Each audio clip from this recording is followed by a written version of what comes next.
Hello, everybody. Welcome. Good morning. Good morning. Good morning. Good morning. Good morning. Good morning. Good morning. Good morning. Good morning. Good morning. Good morning, everybody. Good morning, everybody. Today is January 6th. Fucking terrible time to be smiling. Absolutely terrible. I know that stupid Lich King, he's a fucking bitch. I'm not even there yet. I'm not even on Burning Crusade yet. I have like all this stuff to do. I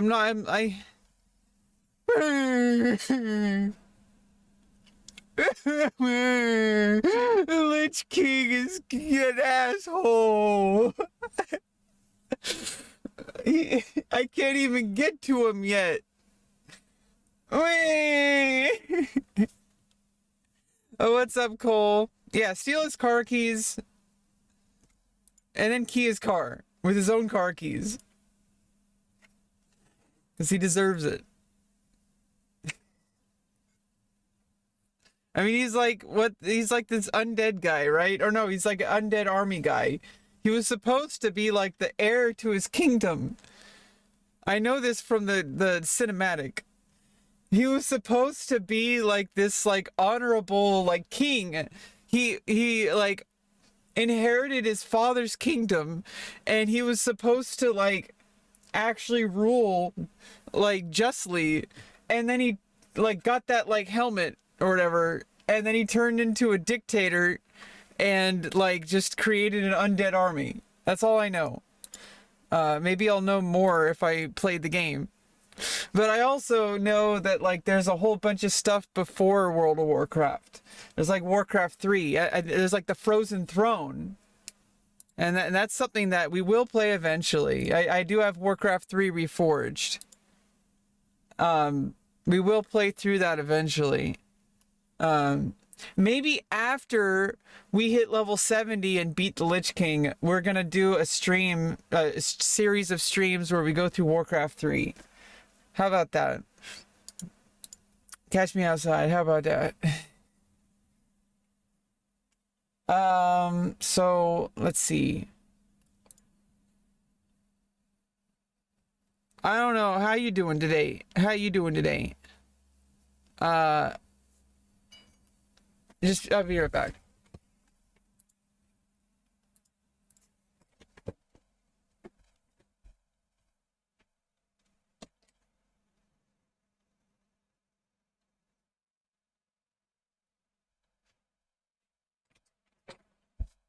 I only know about the helmet thing.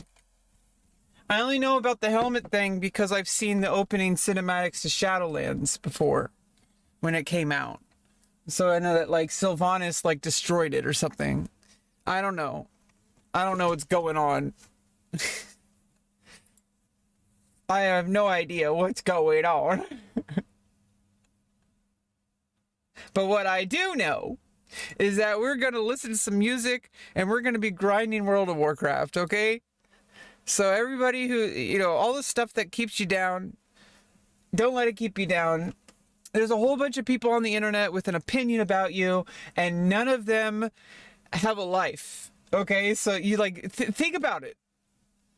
Think about, like, the kind of person that will log on to YouTube, scroll through dozens of, or even hundreds of comments, find your comment, and then reply to you with criticism. Think about it. You know, that being said, it still is like, you know, it still does kind of hurt, you know, especially since like it does make me kind of angry that no matter what I do in life, I've automatically like subtracted like a big flat, and there's nothing I can do about this, but this is a reality, is like if you have like 1,000 as like, I don't want to use the word social credit, but if you have like 1,000 as like a social status, and 1,000 is your max, no matter who you are. No matter how high I get, I'm always going to be 250 lower for being trans. It doesn't, I mean, I could still get like freaking 750. That's pretty fucking high, considering 1,000 is the highest. And who knows, maybe I can overclock. Maybe I can go above 1,000. Who knows? Nobody knows that. Nobody knows yet. And plus that 250 could eventually be removed. You know, like right now, you basically subtract 250 from wherever you are in life just for being trans. No matter how good at something you are, no matter how like far you achieve like social success, you'll just automatically subtract 250, because if I was a man, I would automatically like have an extra 250, even if I was at 0, right? I mean, I'm basically at 0 now. If I was a man, I would be like at 0. But so right now, like, no, I mean, like, I mean, if I was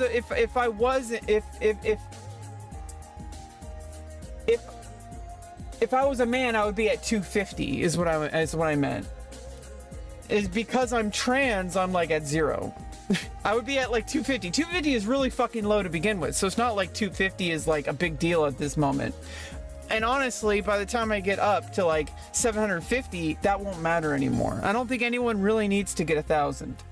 You don't need to like be loved by everybody. That's like, that 1,000 is like, not even Jesus Christ has 1,000. And pretty much like he's like him and Muhammad are like the most famous people in history. Yeah, just pull a Magnus and win anyway. Exactly. It doesn't matter if you have like a negative score either. If you win, you win. That's the beauty of chess. If you win, you win. Because losers lose and winners win. Just like Trump lost. And he's like a crybaby, and like it's just like he could have just like kept quiet. But he got louder, and then his failure became even louder. It's like, dude, like all you had to do was shut the fuck up. You could have been an ex-president. You could have lived in comfort. Like all you had to do was shut the fuck up. You could have been an ex-president.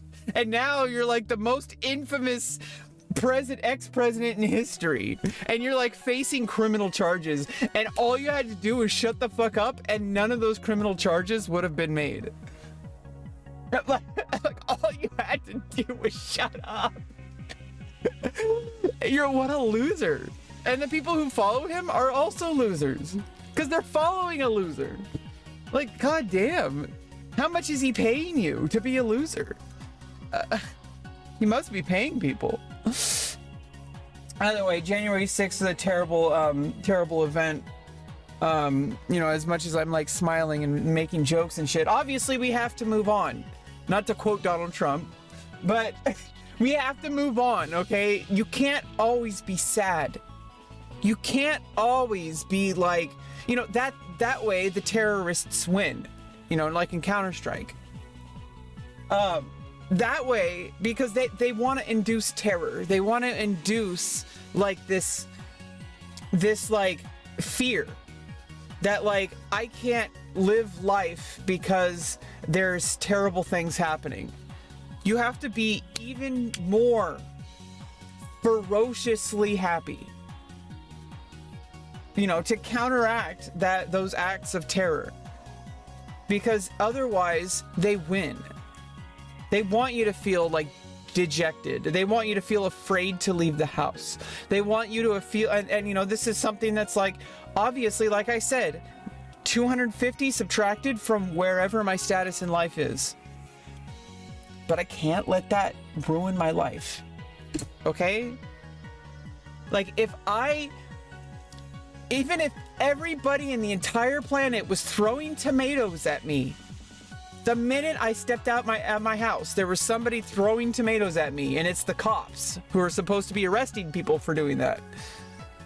That's the situation. is like, you know, especially the cops. Like, obviously I don't want to be like prejudiced against cops, but it's a pretty good guess that a cop would have like at least somewhat disdain or contempt for trans people. Like, it's a pretty good guess. They tend to be on the more conservative side. However, that's not true. You know, that's not always true. I've met cops who are pretty nice. You know, as nice as a cop can be. I can make salsa, exactly. I need to learn how to use a katana. If I had a katana, then I could make salsa everywhere I go. Okay, just... Ame kakeru, Ryu no hirameki. Johnson.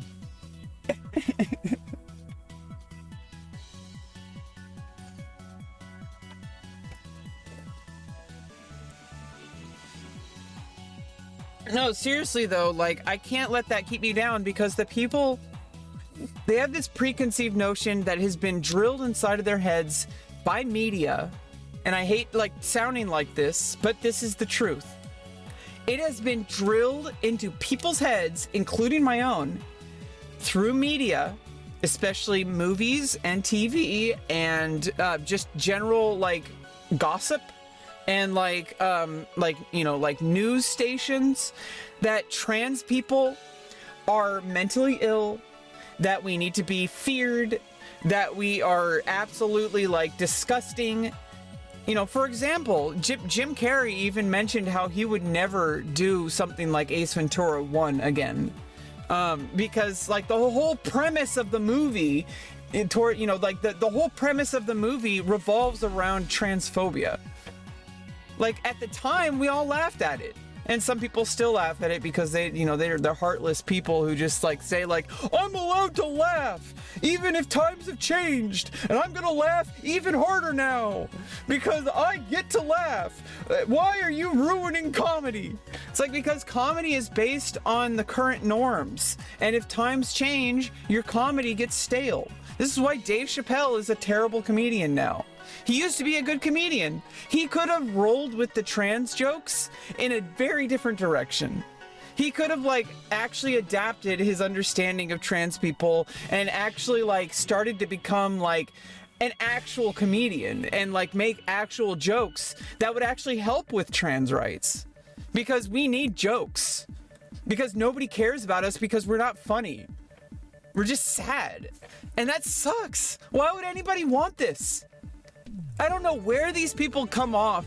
Like, where do you get off? Like, thinking that being trans gives you any kind of advantage in life. Like, yeah, like, I understand at the very, like, basic logic, it sounds like, oh, like, especially with trans sport, like, trans women in sports. Like, that's, like, the only, like, smallest amount of, like, understanding that I could have why somebody might think that it's possible at a very like remote opportunity that could improve somebody's chances at possibly getting an advantage. But every single time a trans woman does even remotely good in sports, the whole fucking internet loses their mind. Dylan Mulvaney, who has like a couple million followers on Instagram, has one single ad campaign with a beer company, and the whole fucking world loses their minds. How the fuck is that an advantage? Like seriously, nobody would care if she was just a man or if she was a cisgender woman. If she was truly a man, like all these people insist that trans people are, you would not be talking about it. It's so fucking crazy that people are like not seeing exactly what's going on. It's like they're having these discussions and these arguments, you know, discussions. They're having these like thoughts and these discussions, and they don't even realize these discussions would not be happening if we weren't our gender. Like, do you understand, like, how crazy that can make you feel when, like, you get something and the whole world just fails to see it? Like it's like watching a toddler try to walk. You're like, come on, bro. Like, all you gotta do is walk. Like, we've already gotten it. Like, we already get it. Like we're watching you as you're trying to walk, and it's so like, it's so mind-numbing. And obviously, yeah, people are gonna like stumble, and they're gonna think like, oh, but I have an opinion. I have the right to an opinion. Okay, like, your opinion is wrong. Okay, like, what the fuck? And you will get it when you get it, and then you're gonna feel like a dumbass. And then you're gonna laugh with me because you're gonna finally get it. And you're gonna be like, oh yeah, you see those people over there? And they're like, yeah, I used to be that person. And this has happened. It's not like I'm making this up. This has literally happened. It happened with me, obviously, because I'm trans, and I had to go through that in order to actually figure it out. But it's happened. This is not like I'm not making this up. Like, this has literally been documented. There have been people after people after people coming to that realization and then feeling stupid. Like, this is it. This isn't rocket science. Okay, like this actually happens. People actually come to this realization because that is the reality. And either way, there's always going to be people who are just so stubborn. Absolutely no amount of discussion, no amount of evidence will ever change these people's minds. And that's sad. Like, seriously, it makes me think, like, what else is wrong with this person? Like, does this person think the world's flat? Does this person think Donald Trump won the election? If somebody thinks that Donald Trump won the election, they're already so far gone. Anything else that comes out of their mouth should never be taken seriously. And obviously, there's going to be some random things that might be true that come out of that person's mouth. That you know, that's correlation. That doesn't mean causation. Okay, like, it's possible for somebody who is wrong about one thing to be right about another thing, but that doesn't make you right about everything. Okay, like, this is why these, like, you know, these common sense arguments sometimes are true. And like, it's just so ridiculous. People slippery slope. They're like, oh, well, you know, this thing is true, therefore everything else must be true. And then they just dismiss it and they move on merrily with their lives. Like they just stop. Like, they absolutely stop the line of investigation. They come to a conclusion. They're like, oh, okay. It's like, dude, you're not done. Like, like what? You're okay living the rest of your life without investigating this further? Like, it's crazy to me. It's just absolutely crazy. I don't understand how people can live like this. But I don't know. I'm living from a very different point of view from most people. Being trans, I mean, I you know, it's like the prefix itself, trans, means to move. It means movement to another space. And it's hard not to have epiphanies about your spirituality when you're trans. Like, I don't want to say that I'm, like, better than anybody, but it feels like you're better than everybody. Because it's like, think about how much things have to actually evolve inside of your consciousness in order to come to terms with your identity. And this goes beyond gender, like, just in general. In order to understand yourself, you have to like really work at, like, spiritual, like, existence.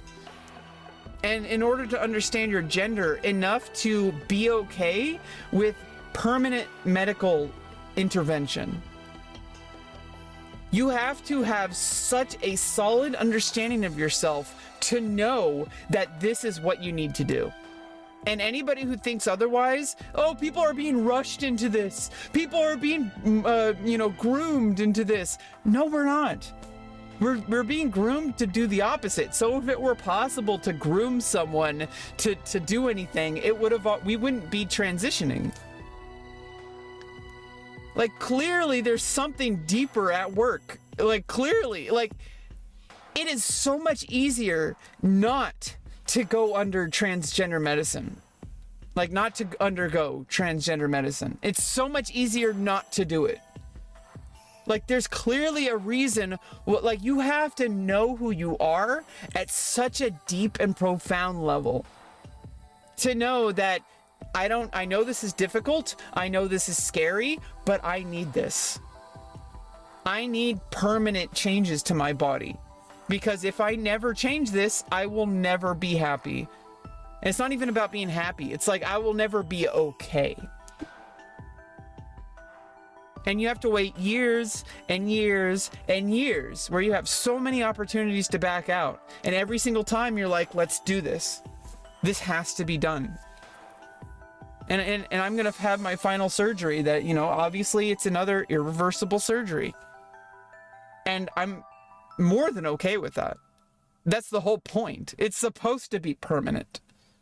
You don't get it because you don't need it.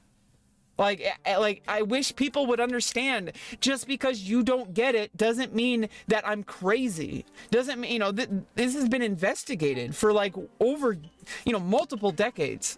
Transgender medicine has been researched since the 1930s. It's the original reason, I mean, it's not, I mean, not the original reason, but it's one of the like straws that broke the camel's back with Nazi Germany. Like, do people not like this is all like been researched. It's been studied. It's documented in history. But people like don't want to, like, it's right in front of them. They're staring right at the reality and they're like, well, that's not what it looks like. Yes, it is. Okay? It's exactly what it looks like. And it's like the only reason that you look, if the people, and I'm not saying you, the only people who will look at a trans person and see that person as disgusting and undesirable is somebody who has been brainwashed to think that by its default, transness is inherently gross. And it doesn't matter how beautiful I am, it doesn't matter how sexy, how, like, it doesn't matter, like, what my voice sounds like, it doesn't matter anything at all. I could look absolutely like Megan Fox beautiful, okay? Like, or any other fucking beautiful woman out there, which are millions. You know, like, there's so many millions of beautiful women out there. Because humans are beautiful. It doesn't matter. Because in your head, you've already decided that I am undesirable. Like, that can blow your fucking mind. That you could be staring at the most beautiful person on the planet, but you refuse to see it. And I'm not saying I'm like the most beautiful person on the planet. What I'm saying is that, like, nothing I do will change your mind. And once you realize that, though, you can change your own mind. Because then you'll be like, oh, like, why am I overly fixated on this one person? Like, if this person were not trans, I would not be this critical. And then the pieces, like, the neurons start firing. Like, the neurons, like, just go back and forth, like that meme, like that, like, you know? It suddenly makes sense when you realize the only reason you think trans people are undesirable are because, yeah, I learned to play metal. Exactly. The only reason that you might find trans people more undesirable specifically because they're trans is because it's been brainwashed into you that transness is undesirable. And this has been the case since like the 1930s. And if you really investigate it, it's like the way that the Nazi Germany got their foot in the door to do the rest of their atrocities. Because it's so easy to convince people that, oh, these people are mentally ill, they need to be eradicated. Like, come on. Like, do you not see what's happening? Do you not see what's happening? Like, seriously. It's fucking mind-numbing. And I have to sit back and just try to live my life and be as happy as possible while all this shit is going on. While people are just trying to figure this shit out. Because I've already figured it out. Or at least I'm figuring it out. I've already moved past this. Otherwise, I wouldn't be getting all this medicine. Like, I've already figured it out. Like, I'm waiting for you.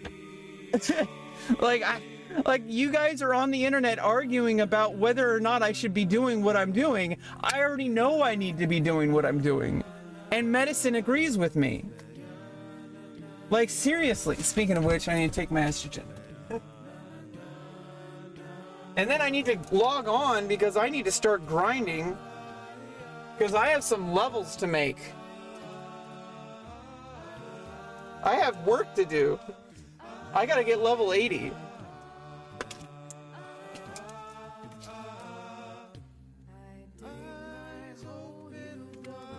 Like, I don't know about y'all.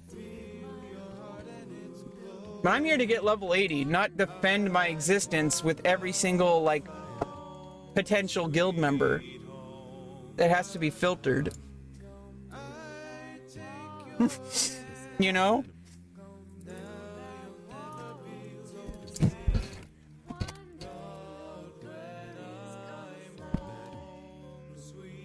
And I also have to learn how to be patient and how to be tolerant of people who are still figuring things out, and how to differentiate between people who are still almost figuring it out and people who will never figure it out and refuse to figure it out. It's really difficult sometimes to distinguish between those two types of people. And I don't want to look like a SJW, like, angry bitch who is just always angry on the internet. I don't want that. Like, you think I want that? Like, think about it.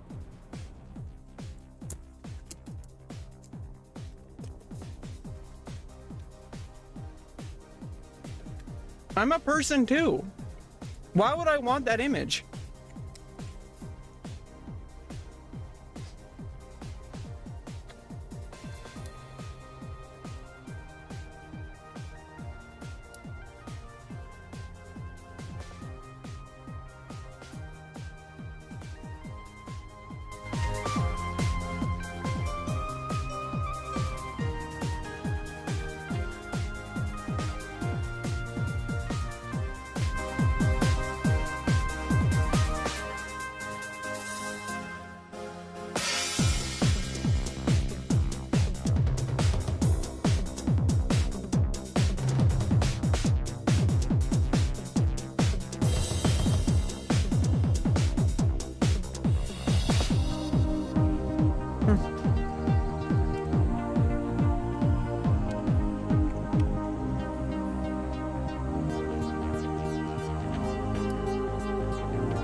All right, finally, we can afford the Glyph of Vigilance.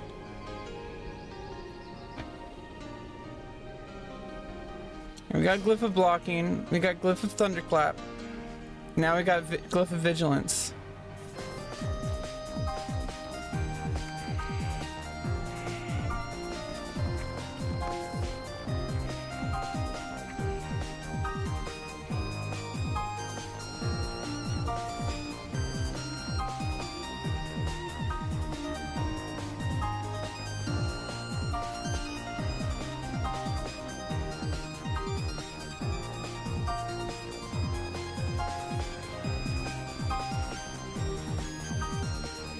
And what is vigilance again?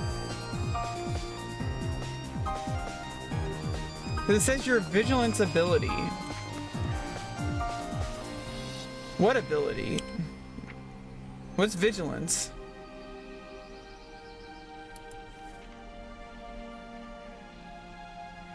Which one is vigilance? What? I don't have a vigilance ability.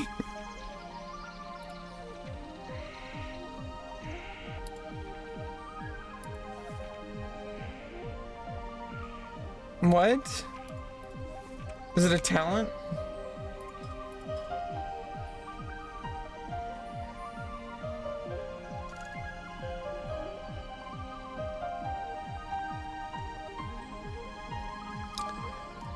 IRL vigilance is noticing changes. Well, that's a good way of putting it. Yeah, you have to remain vigilant.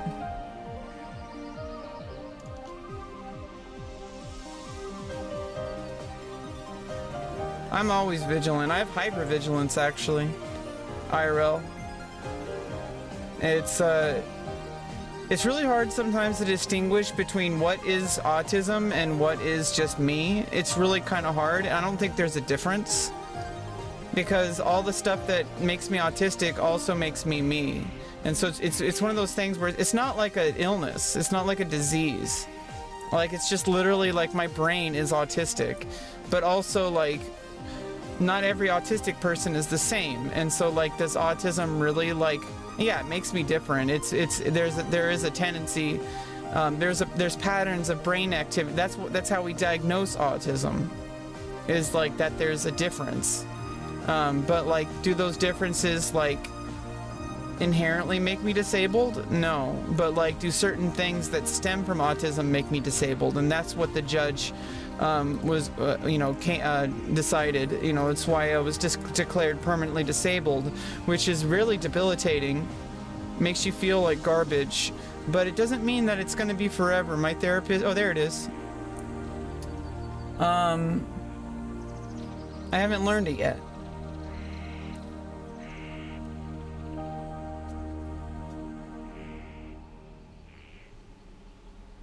So I guess it wants me to learn stuff at a certain level on this guide, but,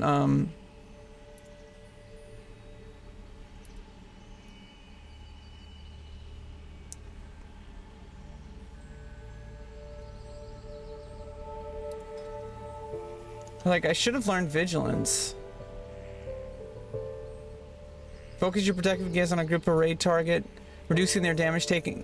Yeah, so this, like, basically steals somebody's threat.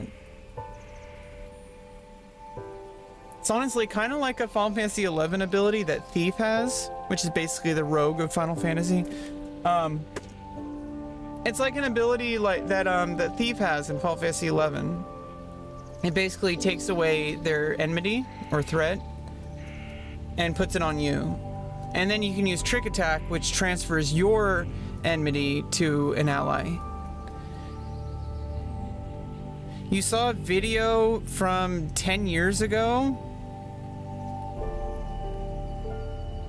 Well, like 2014?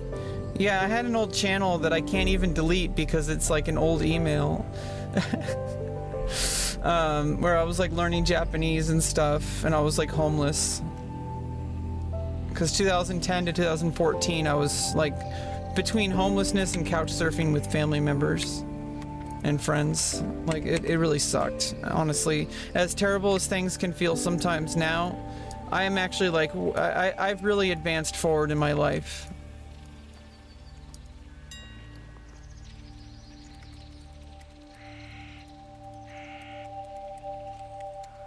I guess instead, I think next level, I don't know why this guide wants me to skip vigilance so early. Vigilance, I should have gotten it already. It wants me to like learn to parry more. Like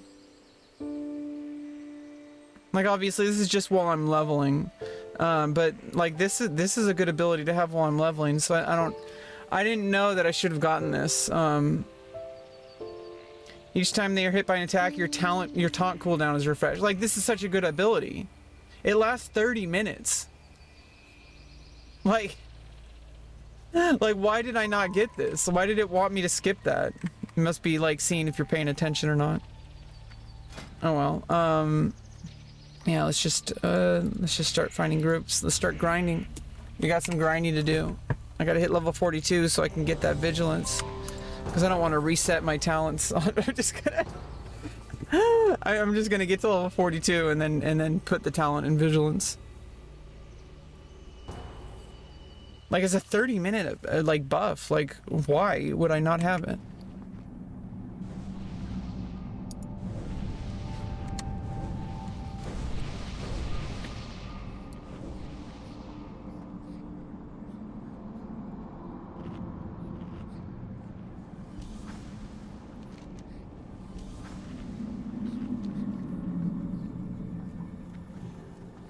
All right, let's do this. I've never done this. Oh, I may have done this dungeon on retail, but what?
The priest went to go answer the door.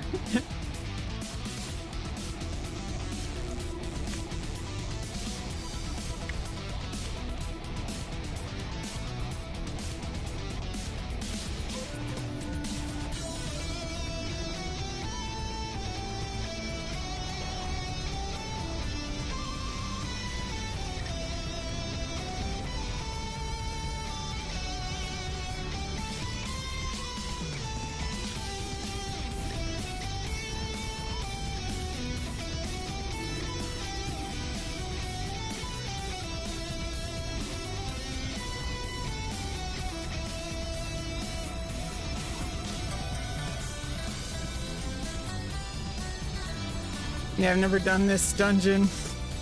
How do you even get in?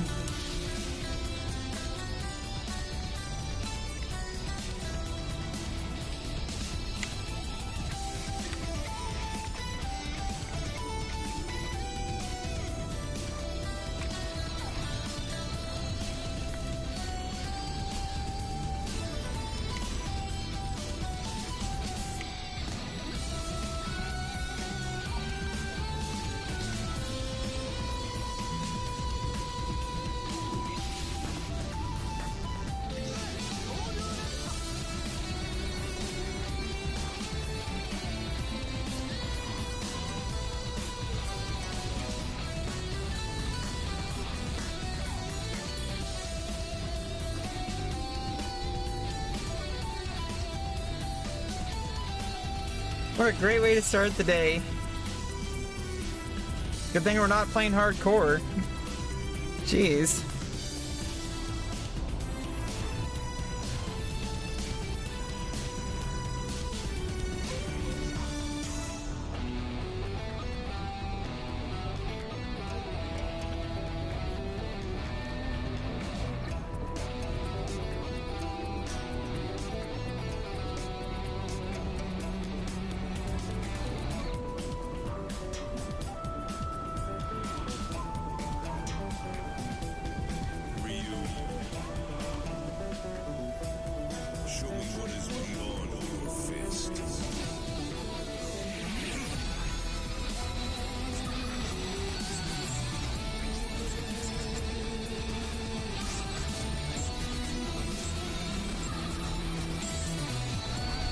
Where's the instance?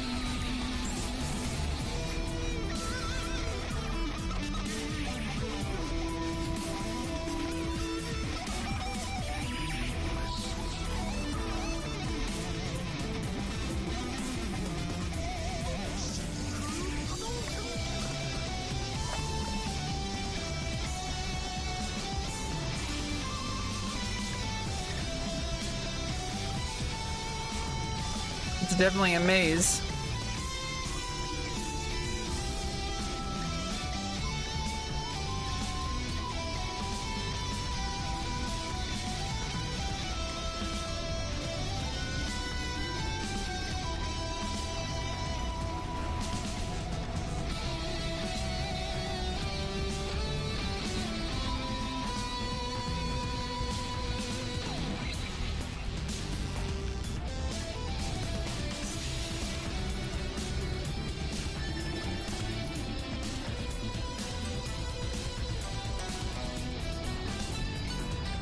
Do I have to go underwater? Oh, that's not a that's not a submerse.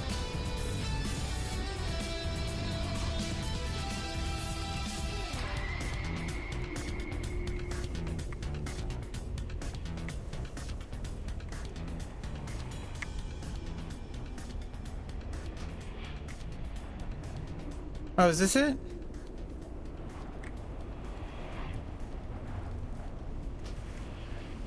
What?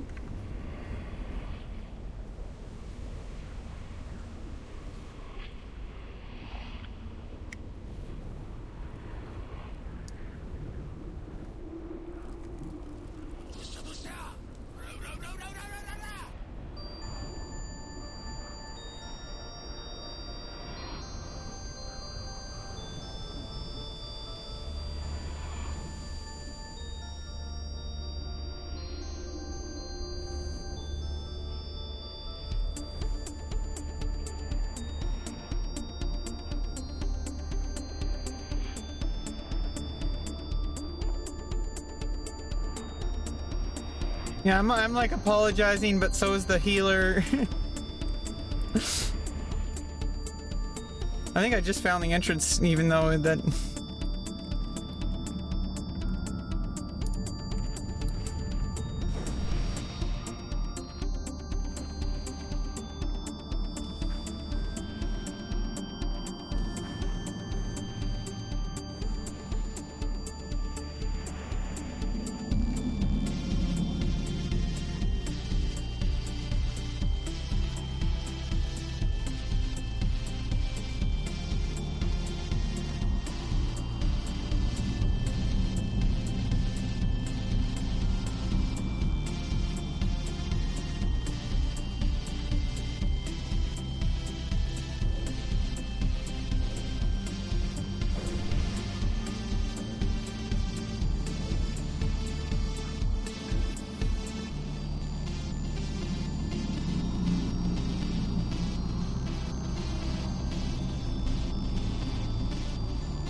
Doctor Not Evil.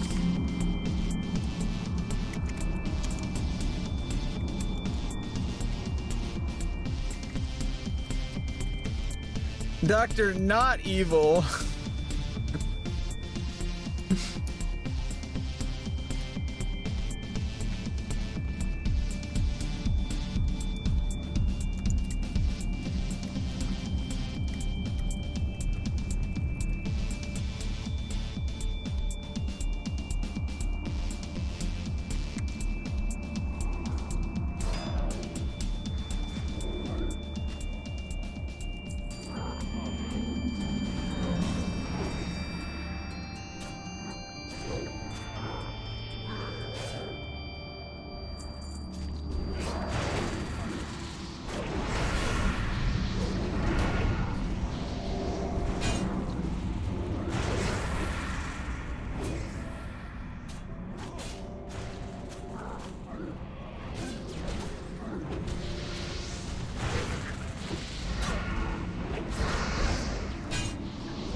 Oops. God damn it. Let me get rid of that. I can do Control F1 and Control F2. I keep on accidentally switching stances.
That was a better pull. Those are smaller mobs.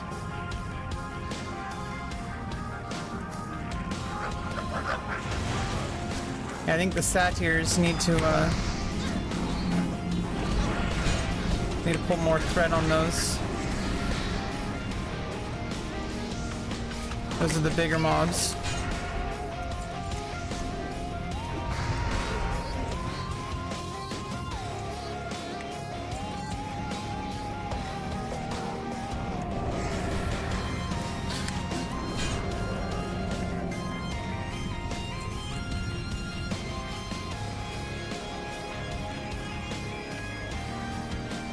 Stomper.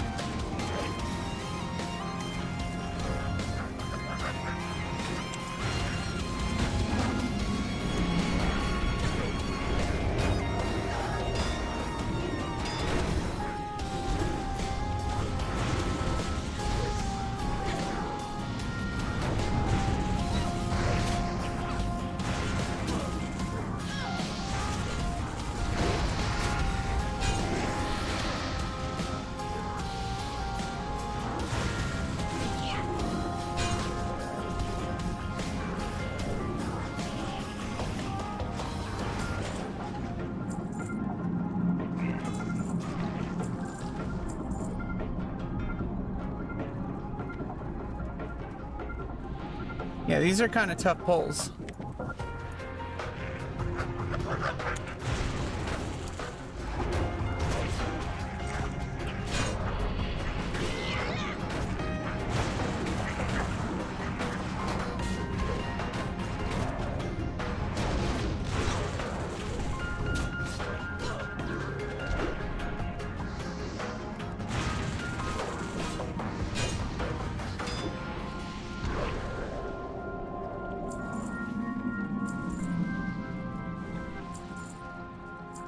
Okay, we're getting it as we go.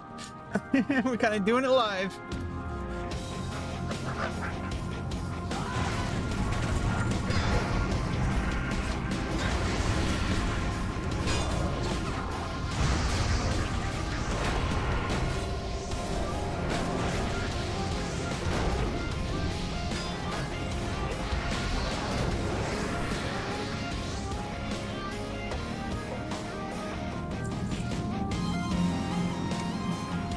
Okay, we're just getting better as we go. That was more efficient.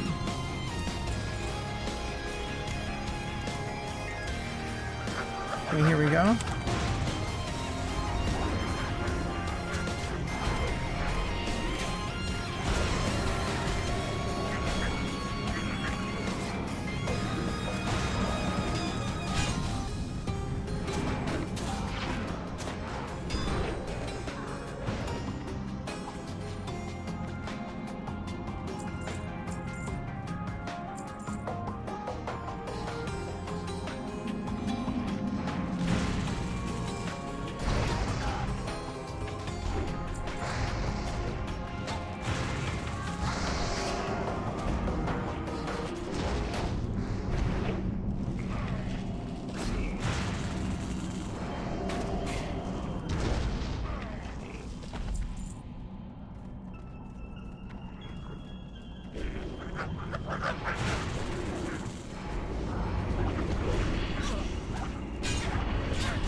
Chop that tree.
Extra armor.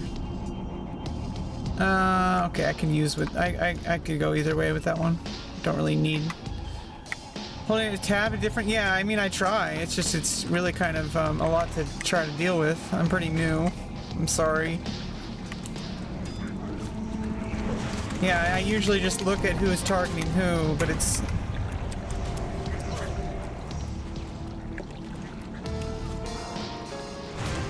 because then I can see the target of the target.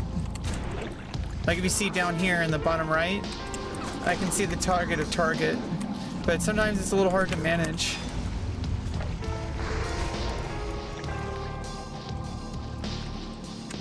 So I know which ones to prio threat building. But sometimes it's just it's too much. Like there's too many AoEs. Like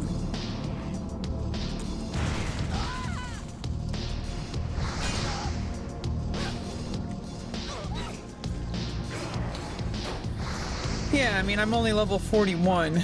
I got, you know, and then after we hit level 80, there's, you know, there's plenty of time to catch up, you know?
Yeah, knowing when to get get a good heroic strike in when taunts when taunt cooldown is down.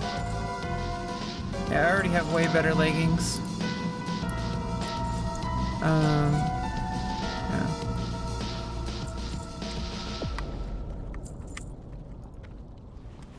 Getting some mage weave cloth over here. This is definitely a lucrative dungeon.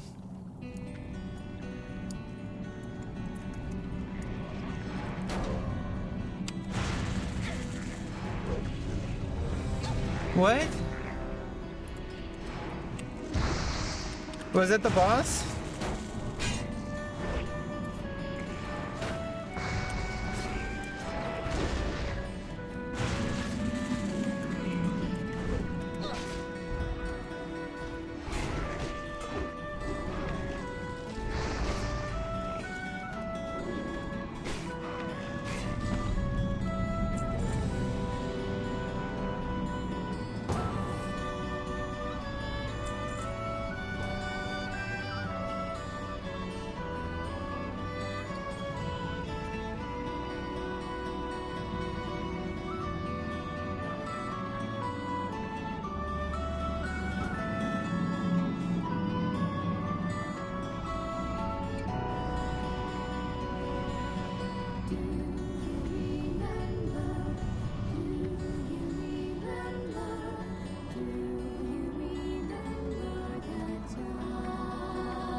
What the fuck?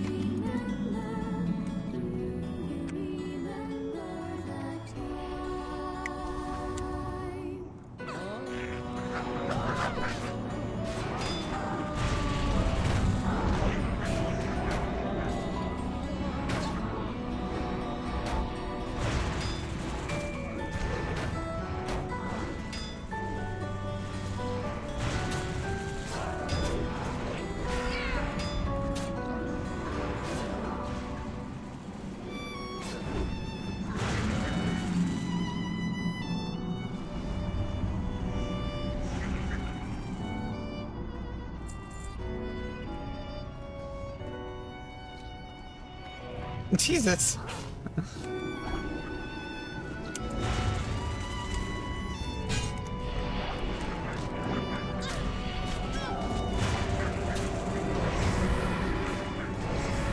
At least I hit my shield block right before I got that stun. Or was it a silence? I'm not really sure.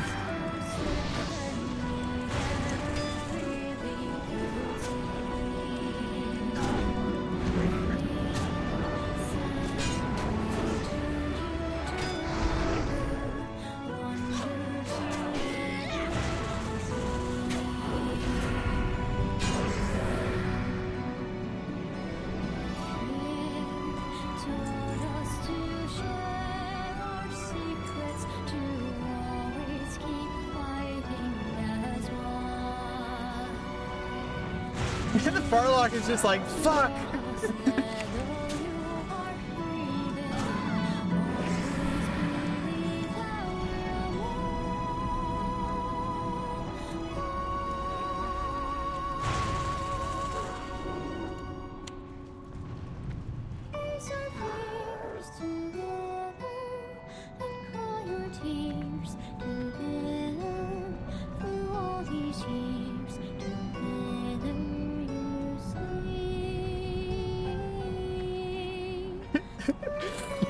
PTSD from the previous run.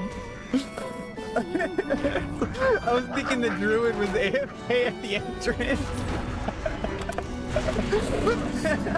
Like, is there just something about this dungeon people just don't want to do?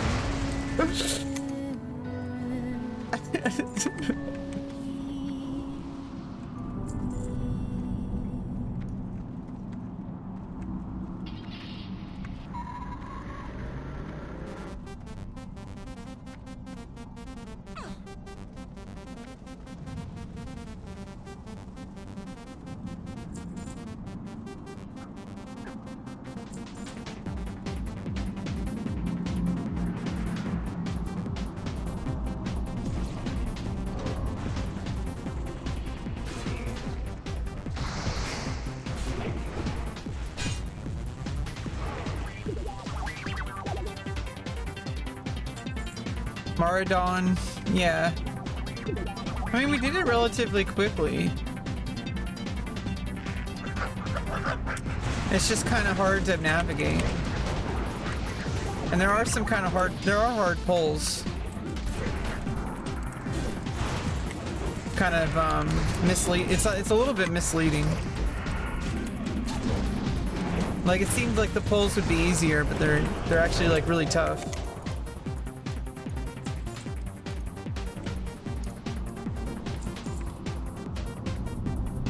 They have a lot of debuffs. Oh, it's broken into 3 parts. Oh, okay, just like Monastery, right?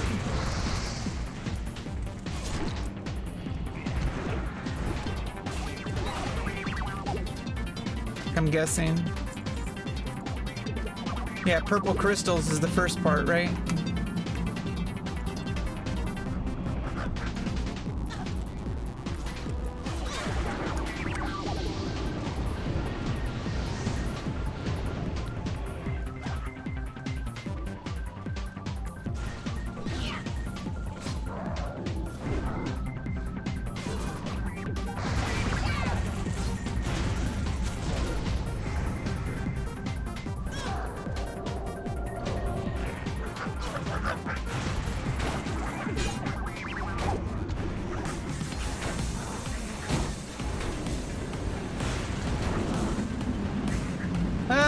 Why do they keep doing that?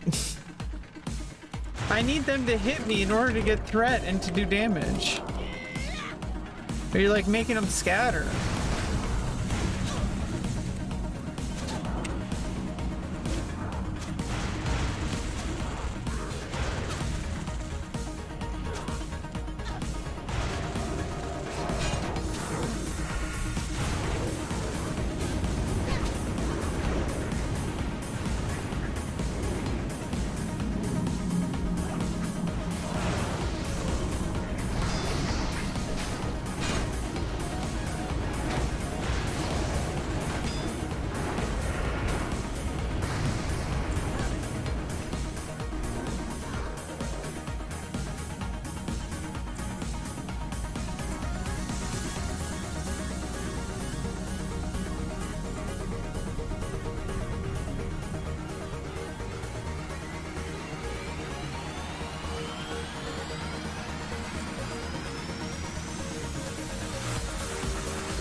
Song's badass.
Why is it taking so long for the priest to get mana?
I'm rooted. I can't go anywhere.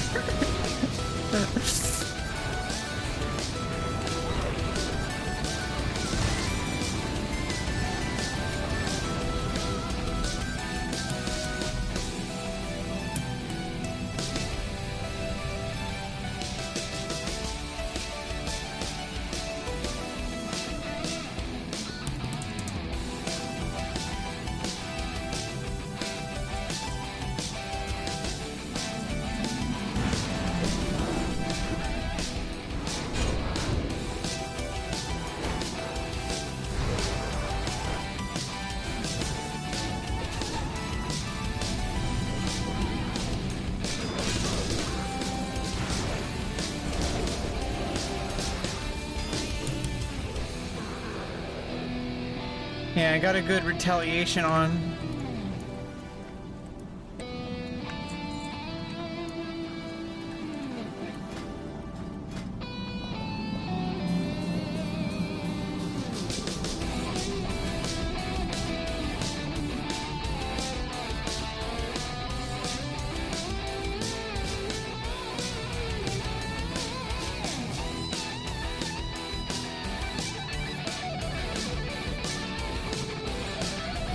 Wait, I thought I was already wearing the plus 19 strength one. 170 to 213. 165 to 28. But, oh yeah, but the extra crit chance was what I liked, and the extra HP.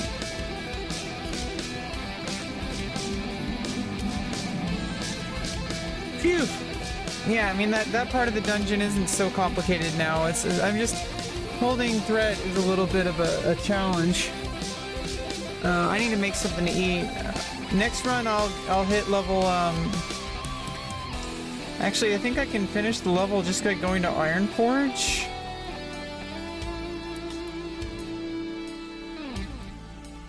Oh no, I already turned in that quest, didn't I? Oh no. Oh, never mind. That's questy. I thought I had a quest to turn in an Iron Forge.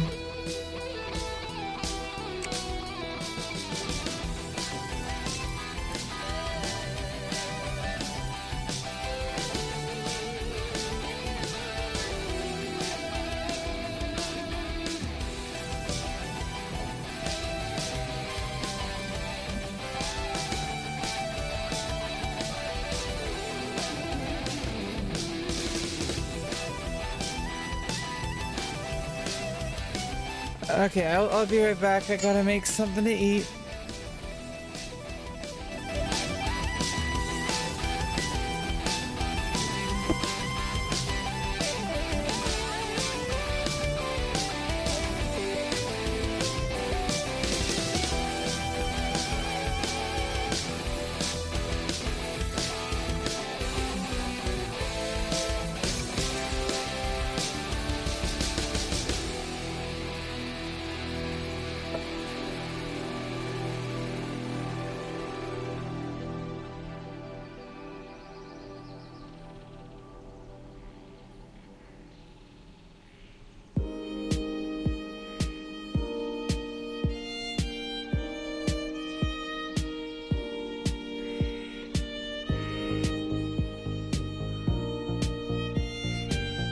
Yeah, I gotta get some oatmeal and peanut butter in me.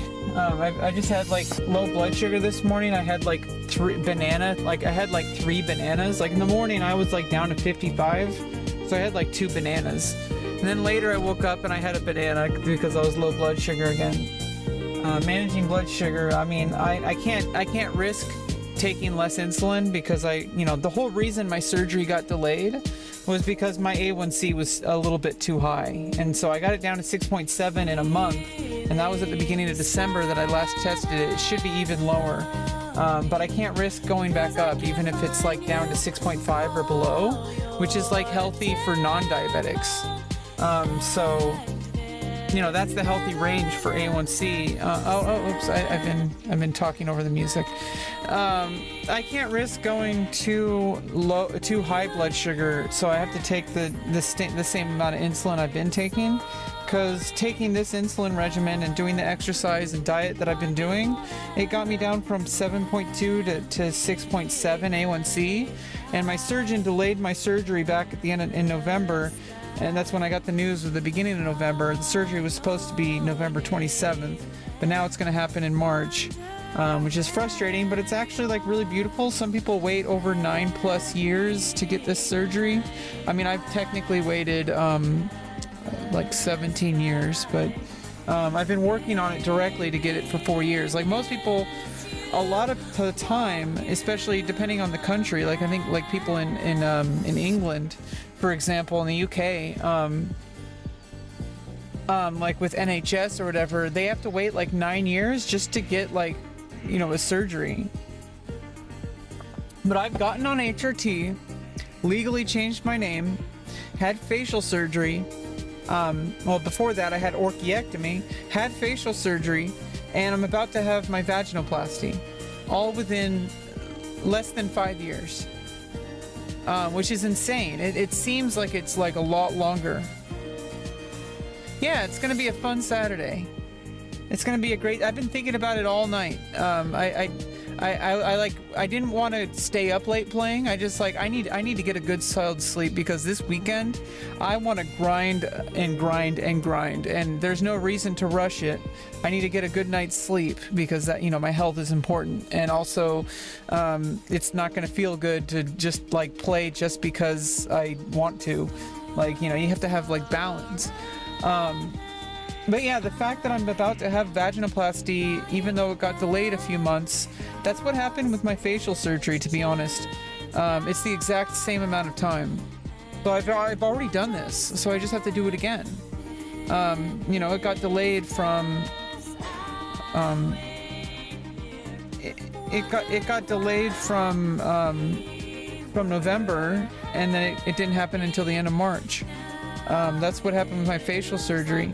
But some people around the world can't get all this stuff done until they're well into their 60s. And I'm like almost 36, like this month, it's my birthday. I'm turning 36. And it seems like, I know that so many people, especially people who are like very young, like people who are like 18 to like 25, they seem to think that when you're in your 30s, your life is over. Like, you are just getting started. And I have a long way to go in my life for the goals that I have. I have a lot of ambition. I know I can do it. I know I can, you know, I have a lot of work to do, but I know that I can be a professional model in my industry. And, you know, there's women in my industry who have succeeded past 68 to 80. Okay, so I should not be using age as an excuse. That's what it is. It's an excuse. Excuses are obviously valid, but that doesn't mean that they should limit me, because as soon as you start saying, oh, well, it's unlikely for me to succeed, so, you know, like, it makes it easier for you to justify why you want to quit. Because quitting is easy. Quitting is always easy. You know, but actually doing something without making excuses is hard. But you know, I do have a valid excuse right now, and it's not worth fighting. Because I'm getting, oh, happy birthday. Thank you, Darth Lover Boy. I am your mother! Some wars.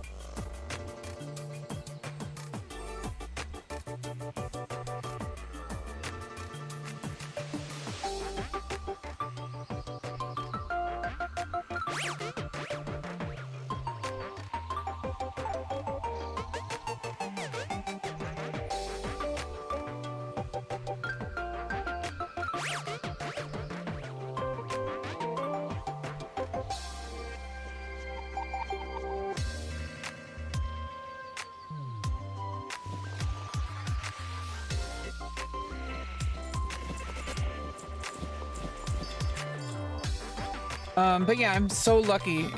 You know, it's just not worth it within 3 months to try to work again, and I can't even really get myself to do it without getting into depression, because it's just a reminder of what I haven't gone through yet. You know, having this genital dysphoria even though I've had orchiectomy, I still have, you know, a dick. And I need it to be a pussy. And it's just that is what it is. And I don't expect anyone to understand. I don't even expect the people who support me to understand. But it needs to happen, and there's a reason why I can't work right now. You know, luckily I am permanently disabled. I guess you can call that luck. Luckily, what I mean is luckily,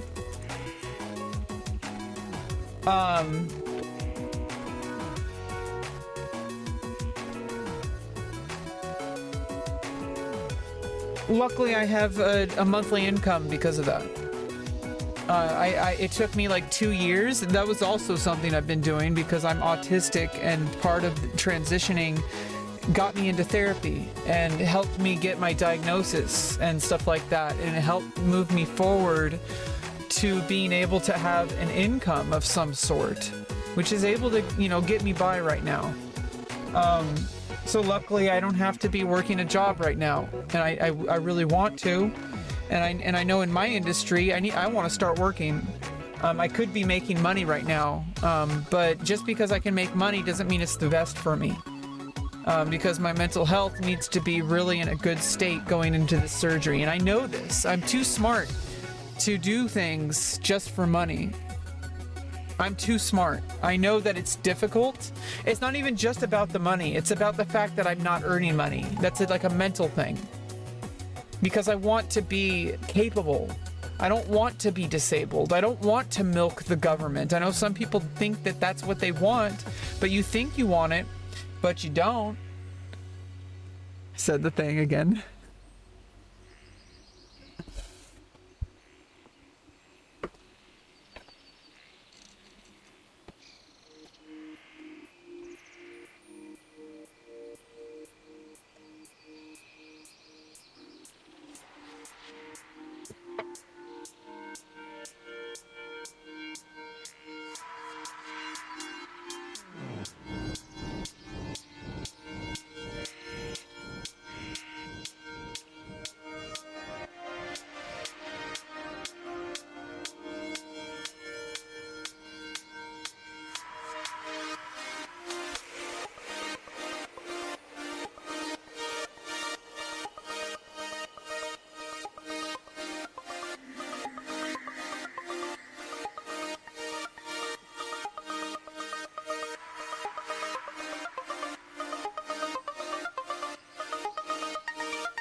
Yeah, I mean, a lot of people might be on the spectrum. The only real reason to get diagnosed is if you really want to get to the bottom of it, and if you want to like hand tailor your, you want to like see a therapist to like try to improve things, because then you can really start to like diagnose, like get diagnosed and like get resources. If you need resources, and like therapy is a resource, but there's also other resources like getting permanent disability so you can have an income so you can actually survive. That's the thing. But some people, fortunately, you know, figured some shit out without help, and they don't really need a diagnosis. Although if you really think that it might help you, there's things that you might have that might help you that you don't really know right now. Like at the very least, seeing a therapist if you really think that there might be something that you can improve on. It's always good. So I got Yakult. It's a like probiotic drink. It helps you like, you know, have like probiotics in your gut and helps you digest and poop. I got oatmeal with some peanut butter, some cinnamon, and stevia. So stevia is, I usually don't eat things with sweeteners, but I actually did some research when I was trying to get my A1C down. Stevia extract has been researched and studied to actually improve your A1C level because it helps you utilize your insulin better. Same with cinnamon. Yeah, I mean, if you're autistic, fuck it. You know, the only reason I got diagnosed, I kind of thought, I kind of had an idea that I might be autistic for a while, for like many years, and people would tell me that I should probably get diagnosed. But I reached the end of the line. I was like, I can't hold a job. I needed income. I wish I could hold a job, but I can't right now, and I should not have my life gatekept by something that I can get treatment for. That might take time. I'm sorry. This is it.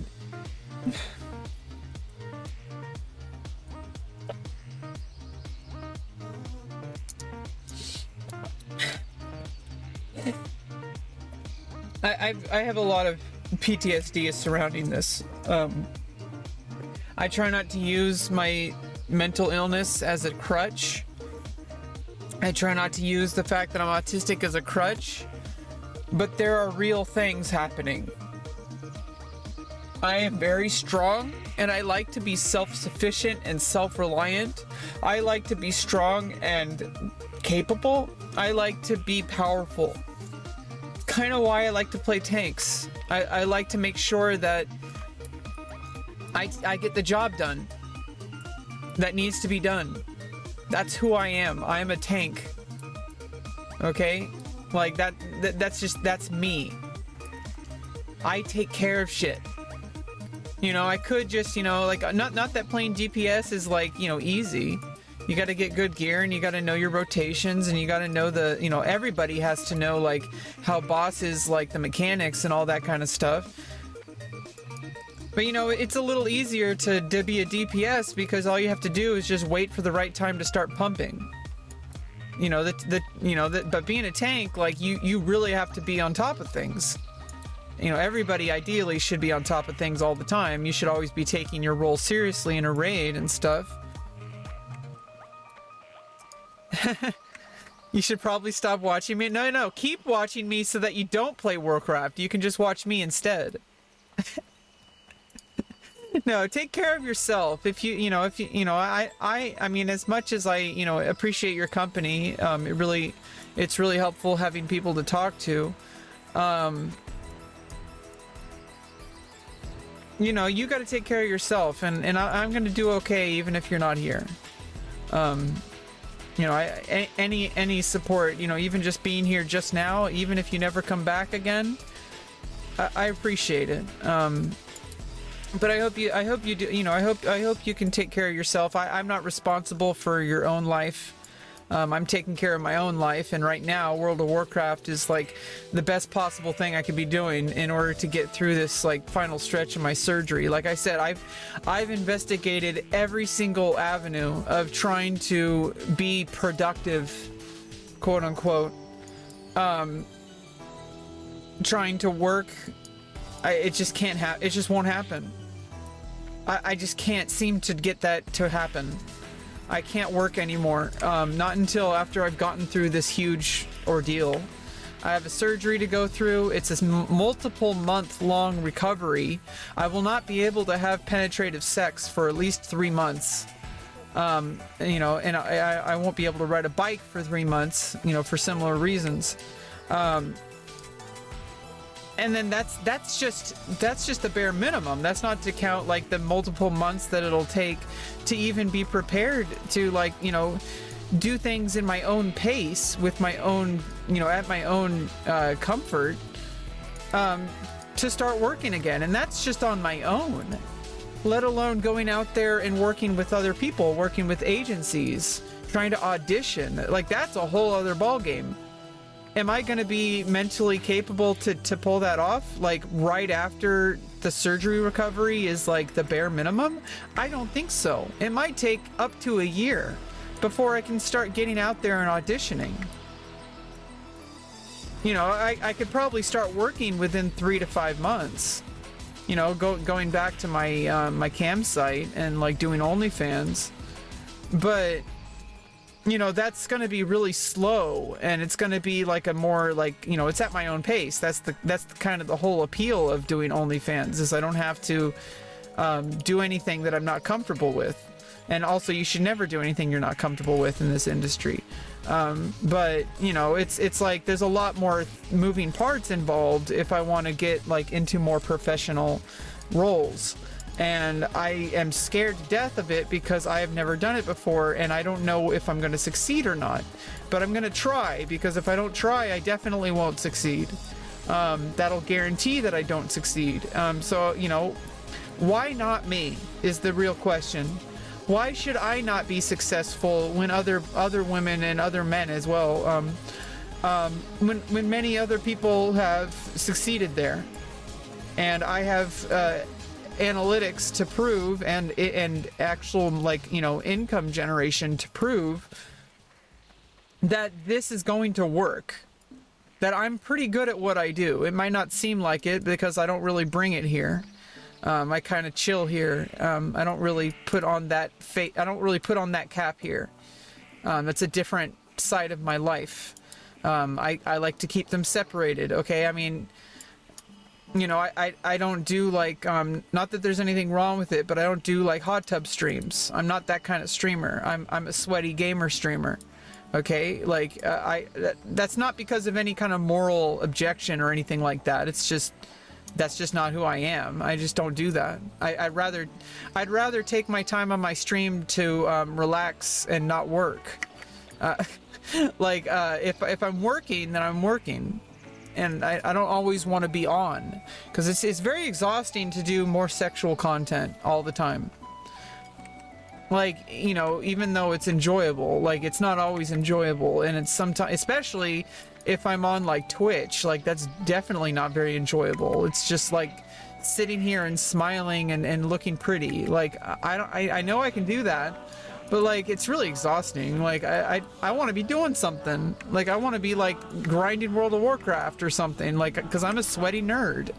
Okay, like, I don't really want to take my career to this part of my life.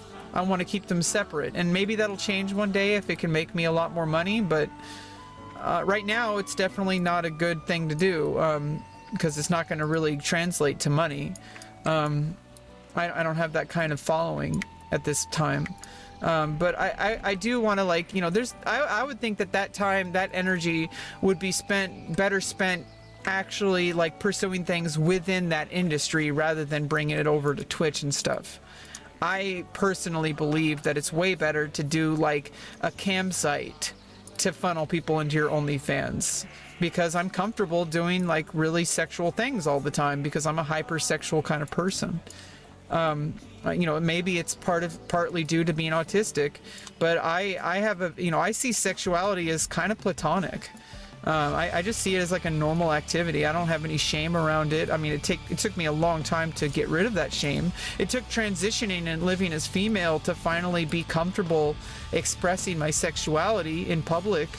Well, it's quote unquote public because it's considered private. It's done in appropriate contexts on websites that are designed for that in mind. It's not considered public, even though it is public. If that makes any sense. I don't think of it as public. I think of it as the bedroom, and what happens in the bedroom is my own goddamn business. It's nobody's business. Anybody who would judge me for doing what I do in the bedroom, you know, like, what about what they do in the bedroom? You know, anybody who thinks that just because I do mine a little bit more, like, in front of a camera, that they think they're somehow morally superior to me, like, get the fuck out of here with that. I mean, to those people. Yeah, I get a group right away, so I can kind of just go whenever I want. I mean, that's to follow that, you know, to bring that into the conversation about like, you know, my work. I could literally, if I wanted to, I could stop this stream, go into the drop-down menu to switch to the other website that I stream to, click start streaming, and start making money. Like, literally, like, right when I start, people will start tipping me. People that have followed me since the very beginning that I started that, I will go months at a time without streaming there. People will show up like right away. That means something, okay? Like, I have something there. There is something that could turn into a career there. That is obvious data, okay? Like, that is clearly data. Like, well, I'm eating, so I don't really want to be doing a dungeon while I'm eating, and especially when I'm distracted and monologuing. I want to pay attention so I can tank correctly.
Alright, me and this priest in my guild, we're gonna queue up, and he's Shadow Priest, I guess.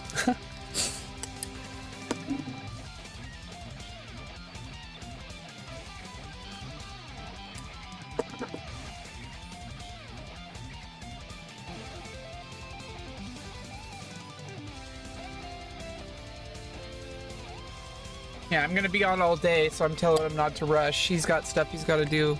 Get his flight path, let his dog go out.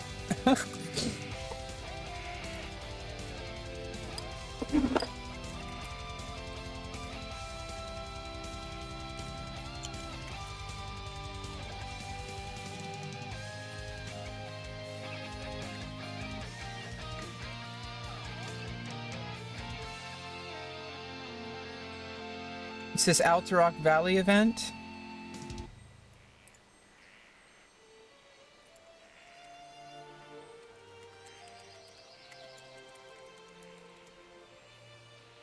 Oh, it's Battlegrounds.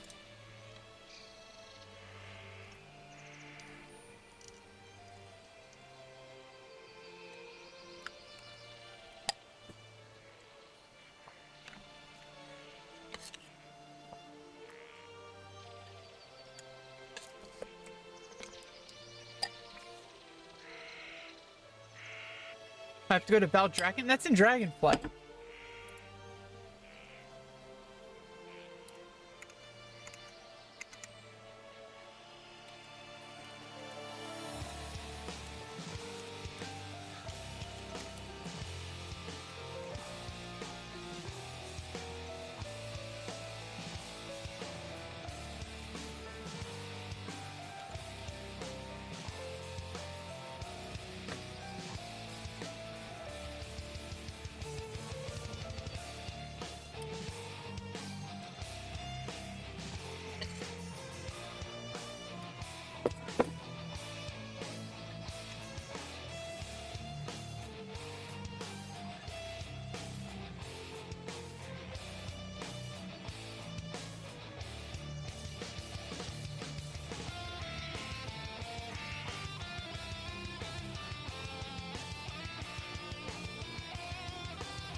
Okay, and I got some coffee. I really wanted some more coffee. Who else is in the chat? I don't know. People lurking or nobody. I'm really not that popular. Hate to burst your bubble. I'm really not popular at all. I think people actively avoid me too. And I think it's not just because I'm trans. I think there's just personality traits that people don't seem to like, and it's been like that my whole life. It really has. I don't know what it is about me. I've tried to make changes, and then I tried to stop making changes because it's like, why should I cater to other people who are never going to accept me? But at the same time, then it's like, well, I've tried that, and I don't really feel like that's very fulfilling. Like, there's got to be some reason, like I don't want to be a pariah. Like, I don't want people to just hate me. Like, that's not something I want. And if it's like, it's not everybody, obviously, but it's just like a lot of people just don't seem to really like want me around. Although the people who really care about me are still by me. They have a lot of stuff going on in their life too. Everybody's struggling right now. A lot of people are.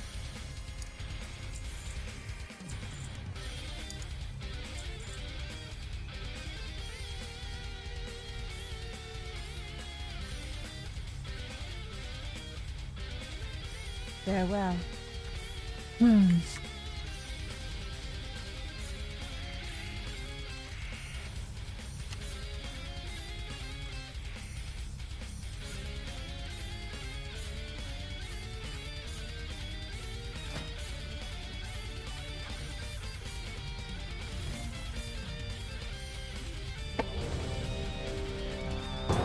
Yeah, we got tank and healer. We're gonna get like instant queues. Like absolutely instant.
Get over here.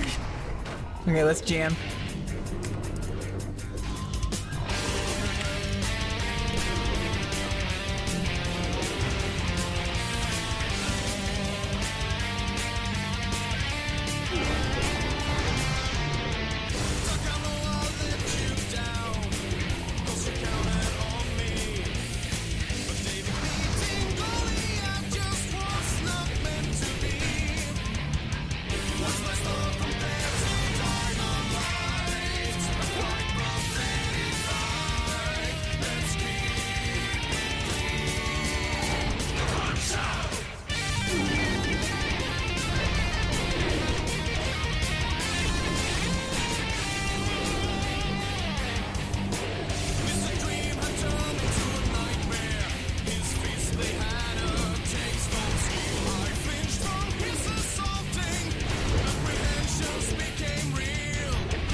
Slay them, my brethren, for the scourge.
stench of the living.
Oh no, there's just a funny conversation happening in guild chat. People are talking about pegging. And I'm just saying, like, couple of months, I'm gonna need a strap on for that. Not like too soon?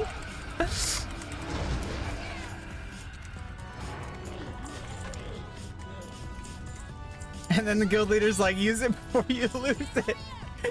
I mean, obviously I'm not against being on top, but I just, it's a little bit too emotionally distressful, you know? But I mean, all in good jokes, you know? It's funny for jokes in guild, you know? Right now I have a strapless. Apparently some people in the trans community call it a strapulous. I guess that's in the lesbian subculture. I'm not really a part of any kind of culture within LGBTQ, but some people are, and I guess there's terminology. Like I guess in the male, like in the gay community, people say things like twink and shit like that. So I don't know. I don't really know all that kind of stuff. I'm not part of that culture, really. I'm just kind of me. But I do understand that there are terms that people use. I know that much. I'm not living under a rock.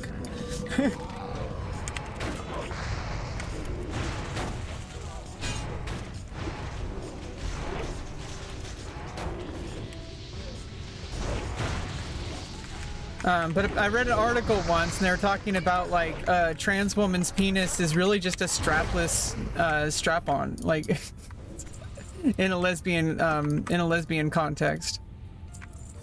I mean, if you really think about it, I mean, if and also guys like to get pegged too by you know, they don't want to have sex with men. They want to have, you know, like some men aren't attracted to men, but they still like doing butt stuff, you know.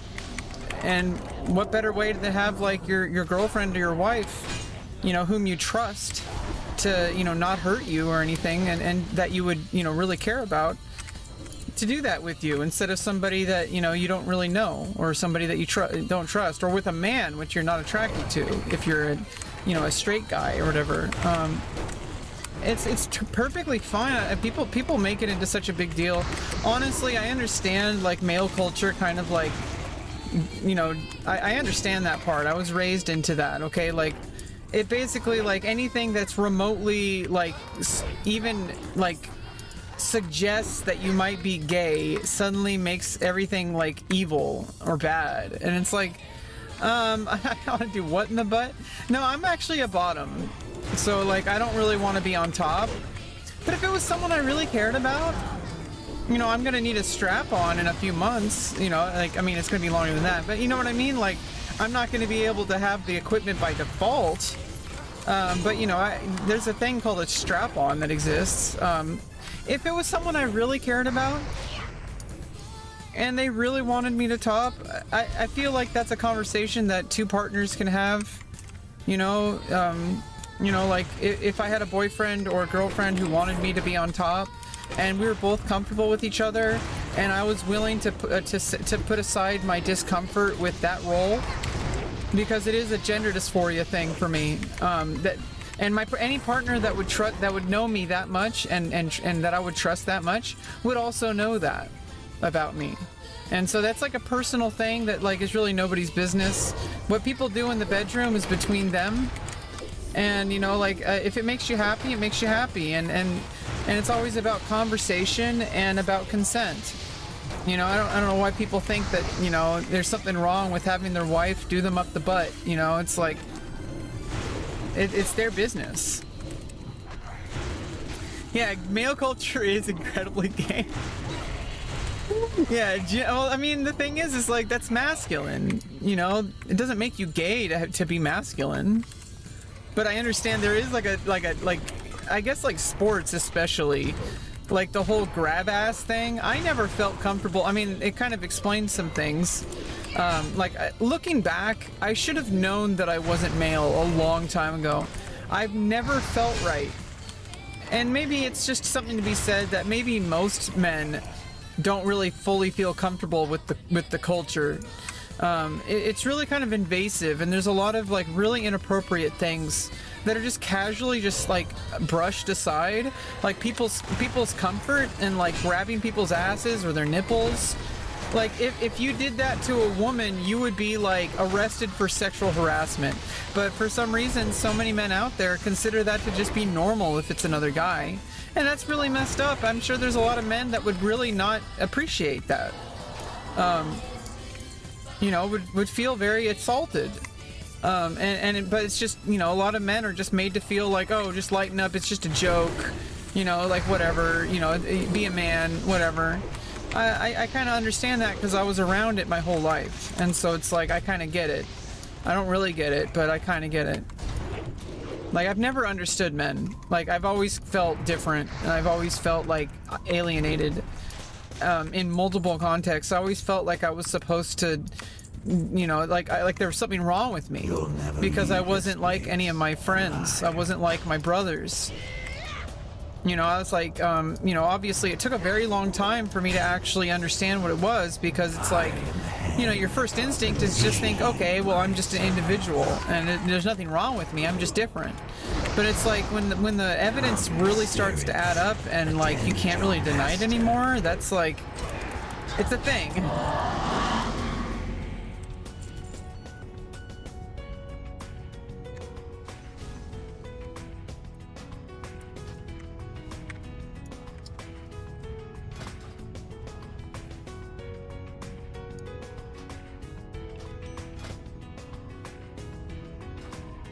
Oh.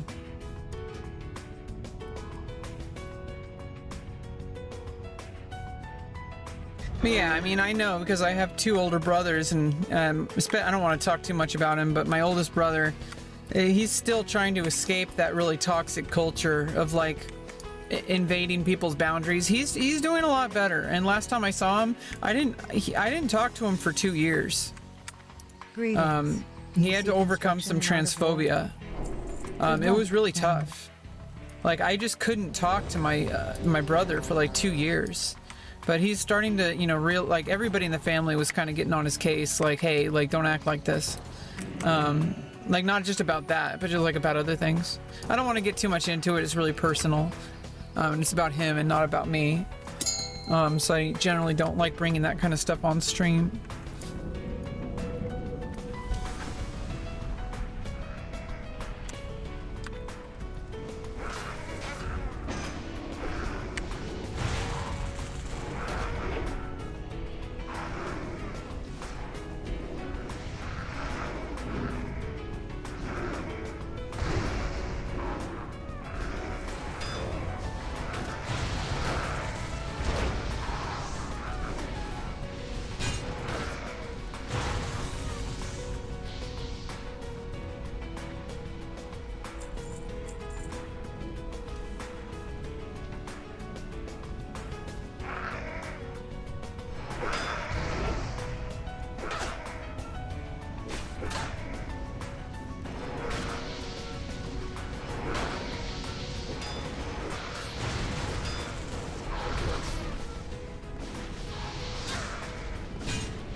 Yeah, I mean, it's about, I mean, the whole thing about the gym is it's not about other people, but sometimes people make it into a big competition.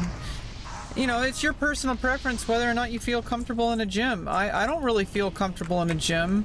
I honestly don't really feel comfortable, and a large part of this is because, and I don't really mean this in a way when I say large. I'm not that large. But, you know, a large part of it is like I don't really feel comfortable being in women's spaces, like a locker room or anything like that, with a penis. It makes me feel uncomfortable.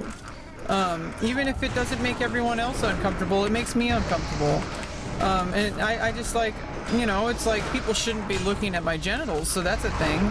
You know, it's like, you know, it's kind of rude. It's like, it's not my fault if somebody's staring at me. That's something wrong with them. Like, you know, why are you staring at people? You know, like, that's really invasive.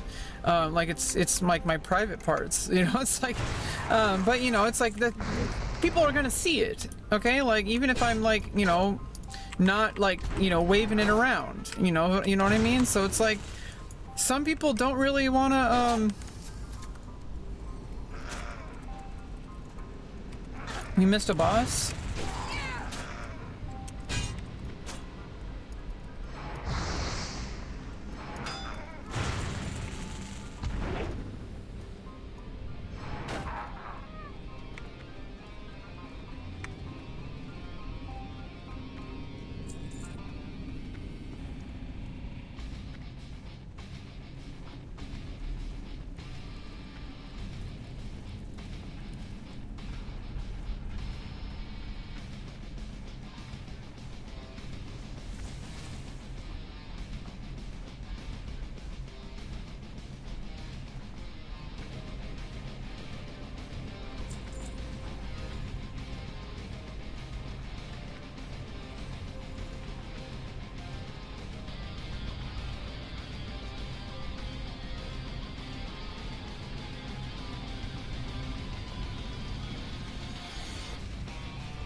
Yeah, we're gonna do the dead paladin, I guess.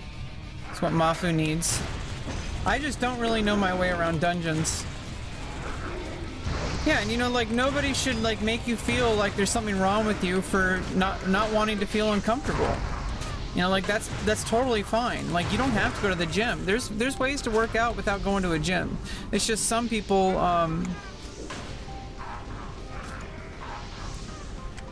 some people really need that. They really need that kind of communal experience.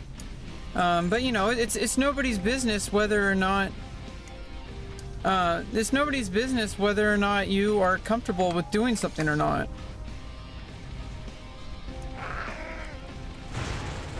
Like, oh, just be a man, just toughen up.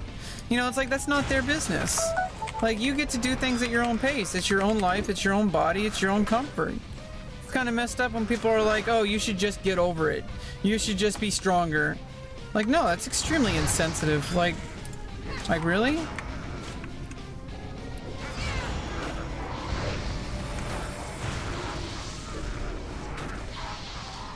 But I mean, that being said, like, you know, I really do hope that you can, you know, find something that's like, you know, works better for you. If you really care about going to the gym and you just, the only thing that's stopping you is that it just feels so uncomfortable being around a bunch of men. You know, there's ways around that. Like, you can go at different times. Some gyms are open 24 hours a day. But I mean, you don't even have to go to the gym. You can work out on your own. It's fine. Like I said, just like some people need that. But it's really unfortunate when other people make you feel uncomfortable when you really want to do something, and I know that feeling very well. You know, for example, World of Warcraft, you know, even though it's not always toxic, there's a lot of toxic people, and there's a lot of, you know, like, unfortunately, especially like in certain circles, a lot of Asmongold's viewers, for example, are a lot more conservative and like transphobic.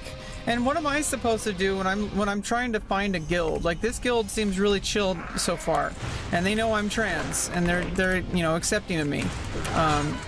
I don't know how far that goes. I'm not really trying to test it, but you know, it's like, at the very least, I don't really feel uncomfortable. But there's places where I go and I'm gonna be made to feel uncomfortable because people are gonna have a problem with my existence. So it's like, I understand why you wouldn't want to always do things that make you uncomfortable. Nobody should force you. But it's really hard to explain to some people because you're like, you try to say it and then people are like, oh, just stop being a little bitch or stop being a baby, just get tougher. You know, like it's like it's not up to them. It's your life, it's your comfort. Like, why do they get to have a say in it? So, like, it sucks because games like World of Warcraft are not inherently, like, problematic. They're not inherently toxic. It's a fun game. And obviously there's going to be people who are toxic, but there's also going to be a lot of people who aren't. So it's important to look for the people who aren't toxic, because those are the people who actually matter. There's a lot more people who aren't toxic than there are people who are toxic. They're just really loud about it.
Yeah, I don't know about best friends, but I mean, I didn't say I hate conservative Christians. I hate people who are like, you know, toxic to me. You know, being Christian doesn't make you hateful. In fact, it's the opposite. Like, I've read a lot about Jesus, okay? Like, everything that these, like, you know, super hateful people do goes against every single thing I know about Jesus. Like, it's the polar opposite. Like, I'm sure if Jesus were here today, he would be on the side of trans people. You know, he'd say like, hey, why are you leaving, why are you hurting my children? You know, I'm sorry, I'm getting a little emotional, but it's like Jesus would be really confused. Why are you hating my children in my name? Is what he would say, because we are his children. And yet people refuse to see us. They see us as like a monster. They see us as evil. And it's like, there's nothing about us that's evil. We just have a different life than you. We're just different. And, you know, so I don't judge people just because they're Christian. I judge people based on their behavior and their actions. And, you know, their beliefs. If your beliefs are hateful, I don't believe that's Christian.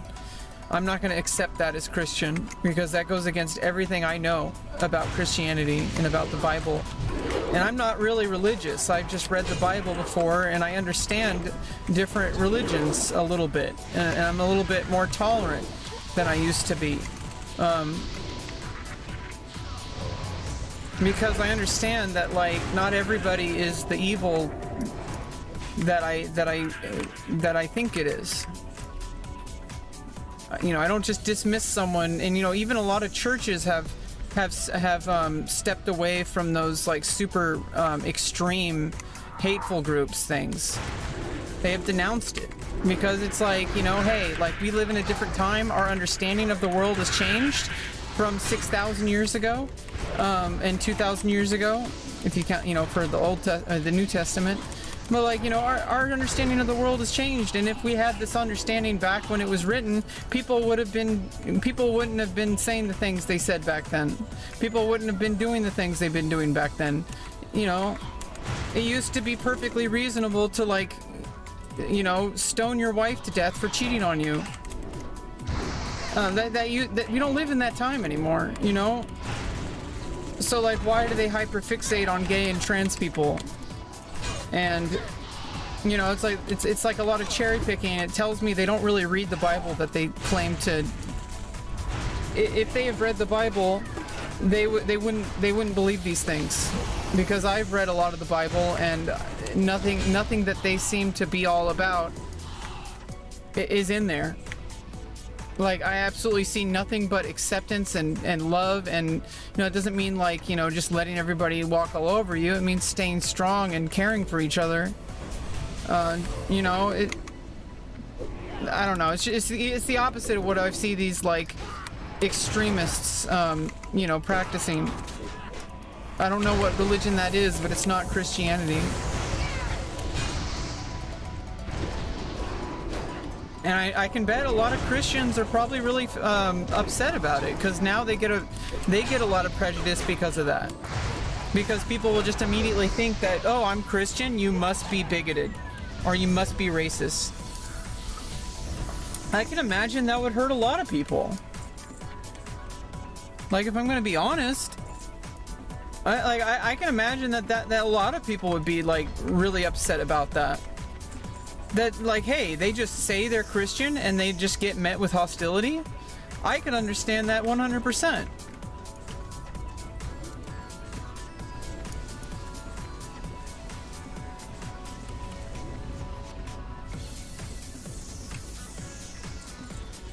Like, there's nothing, there's like, you know, it's like people just have this preconceived notion that you just tell anybody who's, you know, it's just like being trans, if you think about it.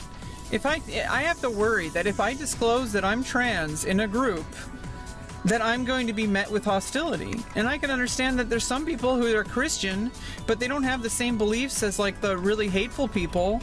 They love everybody. They want to see, they love LGBT people. They might even be LGBT.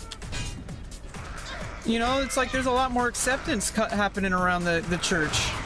There's been a lot more acceptance happening. And, you know, because people are all, you know, like, you really want to get down to it, everyone's a child of God, you know, if you want to put it in that term, in the term that the religion talks about.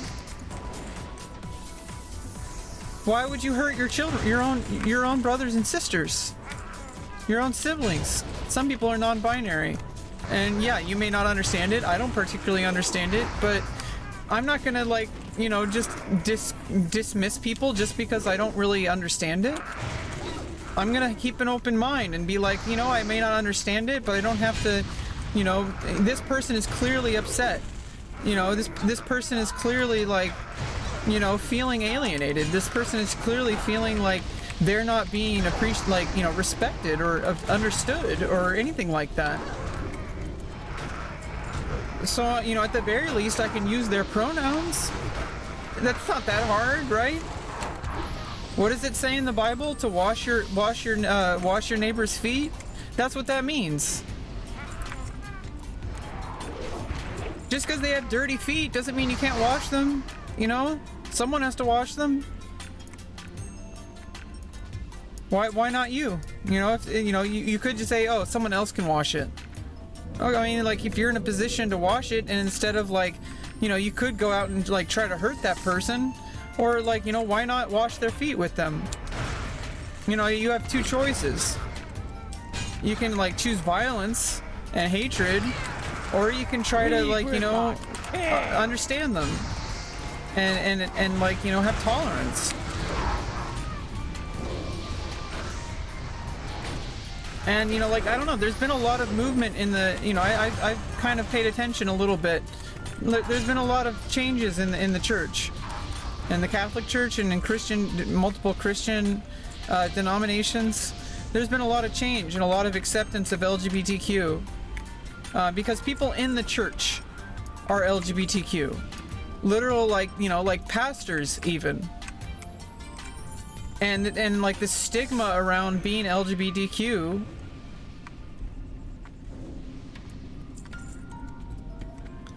like it's only hurting the community. It's hurting your own church. And like you being white or straight or male or conservative or Christian doesn't inherently make you a bad person, but your actions can. Actions can make me a bad person too. I'm not perfect. There's a lot of things I'll never talk about on stream. You know, I've had to make a lot of significant changes in my life. I've been a problem. And you know what? Everyone in my life has forgiven me for that because they understand. I was going through a lot of mental illness that was being unaddressed, and I'm autistic. And it takes like a lot more effort for me to like learn social graces and behavior and emotional regulation. It's really difficult. It's why a judge declared me permanently disabled and why I was awarded a permanent disability. Doesn't feel like an award, but you know, obviously it's better to have it than to not have it, because otherwise I don't have an income. I'm on a waiting list for Section 8 housing. But you know, there's people who would, me being a pansexual transgender woman, you know, I am white also, so you know, that doesn't inherently mean I'm incapable of doing bad things. It doesn't make me perfect. It doesn't excuse anything.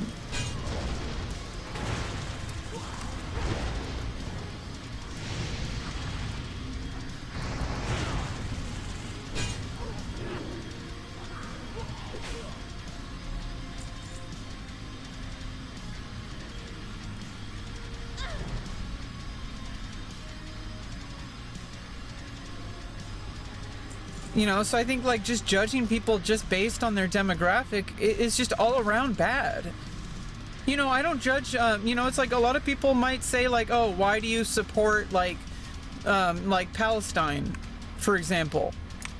Like, why do you support them? Like, they're Muslim and Muslims hate trans people. And I'm like, well, that's an extremely insensitive thing to say. That you think that you don't even understand Islam. You don't understand the complexities. I don't.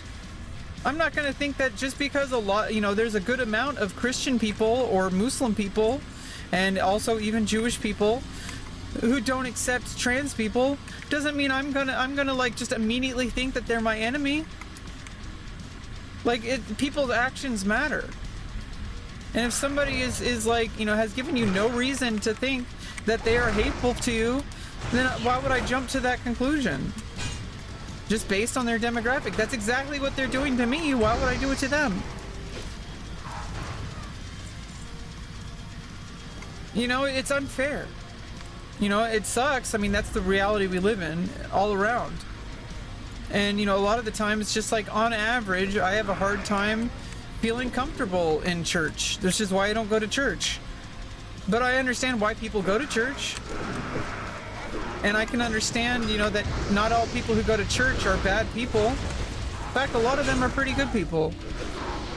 You know?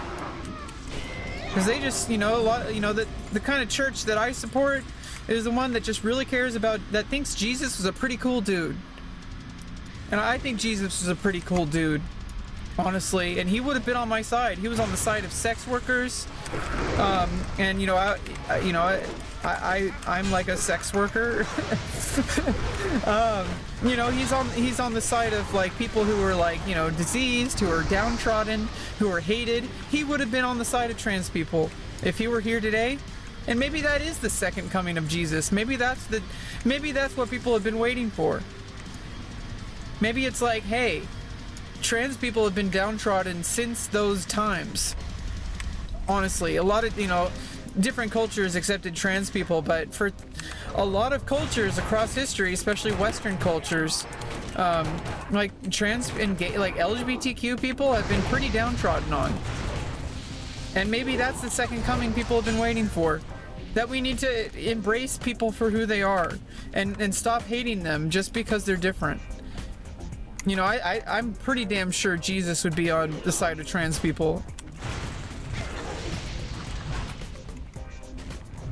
And anybody who would say otherwise, they don't know Jesus. That's not my Jesus. And I'm not even Christian. I just like support love and acceptance. And even the people that disagree with me, and even the people who hate me, because it's possible that they might not always hate me. It's possible they only hate me because of ignorance. And I used to be very transphobic. So why would I like not allow other people to like, you know, figure it out? And like, yeah, there's a certain point where I'm like, okay, do I really want to be around this person, etc., etc. If someone's behavior is so toxic, it's like damaging my mental health. But I'm not gonna like go out of my way to like, you know, accuse every single person of being like that. That's really unfair, and that's where the brain rot on Twitter starts to come across. When you see people on Twitter literally just harassing people just for saying they're Christian. Like, that's exactly what they're doing to you, and you're doing it to them? Like, people do that to trans people, and then, like, does it make it okay just because you're doing it to a Christian person?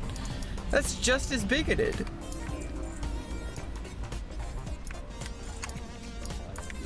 Like, yeah, I'm gonna feel a little uncomfortable, but the discomfort is part of the growth. Like, in order to grow, you have to be a little bit uncomfortable. That's where the discomfort comes from. It's like, hey, I'm not used to this. It's gonna be uncomfortable.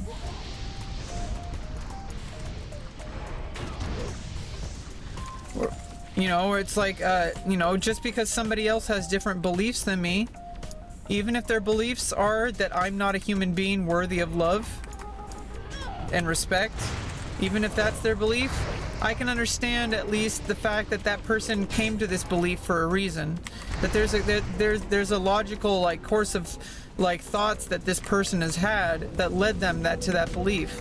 And if I disagree with them, there is some kind of path towards reaching some sort of middle ground and understanding, a reasonable accommodation, you know? Some kind of like, hey, by the way, like trans people aren't evil just because you've been told we are.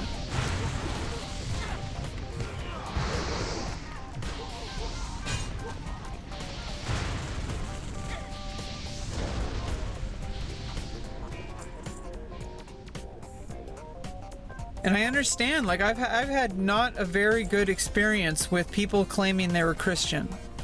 Okay, and some of whom, you know, were just a little bit misguided. Some of whom were very extremely hateful and had a lot of hatred in their heart. Okay, but that's a case by case basis. Most people are pretty reasonable if you really ask them, and if you really talk to them and give them a chance. Most people are pretty reasonable. Maybe they're like 1 or 2 conversations away from understanding. But if you like shut them down and don't even give them the opportunity to learn, then what changes? Like nothing changes. Everyone just becomes completely like just you know, segregated, and everyone just gets angry and frustrated.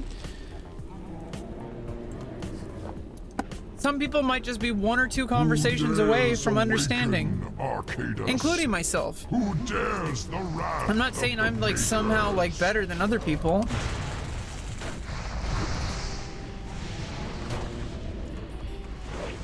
Awake, ye servants, defend the discs. To my side, brothers, for the makers.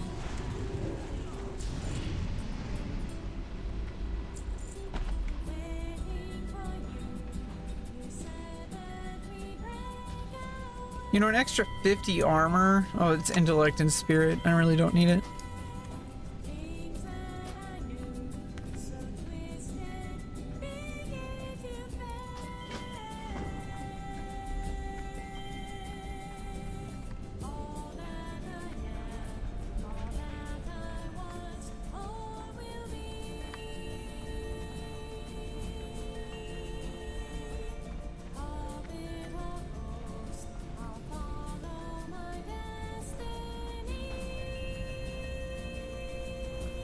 I lose strength, but I get extra armor.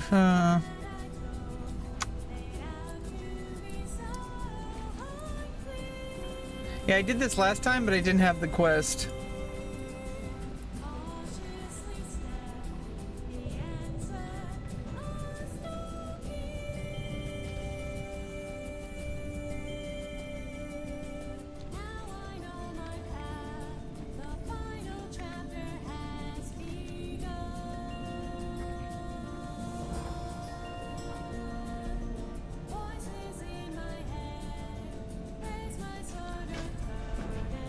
Okay.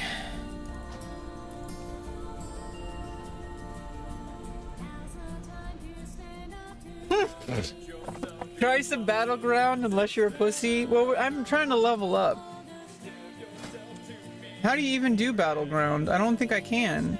I'm only level 42. Don't you have to be like higher level?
This person's asking me to give him give him my credit card number.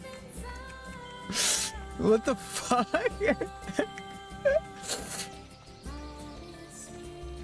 Richard Cheney.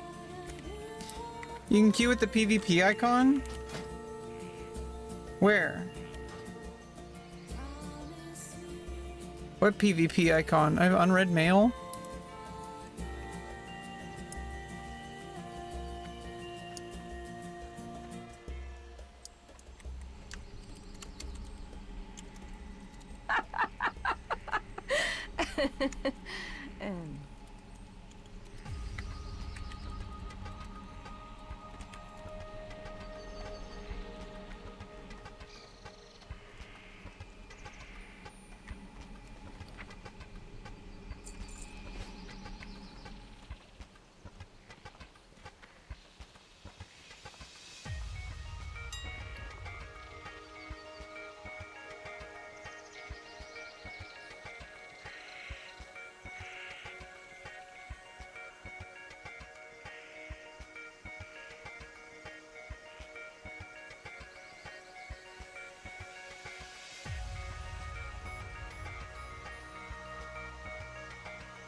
Oh, hey, Ancient. I didn't realize that was you. What PvP icon?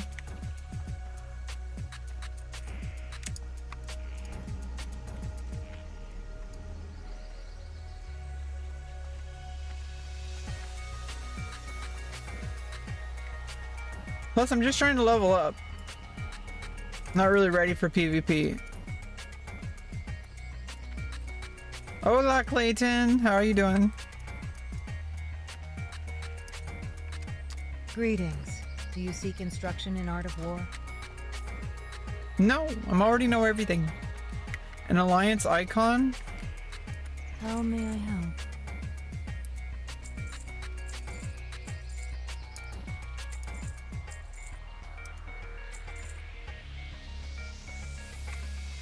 Be careful.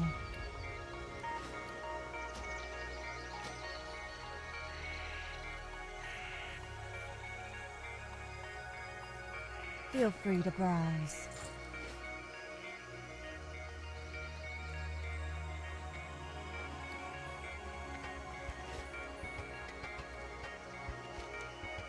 Okay, do I have anything to turn in?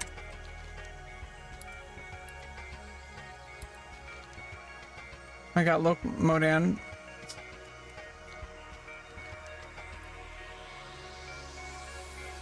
This one, platinum discs. Yeah.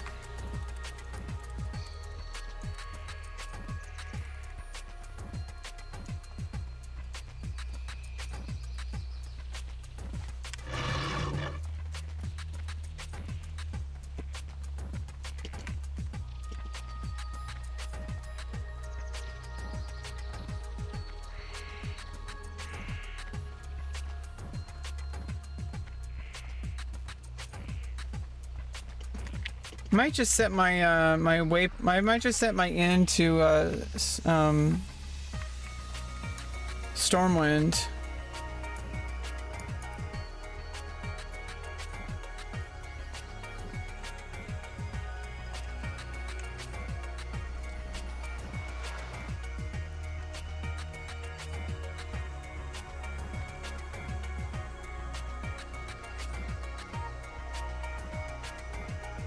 I don't know what alliance icon tab you're talking about.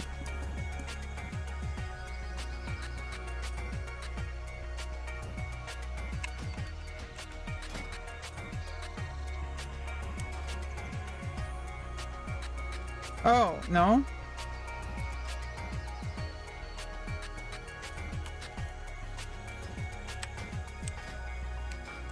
Player versus player, battlegrounds, there we go. I gotta press H. Horse on goals, then Arathi Basin.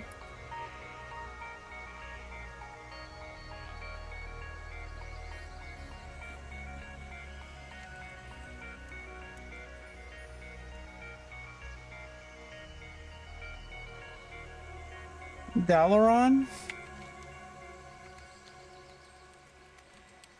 Where's Dalaran?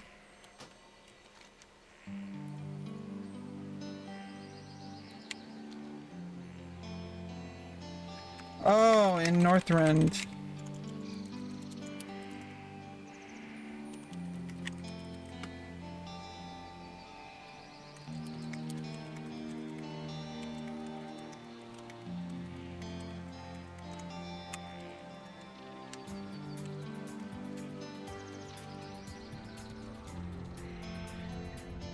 Capture the flag. Yeah, I'm not so good at PvP. I'm just trying to like level up and stuff. I got a lot of grinding to do. I'm only level 42. I'm almost 43 though.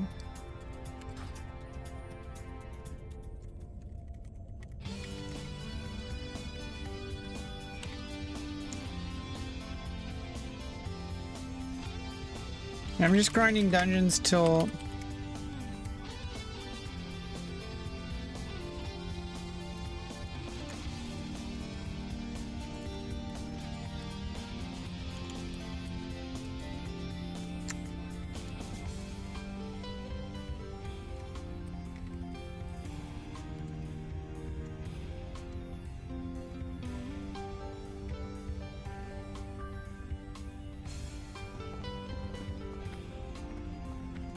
Alliance sucks.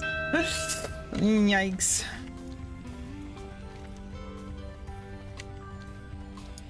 No, did that boat just leave?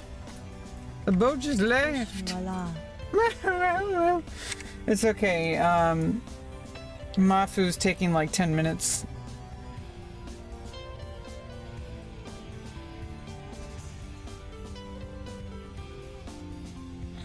Alliance are the good guys? Not necessarily.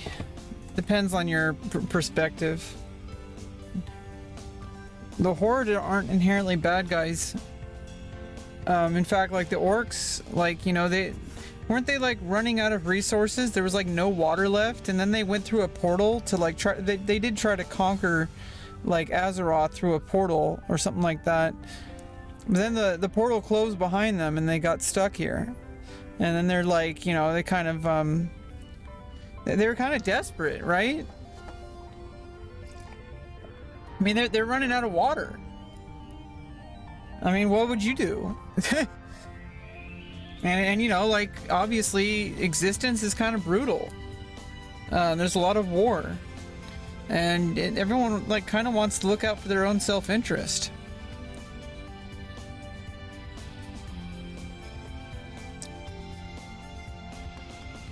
And there are some common enemies between the Horde and Alliance, and they have gone through temporary peace. For example, in the Dragon Isles, there's like some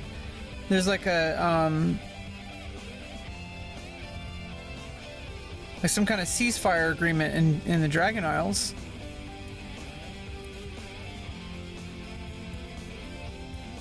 And the Horde just really just wants their wants their land and wants their culture. I mean, that's really all the Horde wants. But they, you know, their culture involves conquering a lot of the times, like especially the trolls. Like the trolls just want to reach glory in battle. The orcs, they have a little bit like of a different value, more on like camaraderie and proving yourself. If I'm not mistaken, a little different than trolls. Trolls just like want to reach glory for their tribes, to be, you know, they're pretty xenophobic. From what I understand, like the trolls think that they're better than every other race. They're pretty xenophobic.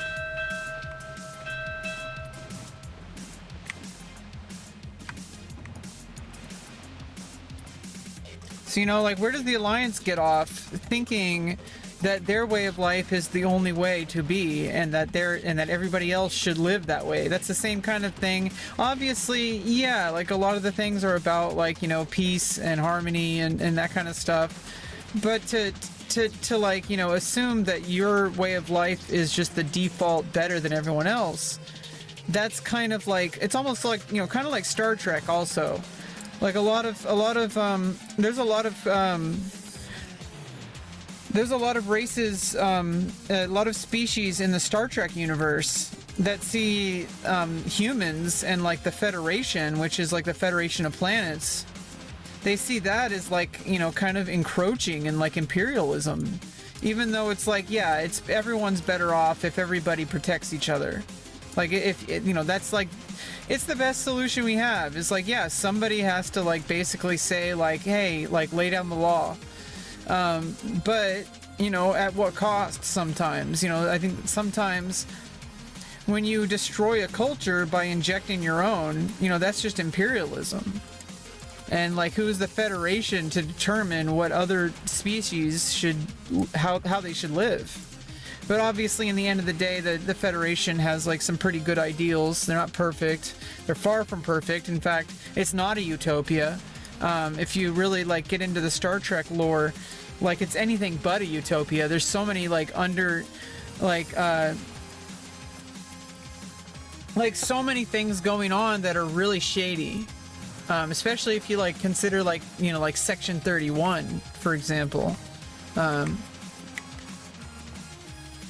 And you know, like, what about like the Romulan Empire? Like, yeah, the Romulan Empire is like fundamentally different than the Federation.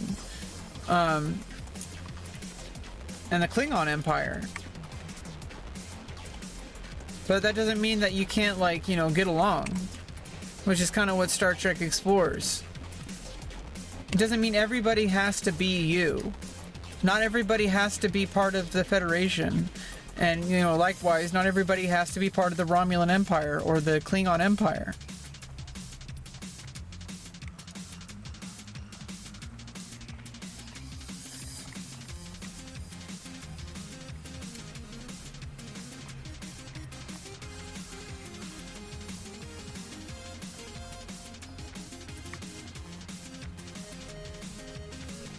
Apparently, Wrath of the Lich King is when World of Warcraft peaked, according to Mafu.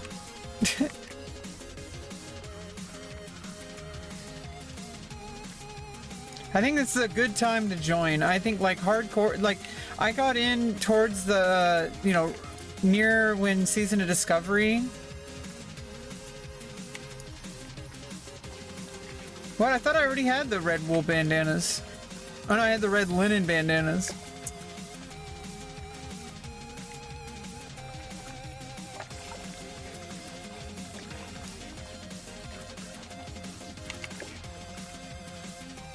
Yeah, I think I picked a really good time to join.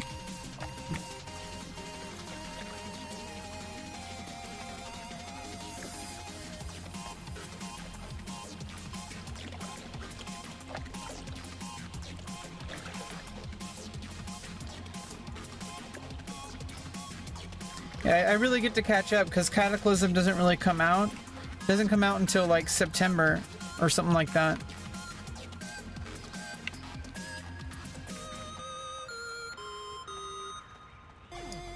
Okay, let me set my hearth here.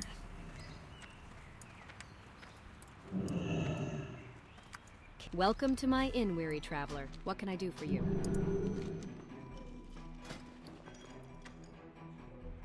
Be careful.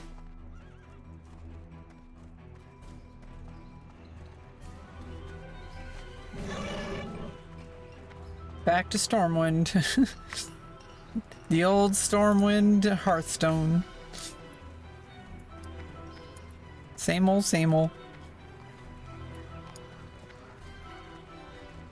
Until I start doing like Burning Crusade and Wrath of the Lich King quest lines, then I'm gonna want to set home points. I mean, set Hearthstones. Where is it you would like to go, lad? In those For just a areas few or whatever. coin, my griffins can get ye there faster than even the swiftest horse.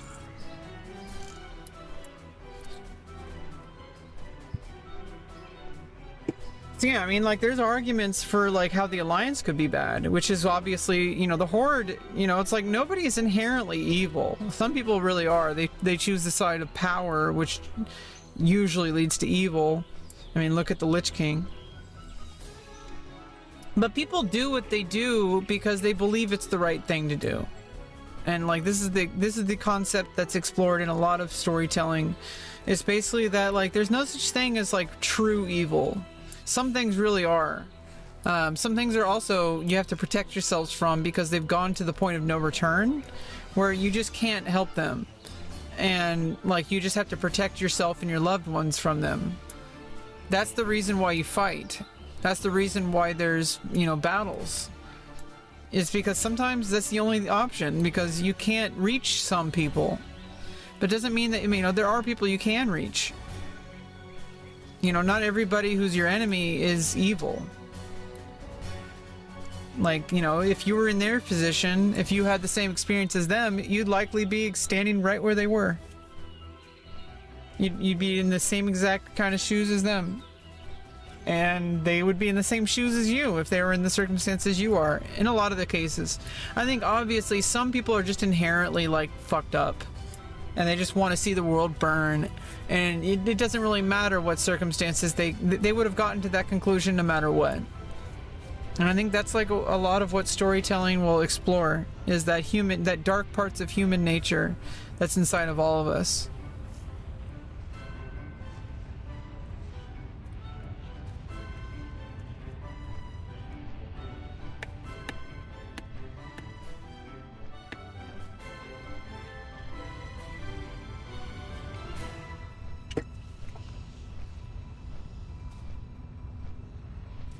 Yeah, there's people. There actually are like objectively bad people in Azeroth and all that. That's why the Horde and the Alliance both fight against them, even though the Horde and Alliance don't agree on each other's lifestyle and ideals.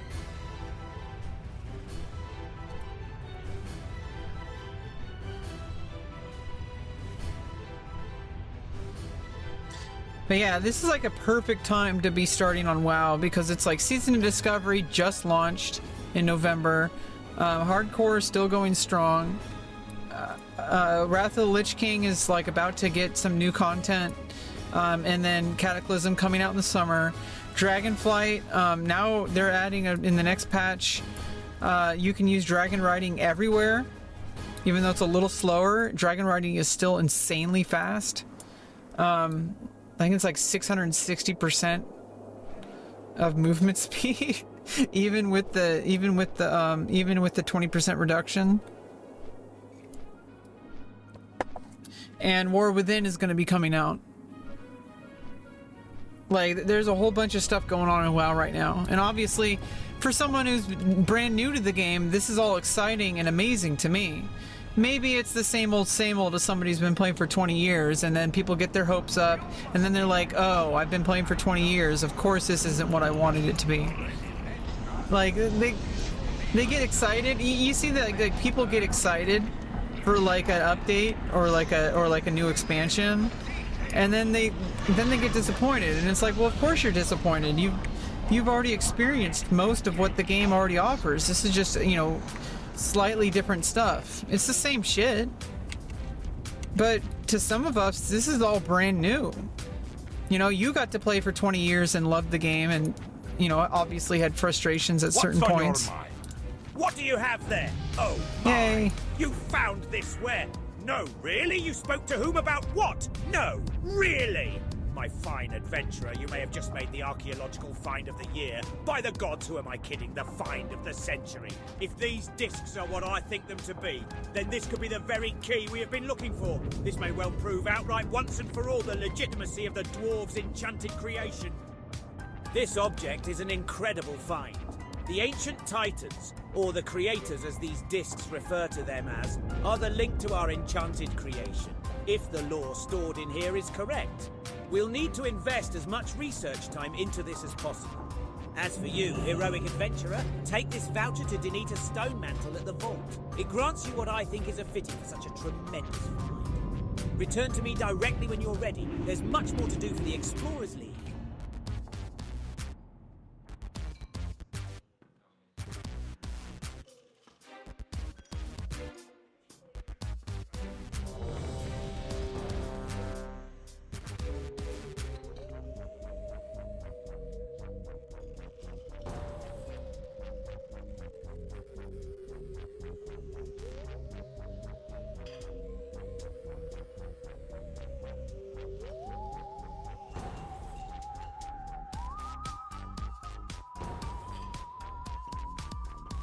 Yeah, I gotta decide, like, each group that I have, who's gonna be the most efficient person to put vigilance on.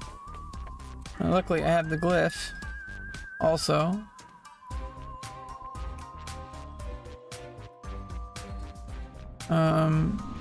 Yeah, I'm just gonna put it on Mafu, the healer.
Maybe I should put it on the warlock.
Yeah, I'm on the Moonguard server.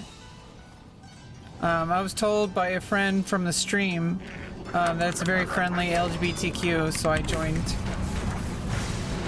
I have a level 70 prot warrior over there too. And, you know, when I got Dragonflight, it gives you a free boost, so I just decided to boost up a Paladin just in case I need, like, an alt tank. You know, for, like, when Warrior won't be, like, you know, a good fit. You know, I could play Paladin. But I don't know, I should be able to play the game just fine on one single class. Like, I shouldn't have to play alts just to, like, you know... But I like having options. And plus, you know, you get a free boost, may as well boost up something. But I haven't played it yet. I'm gearing up. I'm not even level... See, it gives you level... eye level 450. I'm only eye level 430, so I feel like it's cheating if I played my Paladin. I felt like I had to get to level 70 first on my own. And then I also have to get enough gear to, like, match before I would play that class. Any boosted class.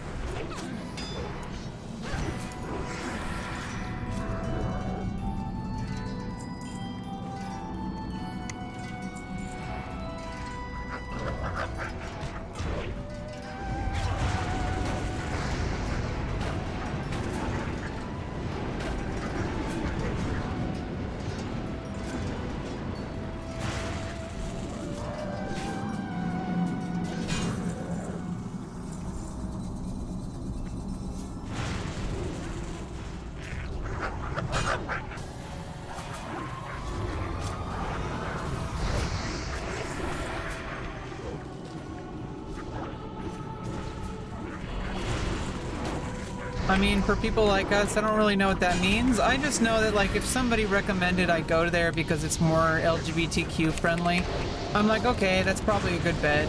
Honestly, I don't know if any server is really going to be, like, any better or worse than another for anything. So I just join whatever and just stick with it. And if that's a good place to start, because a viewer, you know, plays there. So if a viewer plays there, then it's like, okay, well, at least I have a friend there.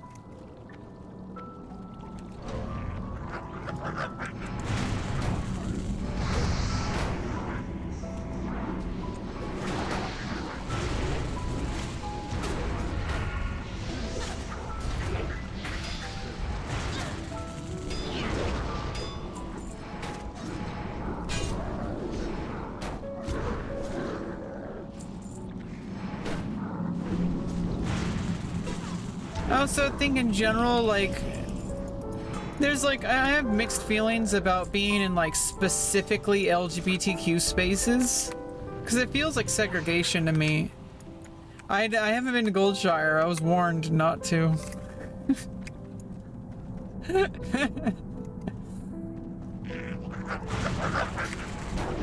I mean, I feel like if I was gonna do that, that's what OnlyFans is for, you know, and like that. People have to pay for that. I don't want gold for that. Plus, I feel like that's a legal liability. I have no way of verifying that people are 18 or over.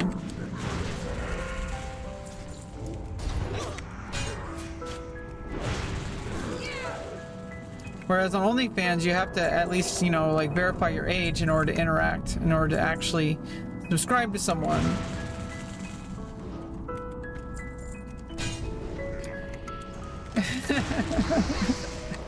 Yeah, I mean, I heard about ERP. I'm actually not really into that. Like I said, I'm an OnlyFans girl, so like that's my job.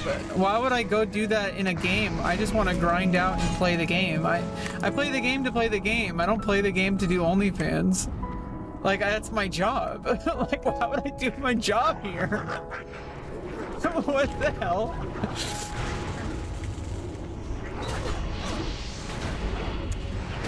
I mean, if I don't like to, like, I'm not trying to get people to join my OnlyFans, really. Like, I do that, like I said, I do that on my campsite, and I'm not really actively doing that right now. But generally, from what I understand, the reason people, you know, keep coming back to me, so to speak, is because it's more than just my appearance. It's also my voice and my the vibe I give, and there's a lot more to sexual content than people realize. Apparently I'm I'm like a natural when it comes to sexual conversations. And you know, like I don't even always recognize it. I just kind of have to like listen to what the people who are giving me money are telling me. They're like telling me like, yeah, you're really good. And I'm like, okay, I guess I should trust you. You're the one giving me money. It's like, like obviously you're giving me money for a reason. Why would I doubt you? Like, I do, you know, like, you know, I'm not trying to like advertise my services here, but basically what I do is I think I set myself apart because a lot of people are kind of like wanting to have an actual interaction with someone instead of just talking to like a bot or to like, you know, an intern or something. And there's so many OnlyFans creators out there that will just, you know, it's kind of understood actually as normal. I think reasonable people already know this. They're not delusional into thinking that, you know, obviously there's a certain percentage of people that are delusional and think that it's a dating service. But, you know, most people, I think they know it's a fantasy and they're just, you know, trying to play out the fantasy. I think that's what it's about. But of course, you know, it's like they kind of understand that, yeah, like it's probably not the OnlyFans girl who's talking to me. But I can get around that by like saying, hey, I'm actually doing a customized voice reply to you. And not just to people who tip. Like, you know, obviously at some point maybe I'll have to prioritize tipping because I'll get like more fans. But that's something that people really want. And it's not even always about sexual stuff. I don't know why people don't really understand why people don't really understand why people go to OnlyFans. It's not because they like think that they'll find a date. Like, I think that's like a misconception. I think that's a very like I mean, it's a large amount of people, but I feel like comparatively, like most reasonable people who use OnlyFans, they just like kind of want to like have that like kind of interactive fantasy. They know it's not real, like that, you know, but like they choose to spend their money on it because it brings them some kind of fulfillment. And it's not even always sexual. Sometimes it's just like knowing that a person, especially somebody who's like more famous than you, like knows that you exist and listen to you. And if I can convey by actually listening to people and actually having replying back to them, doesn't mean I have to like be their best friend or whatever, but at the very least I can listen to what people are, like kind of like interact with people. I think people are willing, I think people really respect that. They're like, hey, you're not just like some other OnlyFans girl who just like hired some intern to like, do automated replies. You're actually replying to what I said. And it's not even sexual, like most of the time. Like, I actually think most people just want someone to talk to. And that's why people come into my stream. I mean, that's why you're here. It's less of a sexual context, but it's the same idea. In fact, when I started camming, I didn't even realize how many parallels it has to streaming on Twitch. The only difference is the content is much more sexual. That's about it. But it's like, it's still like, just interacting with people. People come there because, like they want to feel like there's some kind of interaction. Even if it's not like ideal, I think most people understand that it's not a replacement for real life. I think that's a misconception and a stereotype, that people think that everybody who's on campsites or on OnlyFans is some sex-crazed maniac who just like, needs to go to therapy. Like, no, like there's a lot of people who just, like they need a little bit more than just their fantasy. Like they need something more interactive. And it's nobody's business but their own. It's their money, it's their time, it's their fantasy. And who am I to judge? Like, my fantasy is that I fulfill that fantasy, Like, it makes me feel good about myself. It makes me feel very positive about myself. That people would pay money to talk to me. I mean, that does a lot for your self-esteem, which I have a very low self-esteem. I've been kind of brainwashed my whole life into thinking that I'm meaningless. I'm sorry, I'm getting a little emotional. But you know, people don't. If people really understood like what's at stake here, I think they would have a lot more compassion for like for sex work. It really means a lot to the people who do it.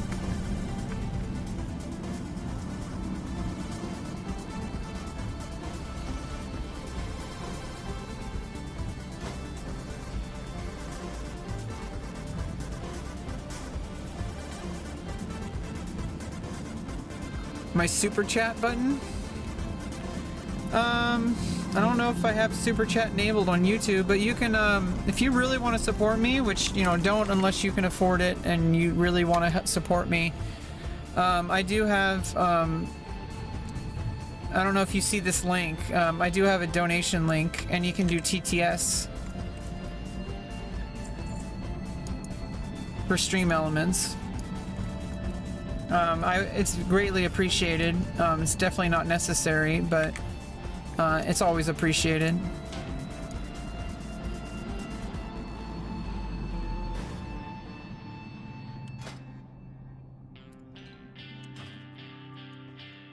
Like you know, obviously money's always good, but like I said, I'm pretty good with money. I'm mostly just waiting for the surgery. Oh, you want to do a super chat? I don't know if I can enable super chat unless you have like a certain amount of subscribers. I'm not really sure.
I'm glad you like the vibes.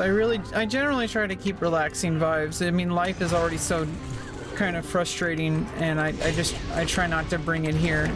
Sometimes it does carry over. I get really emotional, and this is the space I've created for myself to be able to kind of like, you know, I'm just so frustrated with my life a lot of the times. I'm really trying hard to like make life work, and a lot of people in my life are as well. A lot of people are struggling, and I don't know what to do.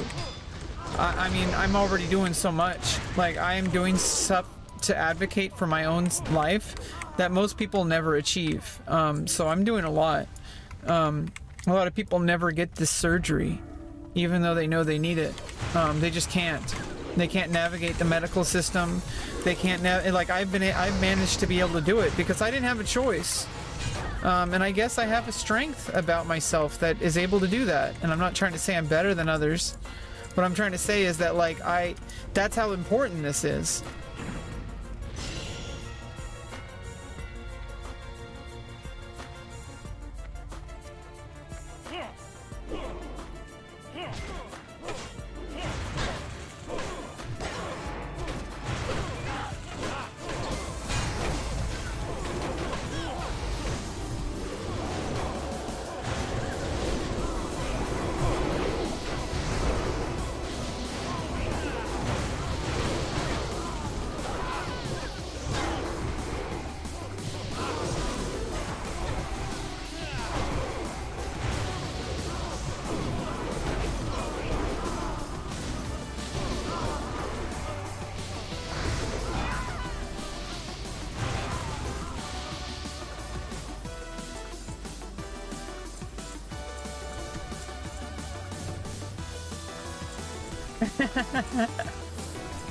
Yeah, that was crazy. That was a lot of AoE. Infidels. They must be purified.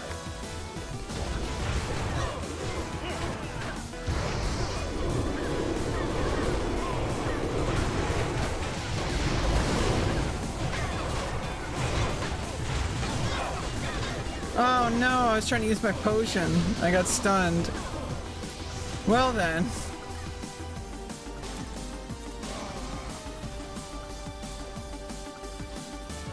Thanks, that was a little bit too much to handle.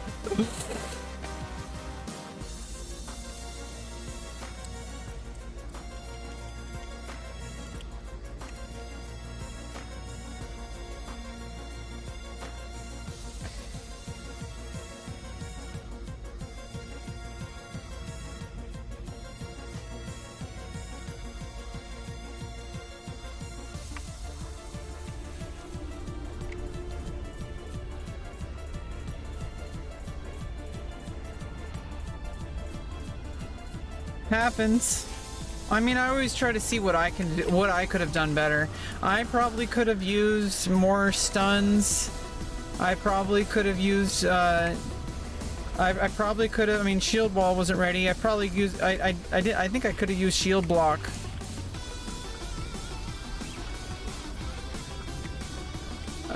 You know, I could have, you know, I had 2 stuns ready.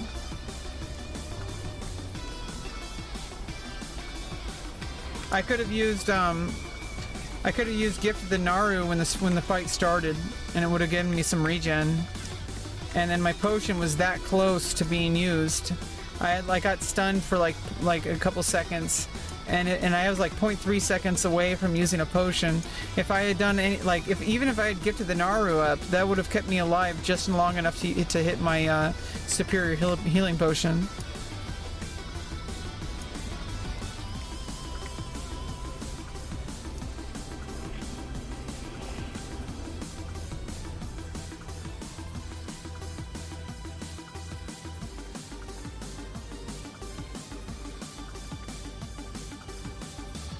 I also didn't hit my demoralizing shout, so that would have reduced their power. Unfortunately, I didn't have retaliation recast up. That would have helped a lot, but I already used that one from the previous AoE pull.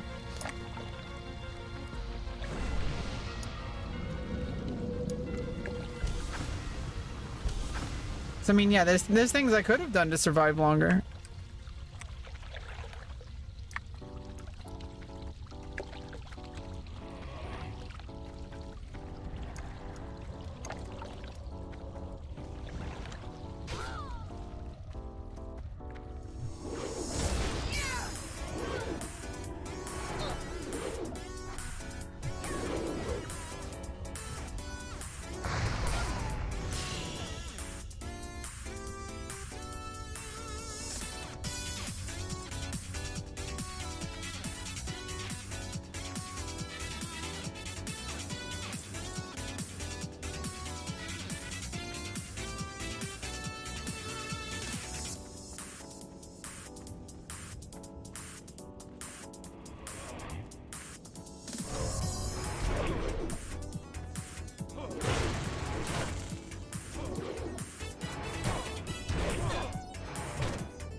Arise, my champion.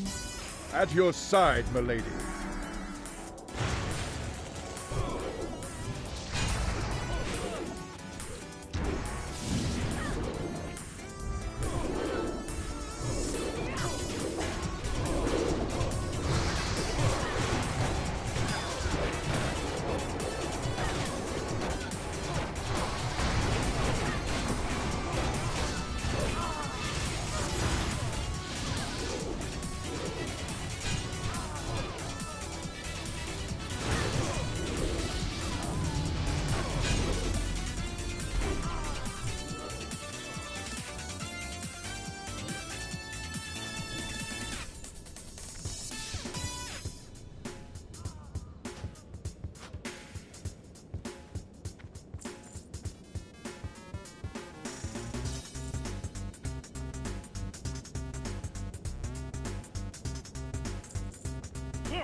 Use the spear?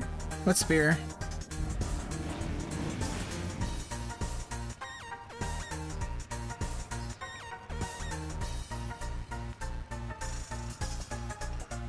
Is there a quest I'm not aware of? With a spear?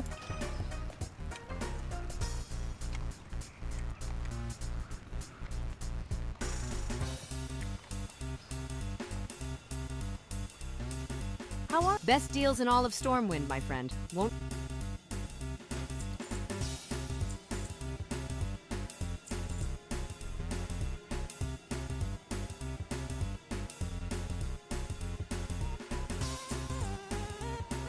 have a good one. I didn't even turn in that Platinum Discs one. I thought I did.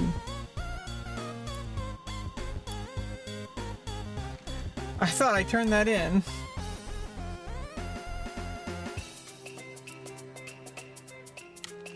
Oh well. I get a 14 slot for that?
I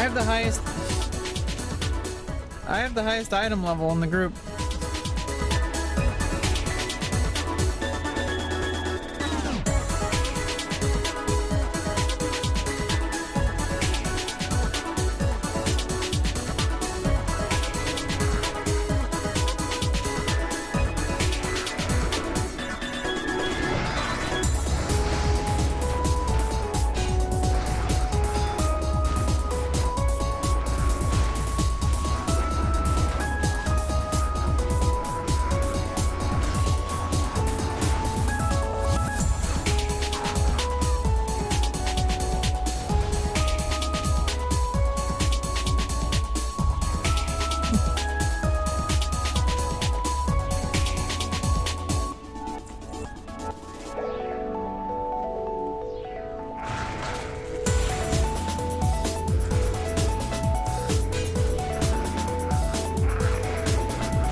The little green houses? You mean the dwarves? Their houses, they're built like a house.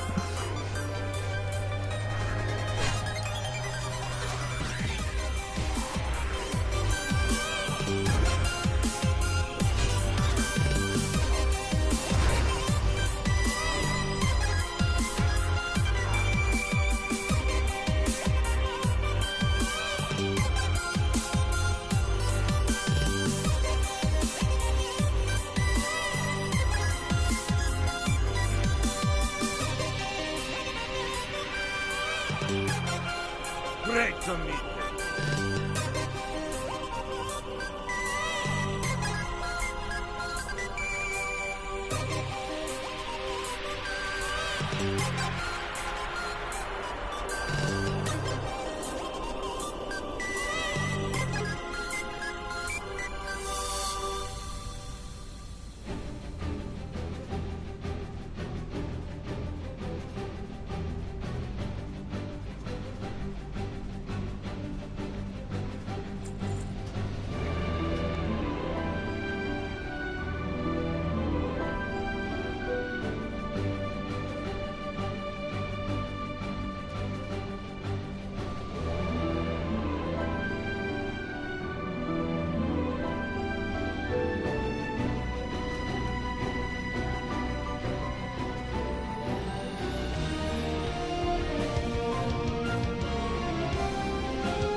I actually have higher defense with that, even though it has lower lower armor because of the agility.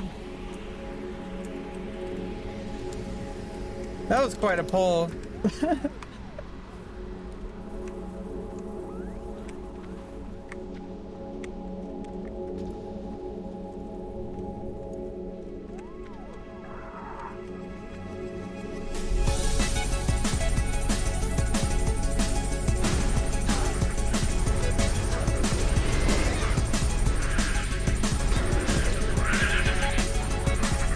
And during that pull, the priest was rezzing the hunter.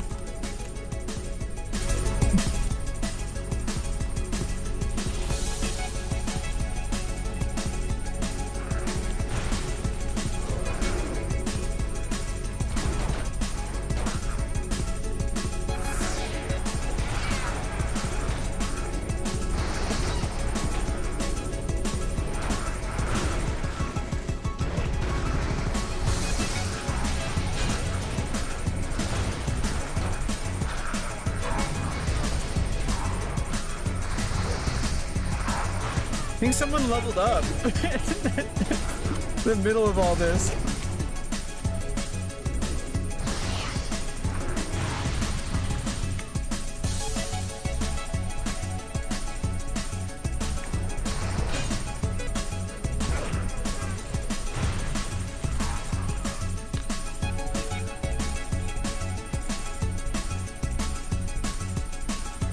Oh. I should put a Vigilance on Renrui, has much higher level, eye level.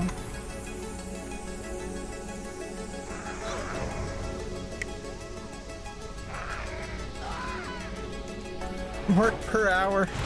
Yeah.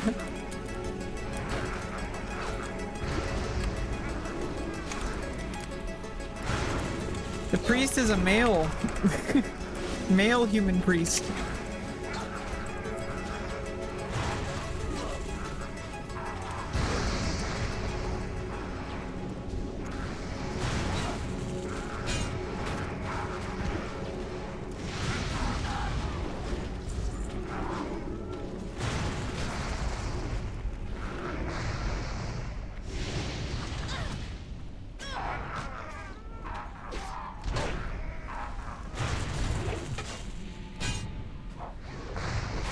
You know, I think the reason why they added the body 1, body 2, I think that, like, obviously they're trying to be a little bit more neutral, but they still call things like male and female. I think the real reason they did it was because they added the Drakthir, and they have like 2 different body types, but they're pretty gender neutral. I mean, yeah, like they do have like the male and female forms or whatever. But I mean, I don't know, it's just, if you really think about it, there's gotta be like a lot more like stuff out there that is like kind of doesn't really fit like a gender binary as far as like creatures. Where'd everyone go?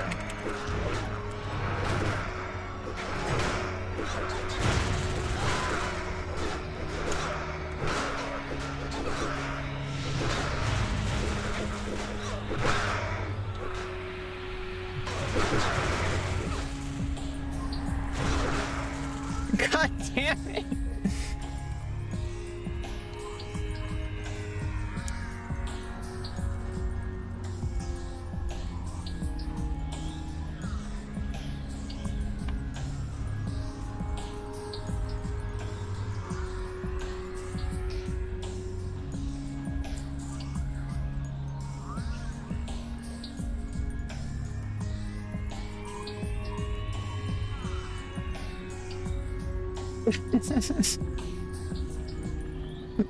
Well, to be fair, they were going to the boss, and I just went off and randomly started pulling.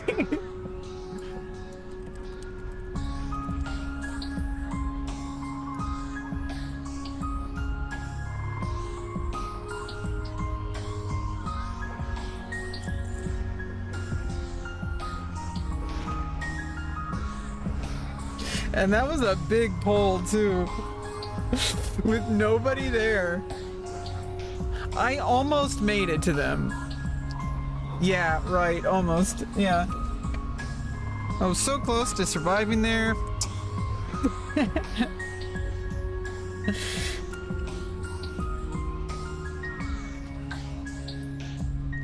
That would have been epic if I made it to them while they were fighting the boss and then lived through it. That would have been epic.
Oh, no, I'm about to go full again.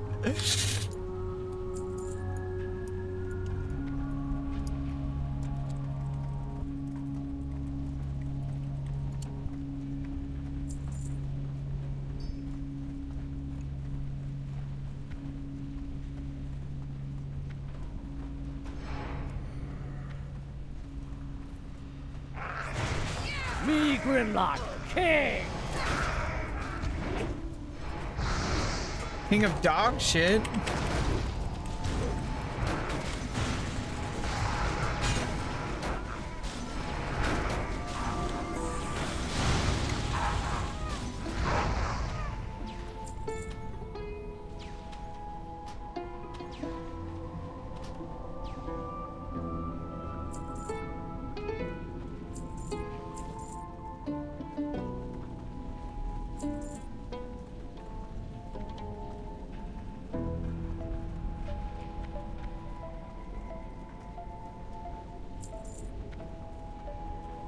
You know, like, I don't know. I don't necessarily know why companies do what they do. I know they're trying to, like, they think they're, like, trying to be progressive or whatever. Honestly, though, I could go either way with the whole body type 1 and body type 2 thing.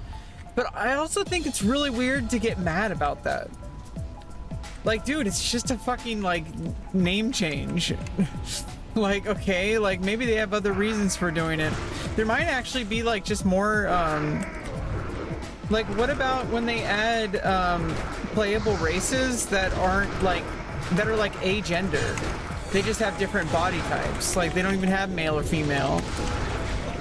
Like, you know, there's like a lot of like immersion that could be like, I don't even understand, but like either way, like I think it's not a big deal. Anybody makes a big deal out of it, I feel like that's just kind of weird.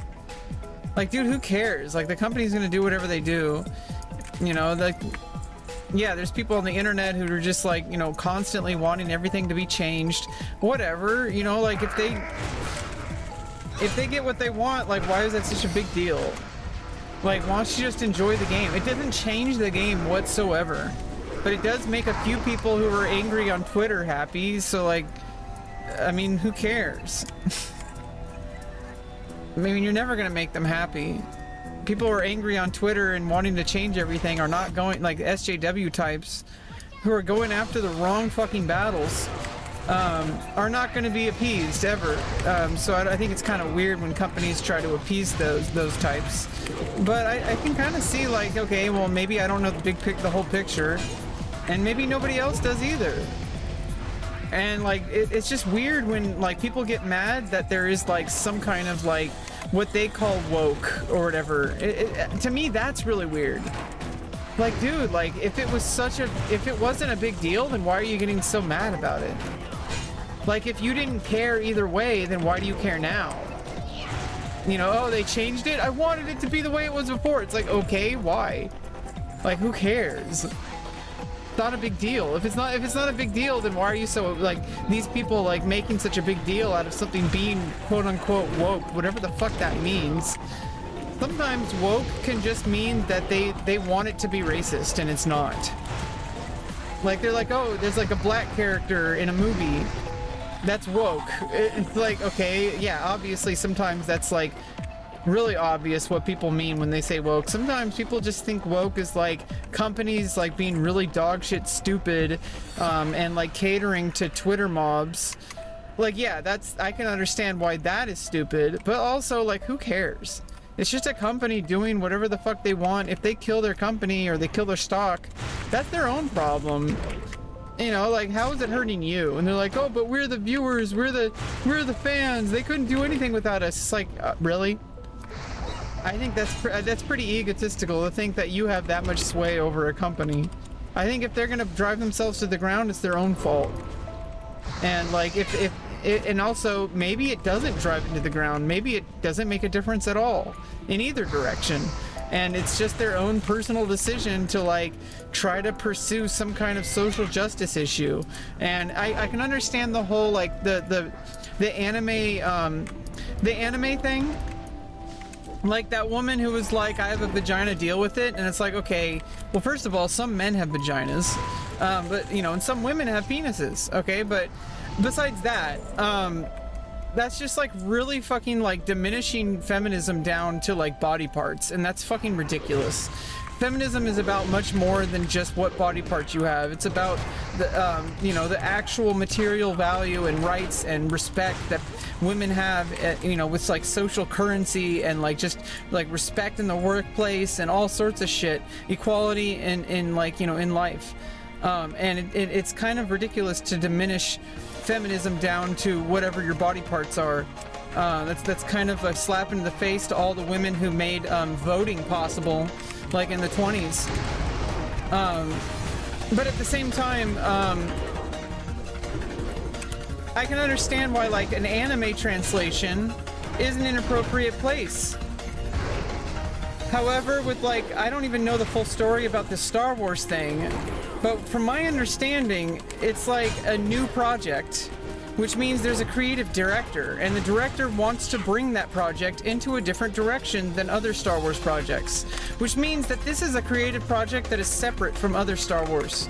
If Star Wars is a franchise, not a monolith. There are multiple iterations of Star Wars. No Star Wars have ever been the same.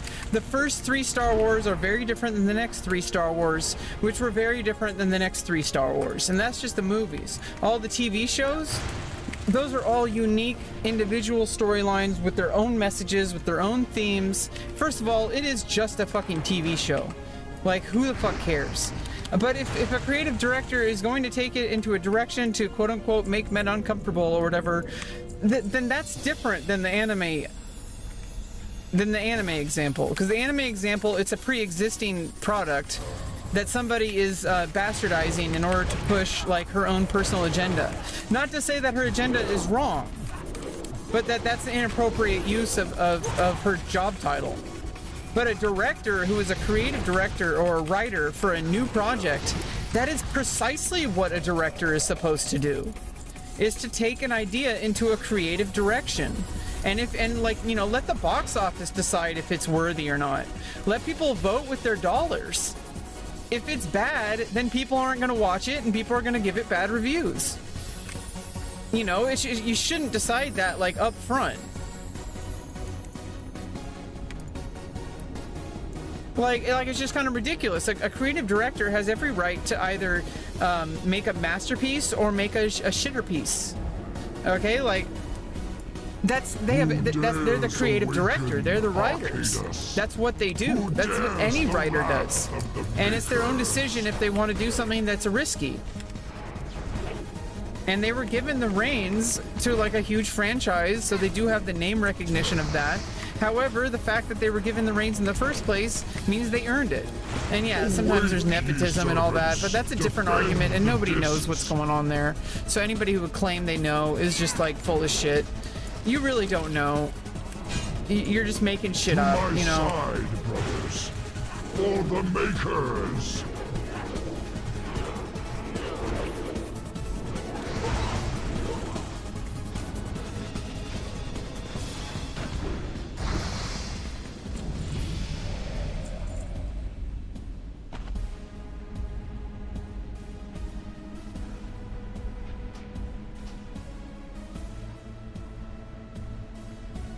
I just congratulated myself for leveling. I said CG, but I was the one who leveled up.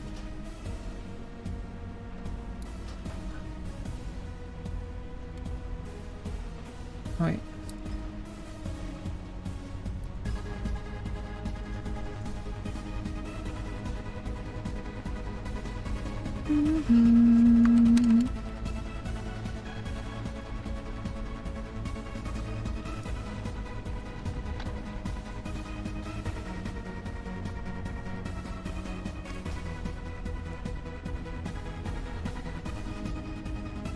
I don't make you uncomfortable? Yeah, exactly. I don't have the power to make anyone uncomfortable. That's the real thing. It's like, you know, when people are like angry that this woman out of context in a single like interview question said my goal is to make men uncomfortable, and then they got really fucking uncomfortable. Well, like obviously you're uncomfortable that a woman would like, you know, set out to like do that, and you don't even know what she means by that. Like you just get uncomfortable, like people who just get uncomfortable that she even said that. Like kind of proving her point. Like like really. But even besides that, it's the individual's responsibility to, you know, nobody can make you feel anything. Especially if it's like, obviously if somebody's like literally like torturing you, like in person, and like doing something that's like very wrong, obviously. But like, nobody who's making a movie or a TV show has any power over you. The way you feel about that is your own responsibility. And that's a really fucking good way of putting it. I never even really thought about that. I wonder if anybody was even mentioning that part. People are all like always like constantly going around the rounds of like, oh, you know, why does she have any right to do that? She's alienating the audience. No. It's like, dude, it's your responsibility whether or not you're comfortable or not. Like, nobody should have that power over you, and they don't. Yeah, I mean, woke garbage. I mean, I invite you to kind of think about things a little bit differently, because what is woke? And why is it garbage? Why do you think it's garbage? Why do you think it's garbage that somebody would want to have to focus on storylines that involve people that are typically left out? Is that what people usually mean by woke? Is that they have a character that's gay or trans, or they have a storyline revolving around those things? Because those things are traditionally left in the dust. And some creative directors want to like kind of like change things a little bit. Now, some things, I mean, if not for that, it's a little bit more about like the fact that you're getting really aggressive about it. That's really kind of why I'm a little bit more concerned. The fact that you automatically think that I'm going to cancel you because you said that. I'm a little concerned about that. Like, more than anything, like, I'm like, dude, like, what have I done? Like, what are you accusing me of? Do I need to be in Star Wars to feel validated? No, but there is a bigger problem, and the fact that people don't really think about these things. There is a bigger problem that the vast majority of movies that you've ever seen contain people that you can relate to. And for a lot of people, there's not many people representing their demographic. And yeah, on its own, it's not really a big deal. It's just movies and shit. But after a while, it kind of adds up. And you kind of start to think like, maybe there's a, like, you know, grows, adventurer. Like after a while, it makes you think like, are people trying to not represent us? Are people going out of their way to make sure that we're invisible? Like, how many trans people do you see in movies, like portrayed positively? And not like as some kind of butt of a joke, or as some kind of like for example, like, yeah, there was like a trans character in a lot of 90s movies and stuff like that. And as you know, like, especially like, take for example, Ace Ventura. The problem with the character wasn't the fact that she was trans. It was that like, she like was like trying to murder that dude. Like that, like she had like severe mental illness, and she was like in like a mental institution, and like there was a whole thing around that. But you know, like the whole trans like plot line for her was like non-existent about like the problems with that character. Like like as far as the storyline goes. But like as soon, like, you know, a lot of movies, they find out that like someone that they were attracted to was you know, was trans or has a dick, and then like you know, it's like then suddenly start throwing up on screen. Like that's an actual problem that was like perpetuated well into the 2000s. That like you just every single time there, like every single movie that comes out, there's a trans character and everybody reacts negatively. Don't you think that's kind of a problem? And like, yeah, I don't really care like if we're represented in movies or not. I kind of do, because like I'm trans and I'm trying to become an actress, and it would be nice to be able to audition for parts. And you know, obviously, I don't know, maybe I could pull off you know, cisgender characters potentially. I don't know. I've been told I'm pretty passing, but you know, it's like there's a serious lack of representation. But honestly, Star Wars is more than just what you think Star Wars is. Star Wars is a vast universe with multiple characters. How do you get to decide what exactly a Star Wars tale should be? Isn't that the job of the writers? Isn't that the job of the creative director? And yeah, if it does it in a good way, then more power to them. If it does it in a mediocre way, then that's, you know, it's just a stinky storytelling. But like, you don't even know. Like, you just immediately discard something because you have a preconceived notion over this idea of wokeness.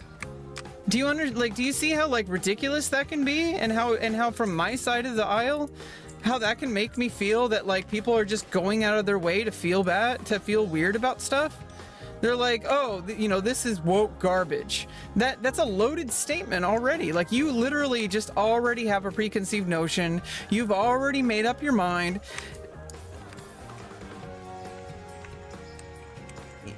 Yeah, I mean, anybody can do whatever they want with any franchise if they're given the reins, if they're given a storyline.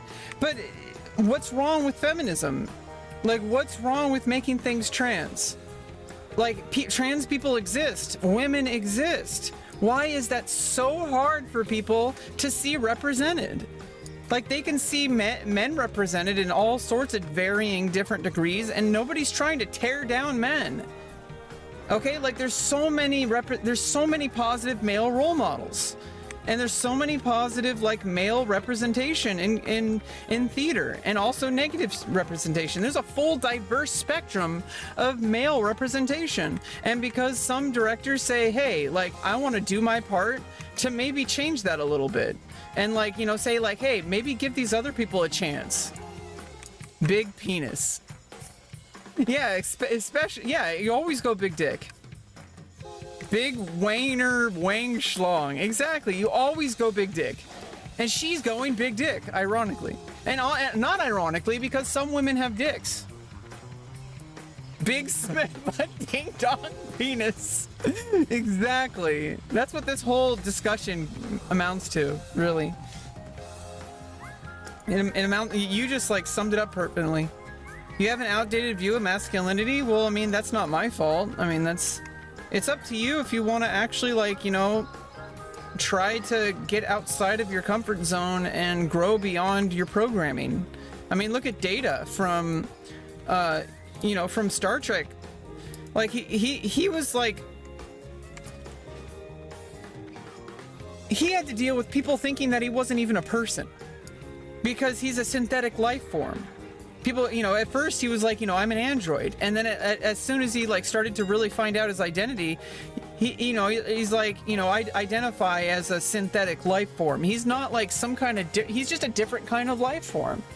He's synthetic, but he's still a person because he can think, he can act, he can make his own decisions, he can care. And there's a whole episode where Picard was like defending his right to make his own bodily autonomy decisions because some engineer wanted to shut him down and tear him apart and study him.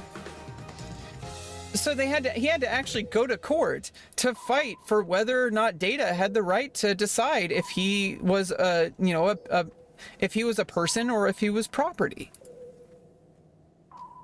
What rights do you want? Are you synthetic? I mean, calm down, dude. Like, why are you so aggro? Like, you have to ask yourself, what about this conversation is causing you to be so aggressive about this? Like, actually ask yourself, if we were talking about anything else, we were talking about Warcraft, were you getting this aggressive about my tanking style? Were you, I mean, maybe.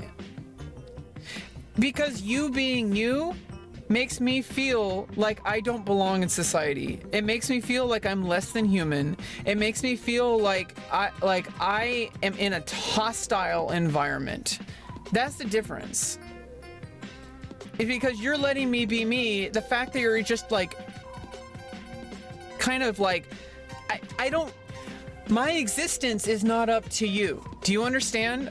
You don't get to let me be me. Do you understand that part? I don't know if a lot of people understand that part. It's not up to you whether or not I get to exist. Do you understand that?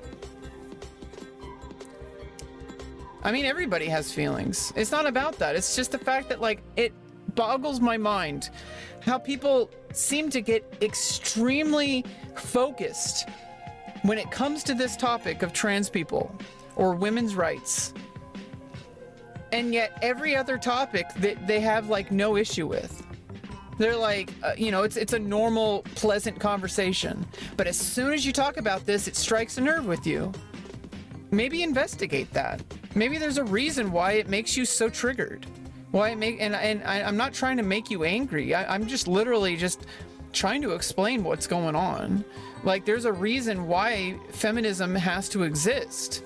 It doesn't just exist just because women hate men. I don't know where people get this idea. It doesn't exist because women want to take away men's rights. Feminism is about building women up.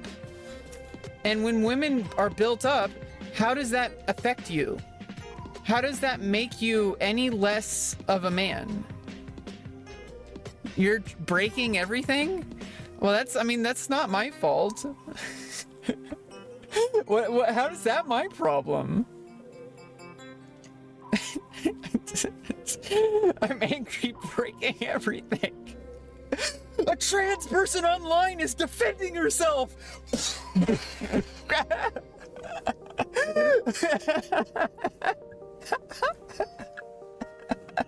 I mean, the fact that I have that much power over somebody out there, I mean, you're probably joking. Maybe you're not. I don't know. But there actually are people who feel that angry for me existing and just like having any amount of like kind of empowerment. It's all about empowerment.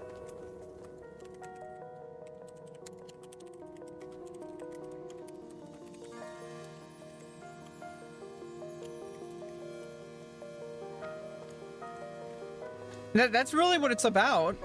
It's like, hey, for the longest time, the executives and all the people making the decisions in Hollywood especially have all been men. And you say that you want to like have like storytelling be just about the story, but what about the stories that women tell? How is that woke just because it's somebody different telling a different story? I mean, I could ban you, but I mean, I'm not going to. You haven't really said anything that, you know, warrants a ban. I'm just trying to have a discussion. Because you're not the only person who feels this way. And if I just like shut down every single person, you know, how is there ever going to be any change? Like, it's the discussions that are the important part.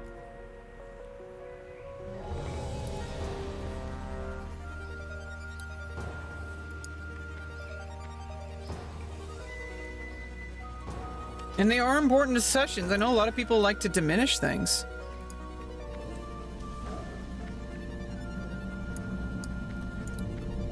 I just want to know. I just want to know, like, how you reach these understandings, because it feels like there's a lot of like unresolved tension. I mean, that's what the discussion is for. I'm trying my best to try to understand you and understand where people like you come from. And I get it. Like, there's a lot of preconceived notions. I don't know what sexual has to do with it. I wasn't talking about sexual stuff. What? And here's another misconception. I don't know where people get this idea, but they think that like talking about gay people existing or trans people existing means that they're teaching kids about sex. I don't know where the fuck people get this idea. They're like, why are you teaching sex in schools? And it's like, okay, well, have you taught your kids that there's such a thing as a mommy and daddy? Okay, like marriage exists, that you know, you're married. Then how is that any different than a man, like two men being together or two women being together? How is that any different? The only one making it sexual are the people who are calling it sexual. And that's kind of weird if you ask me. That you're sexualizing something that is not inherently sexual. Because you have preconceived notions over anything gay being somehow wrong or sexual. Well, here's the thing. It's not about reminding you that we exist. It's that we have the right to exist in this space in the same way that you do. That there's a clear disadvantage. Is that so hard to understand? Like, is it so hard to understand that women and especially LGBTQ women and especially women of color have a severe social disadvantage? That we have to justify our existence and, like, you know, we have to prove ourselves just to exist in a space? No, and obviously it's hard for you to understand because you don't have to live with this. You don't have to live with this, so it's hard for you to understand. It's alien to you. It's alien to you. You think that everybody exists on a neutral stance, and that that like men and women have it equal. Men and women are not treated equally in the same way. And there might be legal rights, but legal rights doesn't mean that there are rights, because there's social rights.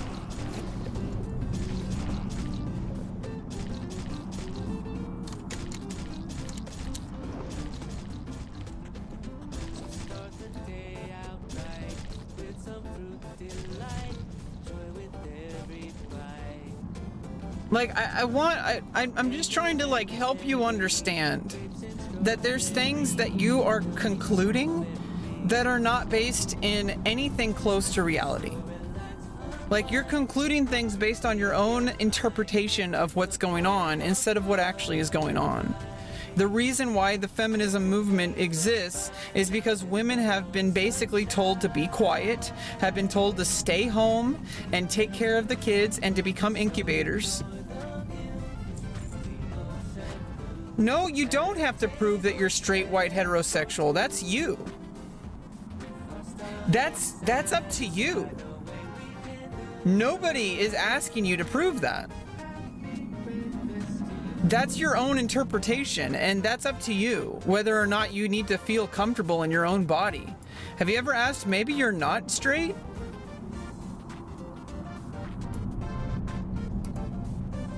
Okay, I'm just gonna block you. Fuck off. Go fucking read a book. Have some empathy for somebody who's different than you. Maybe you are us. Have you ever thought of that? That maybe you're gay? Even if you weren't. What if you were gay? Would that change everything about, like, your existence? Like, why do you have to pick and choose who gets to have your respect?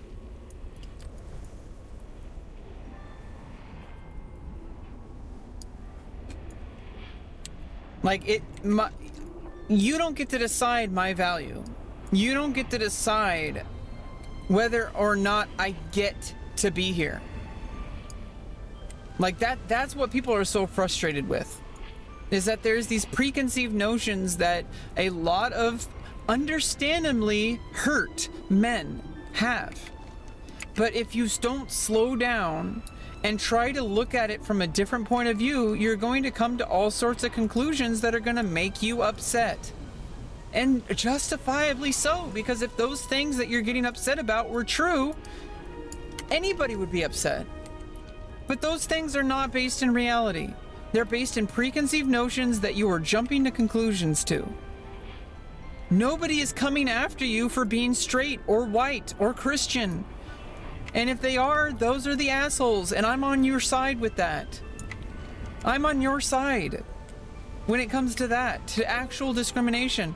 But things that you believe are discrimination just because you have these preconceived notions over things that are not even remotely true, I want to help you understand what's going on.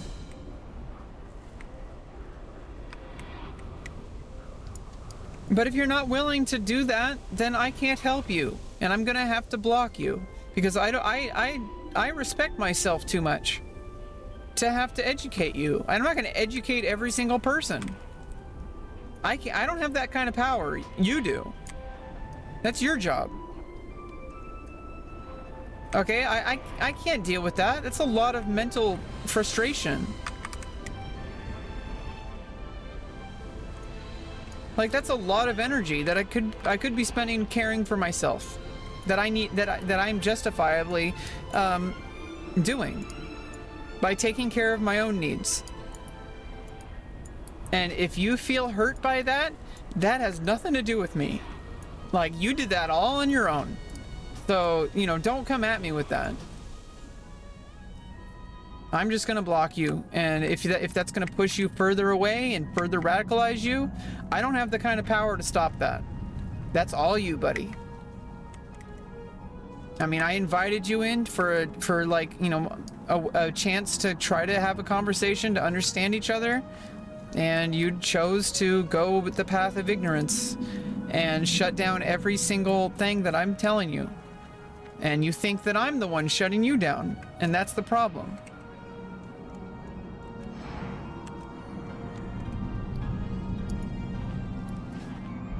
And one day you might get it. And I don't know who you are. I don't know like what you're dealing with it. You might be gay. Maybe that's why you're so upset about going to the gym, because you're afraid that maybe you might be attracted to the men there. But there's a way to deal with that feelings instead of shutting them down. Maybe you are gay, but it's still inappropriate to stare at people without their, you know, and sexualize them in a way that makes them uncomfortable. If you're uncomfortable in the gym because there's a lot of manly men around, maybe ask yourself why you're so uncomfortable. Maybe it's because you're aroused. And that's not a big deal. There's nothing wrong with that.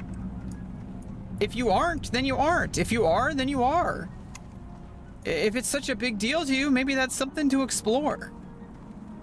You know, like most people who are comfortable with their sexuality don't have a problem with that. And it doesn't mean they're more manly than you or tougher than you. That's like a misconception that you were born into, that you were kind of raised around. Toxic masculinity, that's what it is. And it's hard for you to see because you've been around it your whole life.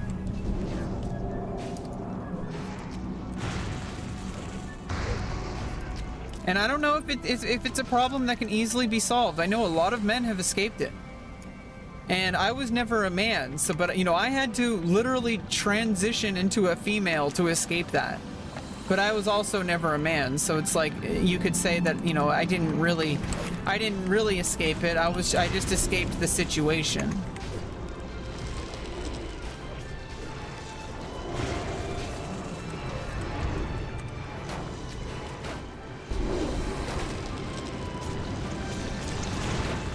Where I thought that I was a man.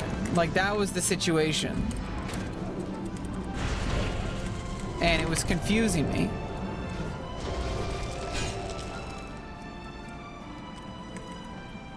Anyway, I hope that person finds peace.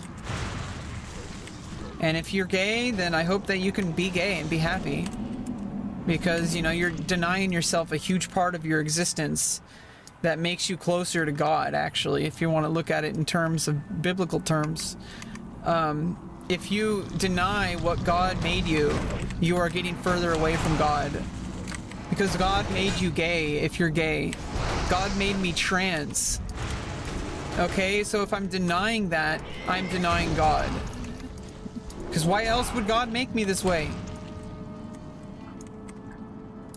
You know? You shouldn't have to defend, if you're so straight, you shouldn't have to fight so hard to defend it. Maybe you're trying to fight against your own sexuality. And a lot of the times, I'm not saying every time, but a lot of the times that's what's going on with guys like that. It's they're fighting so hard to prove their manlyhood and their straightness. Like, dude, nobody asked you or cares if you're straight or not, and if they do, that's kind of weird. Like, if it upsets you so much to be around men and have to say, oh man, you know, I'm not gay by the way, like, maybe you are. like straight people don't have to do that. They're perfectly fine and comfortable with other people being who they are. They don't have to tear people down because they're like afraid of their own sexuality. And I don't know, I hope you find peace, brother.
Yeah, I'm gonna miss that guy.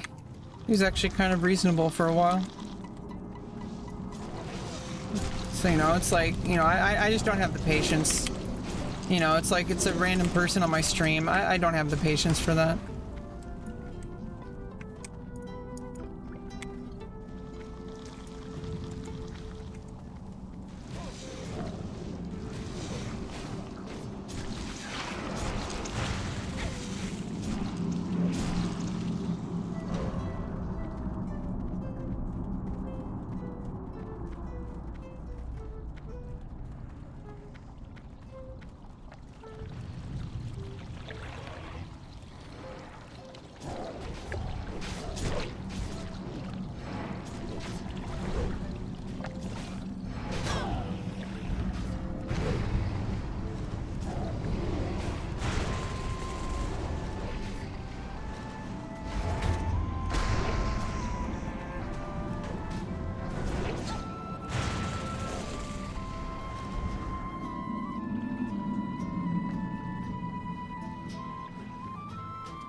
Yeah, a trinket dropped there.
just keep on trying till you run out of cake, and the science gets done, and you make a neat gun for the people who are still alive.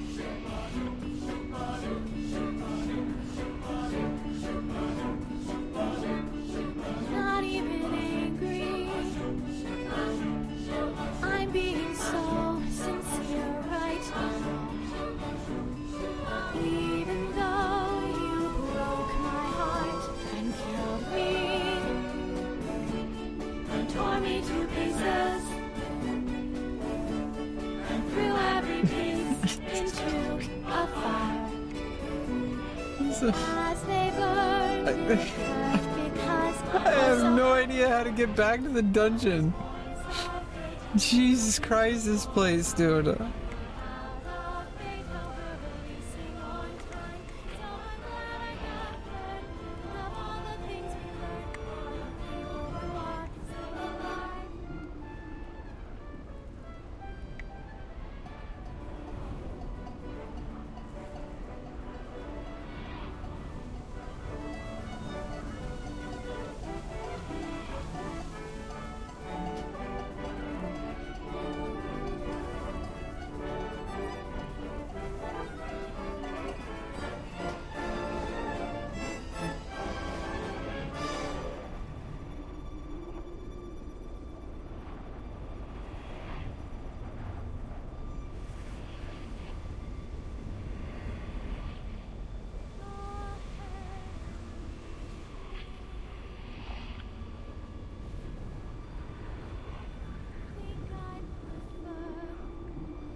I mean, I'm probably just gonna get rezzed before I find the entrance to this godforsaken place.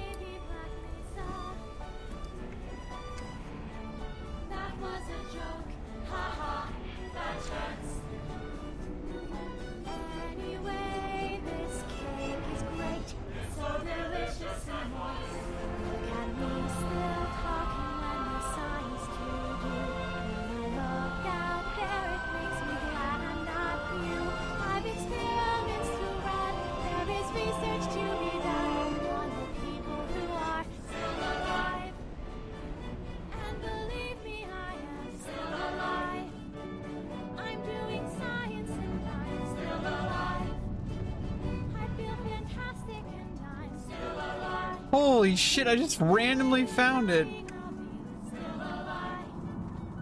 And when you're dead, I will be still alive. Still alive.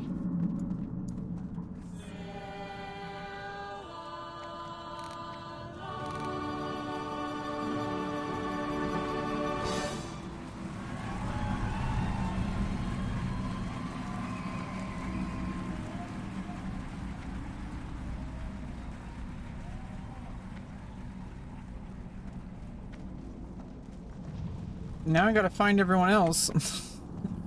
Now that I'm here. Sheesh.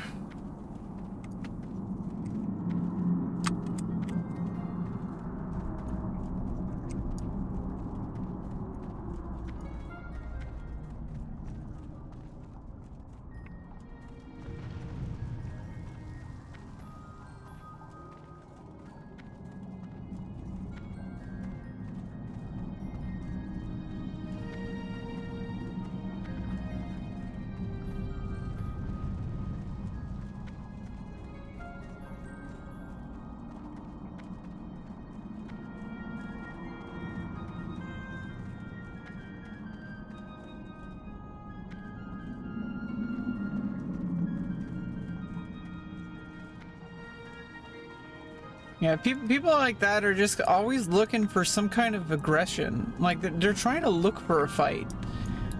They, like, want to argue with somebody that they are, like, not able to, like, exist because they're a male and that they feel attacked for their just existing. It's like, dude, like, nobody is doing that. And if they are, there's something wrong with them. Don't, like, blame everybody else for doing that.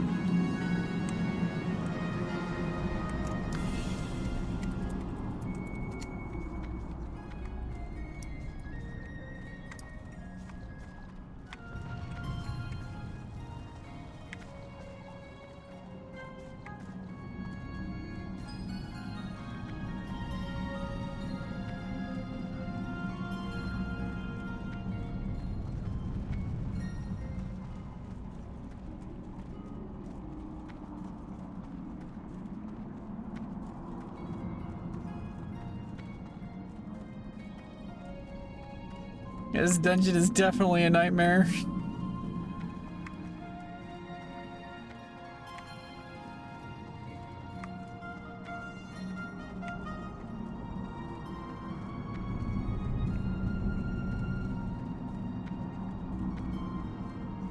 I feel like once you get it though, it's probably not that bad. Like once you get the layout right, you like know all the landmarks.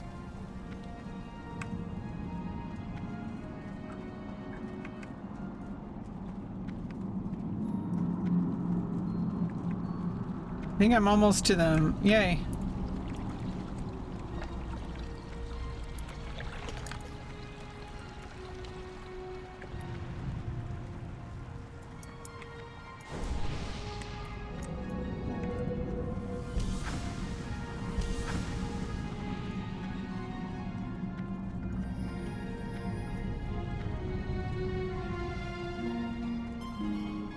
Yeah, we had to like reset the whole thing because I overpulled.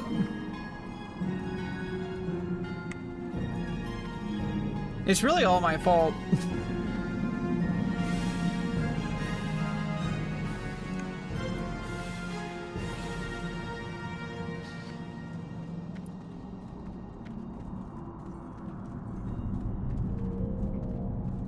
Yeah, I mean, think about how fucking privileged you have to be to get angry that a woman making a creative direction choice makes you so angry that you're gonna like complain to the entire internet about how your rights are being infringed. Like, think about how fucking privileged you have to be looking for a problem like that. Like, it's just so ridiculous. Like, really, something is going on with these people. Like, they always have a chip on their shoulder. They're like, they can't get a girlfriend or they can't get ahead in life. And so instead of doing the work to try to take responsibility for their own life, they're gonna go around and say it's because of feminism that they can't get a girlfriend. Or it's because, like, you know, white males are seen as, you know, meaningless. And it's like, dude, like, how privileged do you have to be on your gigabit internet to go and complain about your existence when someone literally just said, hey, I want to make a movie that lifts women up? And maybe it does good because people, maybe it does, you know, maybe it's gonna do well, maybe it's not, but like, that's somebody's creative direction. They want to take it, they want to like, you know, put some feminist values into it. Or like, why don't you give it a chance instead of just like shutting it down just because you think it's gonna be woke garbage, whatever that means. Like, nobody knows what that means. It has no meaning. It's just like calling someone a Nazi on the internet. It's lost all meaning.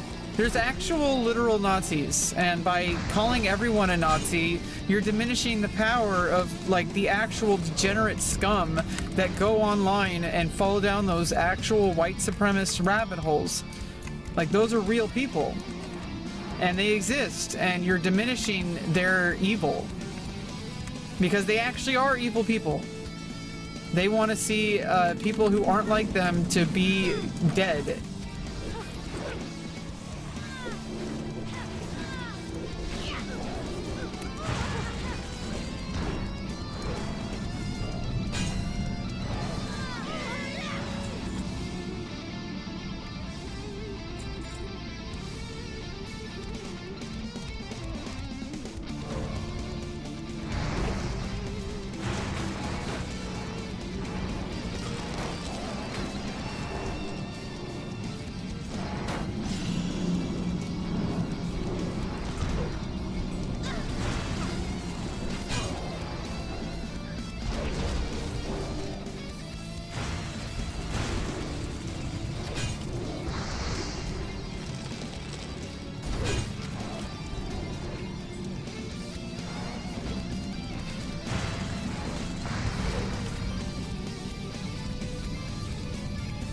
Seems like the only people getting their feelings hurt are these guys who just who need love, by the way.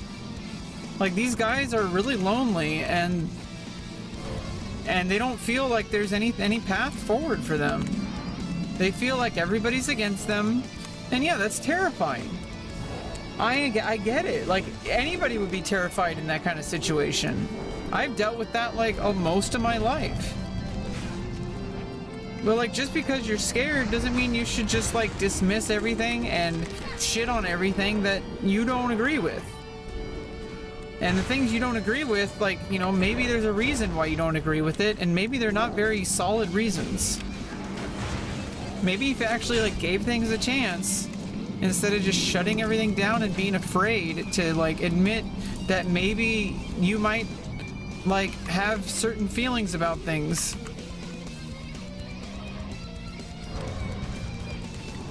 You know, and that there's a reason why it's so offensive to you for a woman to be exercising her creative rights that men have never really been questioned about. Like, sure, yeah, individual creative direction has been questioned, but not in this kind of way, not just outright because it's seen as some kind of larger than life feminism movement every single time a woman makes some kind of creative direction to try to, like, you know, maybe uplift women instead of shutting down men. You know, it's like this, that's where the uncomfortableness comes from. That's where the making men uncomfortable thing comes from.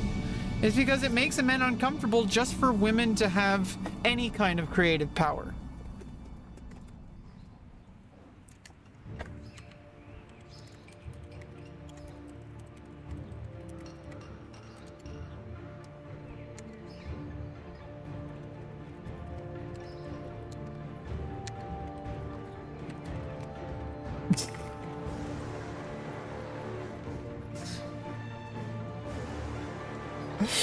Yeah, I'm gonna have to take a break. Yeah,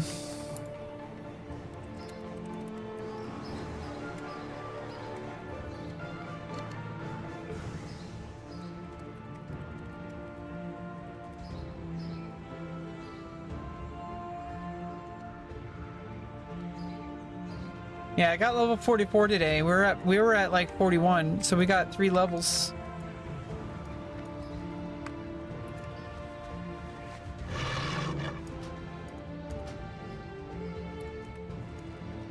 Let's go just hop on over to the warrior trainer. Wait, where's the warrior trainer? Over there. In Old Town.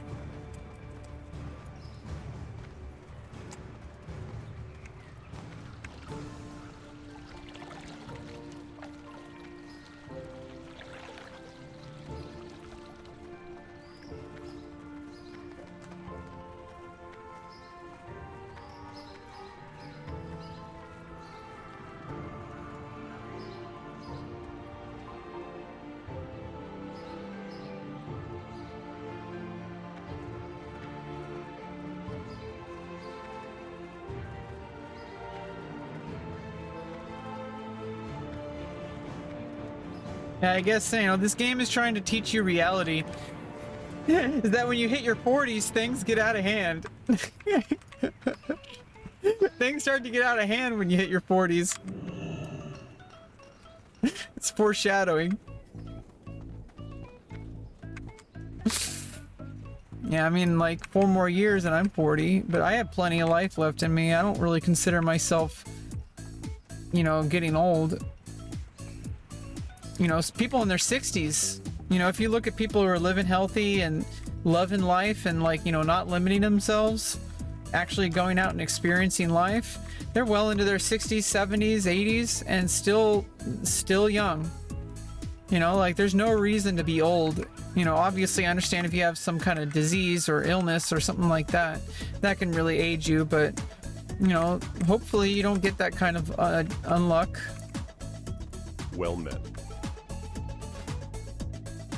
Oh, I already got my level 44 stuff. Okay, so I have to wait till 46. Yeah, I get initial charge. Get intercept or berserker stance.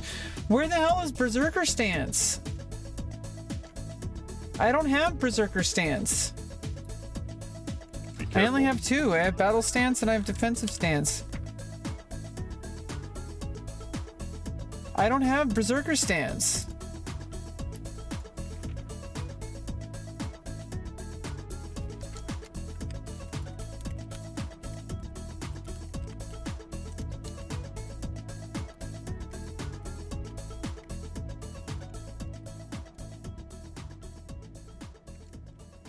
Oh.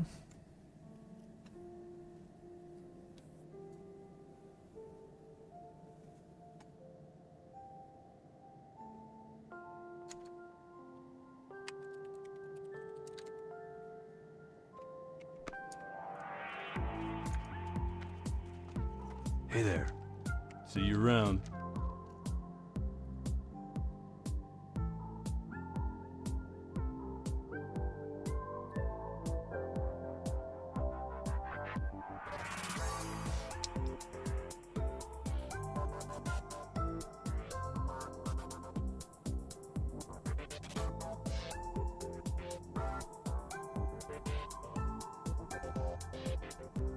Path of the Berserker.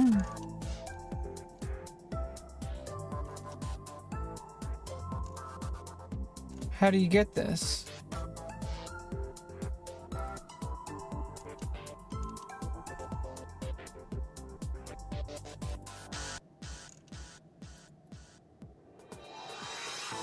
The Affray? And the Barons?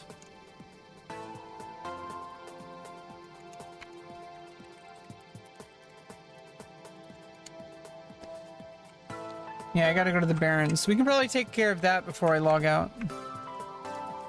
Like, you know, an additional toolkit missing. Like, I could potentially be using Berserker Stance for certain things, especially Intercept coming up.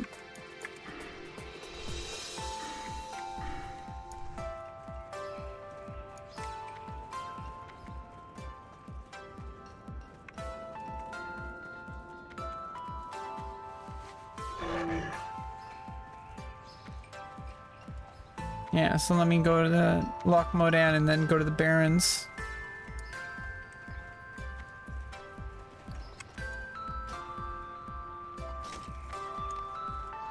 Well, that's quite an upgrade. 397 armor, an extra 15 strength, and 2 more stamina. Now that's some armor. Let's go. That was a good drop. That made that whole run worth it. That's why we did that whole nightmare run, was so I could get those feet upgrades. I get Stalwart Threads of the Bear. Treads.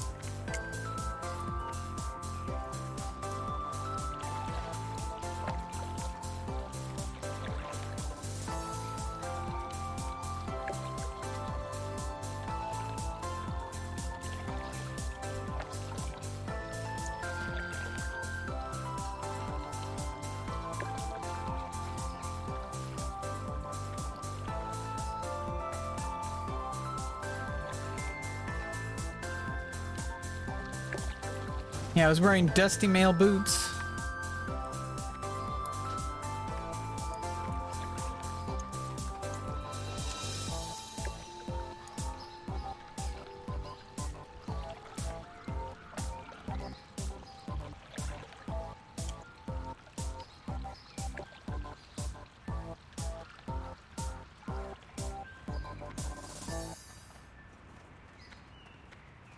Someone randomly invited me. What the fuck?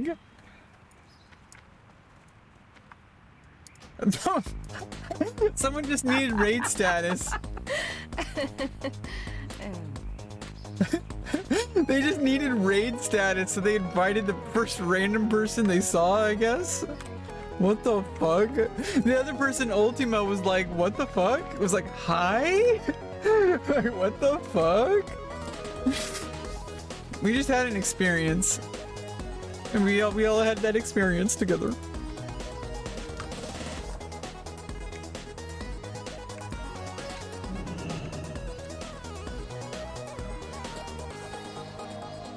We just had an experience. Light be with you. Go with honor. I'll be right back.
Yeah, I think doing this quest is a good like, you know, bookmark. Like, we're just gonna do this quest, and then we're gonna end the stream. I got stuff I gotta take care of. Gotta take care of my health, of course, as always.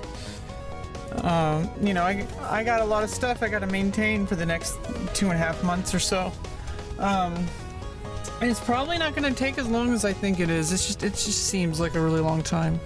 Especially since until the surgery happens, like, I'm just like really on edge, and I can't even pursue anything in my life no matter how hard I try. Especially in that short amount of time. Like, it's just, I don't know why it has to be like this. I mean, it's just, you know, the good news is that I only have to do this once. I'll never have to do this again. You know, it's a one and done. Hopefully no complications. If there's complications, then I have to go back for revision. But even that is like, even if there is a rare chance that I have to go in for a revision, my doctor has rarely had to do that. And only in cases where I think there was like some other issues. I'm very healthy, and I'm even healthier than he wanted me to be. And I'm going to continue to get healthy because I am determined. Like, I am a mad woman, okay? I absolutely cannot let this fail. You know, this is important to me. It's my vagina. Like, it's gonna be with me for the rest of my life, and so it's important to me to, you know, go in this, like, really carefully and be strong, which I am. So, you know, but the thing is like, once this is done, it's done. I can just move on. It's gonna be like, you know, I'm gonna like step out into the sunlight, and I'm gonna finally be able to just move past this and like see where else life can take me. You know, it's pretty exciting. And the whole time, I'm bringing World of Warcraft along with me. And anybody who cares to join me, my guild, multiple guilds, multiple game versions, multiple viewers, anybody who wants to come along this journey with me, World of Warcraft is our boat. This is the boat we're in. We're all in this boat. World of Warcraft is a common place where people from all walks of life with different life circumstances can be together in a common ground to experience whatever they're going through, and we can do that together, and we can choose to do that with peace and harmony and love and like camaraderie, or we can choose to just tear everyone down. I'm gonna choose to be a team member. I'm gonna choose to be a good guild member who can be counted on to get quests done, to do raids, you know, to be there for people who need help, to help people level up if you know, somehow they, you know, I could do some kind of mob tagging or something like that. Who knows? All sorts of shit that a guild member can do. And people will laugh it off, but it's really important. It's actually probably the most at stake here. Every time you log into the game, you have a choice to make on who you're gonna be. Who are you going to be today? It's always a choice. Every single time you log in. And it might not seem like a lot is at stake, but everything's at stake. Because you're the one with the mouse and keyboard, your hands, your life. You are the one in front of the computer. This is your experience. You don't have to be here, but you chose to be here. And now that you're here, like, what kind of person are you going to be? That's everything. That is what life is. And if you can't see that, I hope that you can start to see how powerful every single moment we have on this earth is. And that nothing is worse or better or meaningless. Everything is meaningful. This experience right now on stream, me saying this out loud, me running to this quest, this means something. And I just wish other people would see it. There is no such thing as a right or wrong activity for humans to do. If it's like progressing, if it, you know, obviously not like evil things, but like everything has value. every action you take has value. And some people just choose to let life pass them by. They choose to let all these moments go, like, to the void.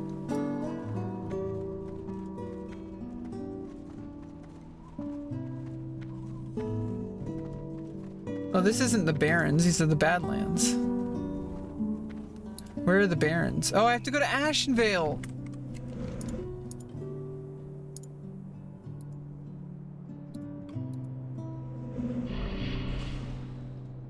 It's in Ashenvale, god damn it.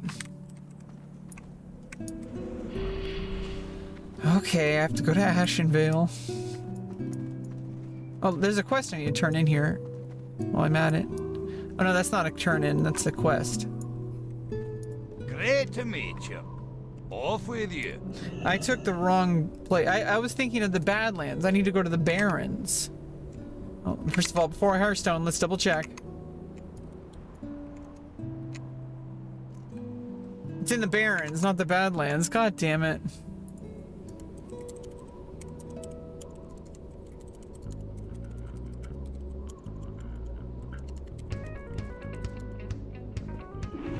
It's the Barrens, not Badlands.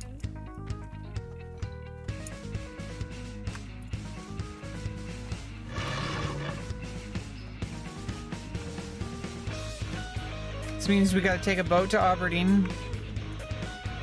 And we gotta go through Ashenvale to the Barrens. Let's do this. Let's do this.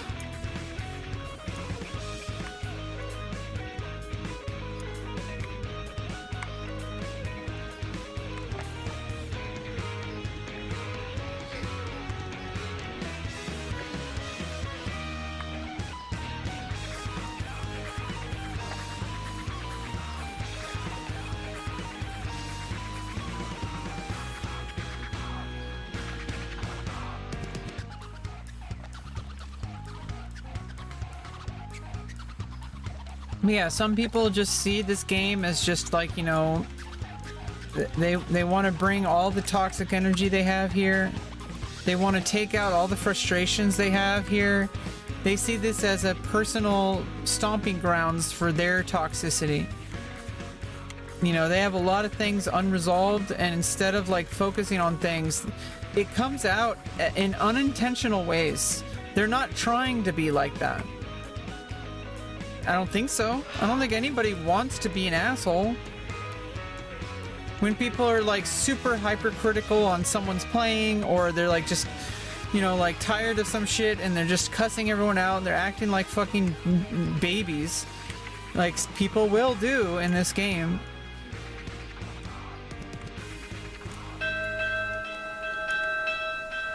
Oh, is it leaving?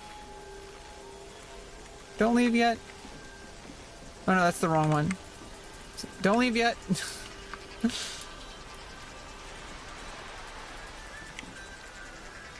Don't leave yet. Oh, this song. This basically sums up everything I was talking about. I was able to defend my homeland. It's a familiar sensation. Oddly soothing.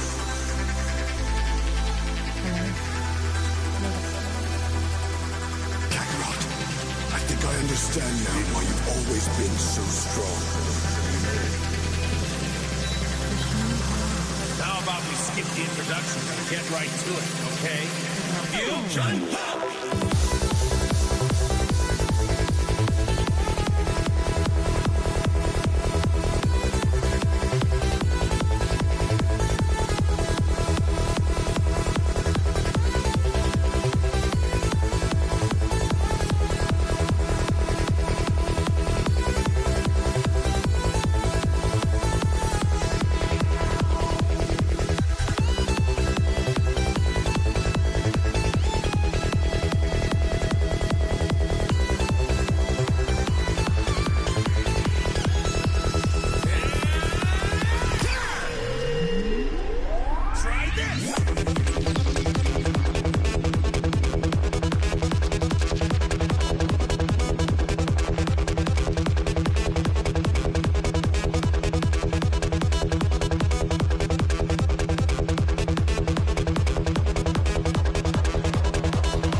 understand now why you've always been so strong.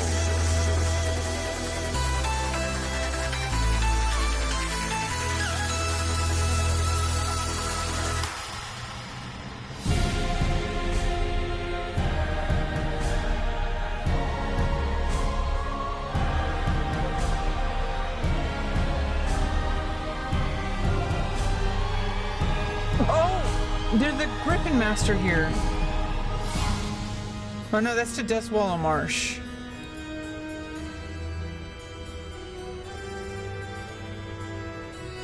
But I can get to the Barrens from there. Maybe faster? No.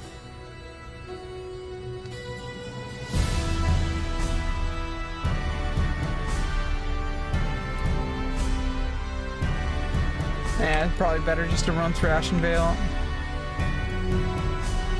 Yeah, probably better just to run through Ashenvale. I know I have a flight path in, I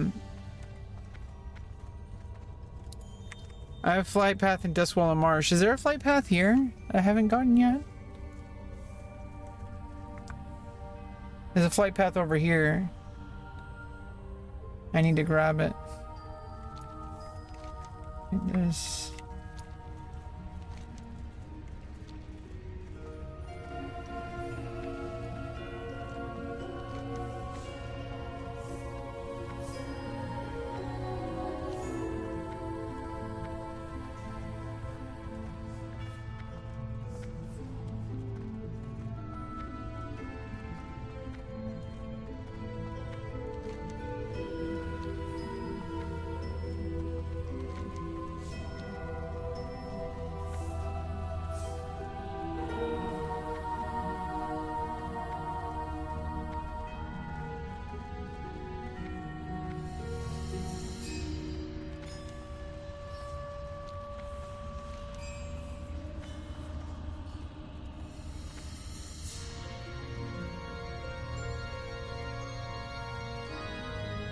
Yeah, there's like a flight path.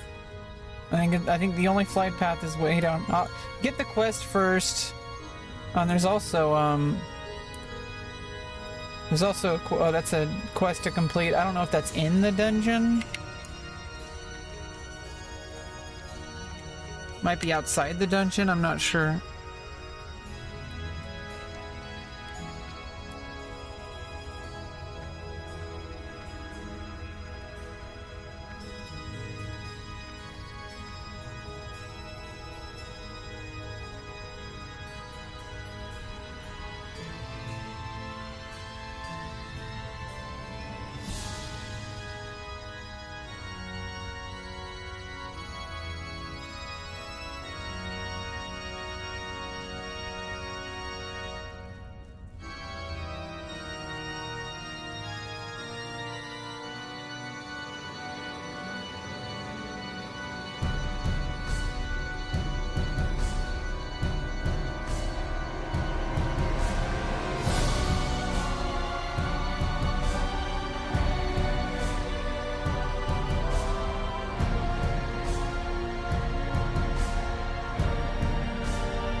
I don't even know if I had the flight path in Ashenvale, but I'll grab it now. If I didn't.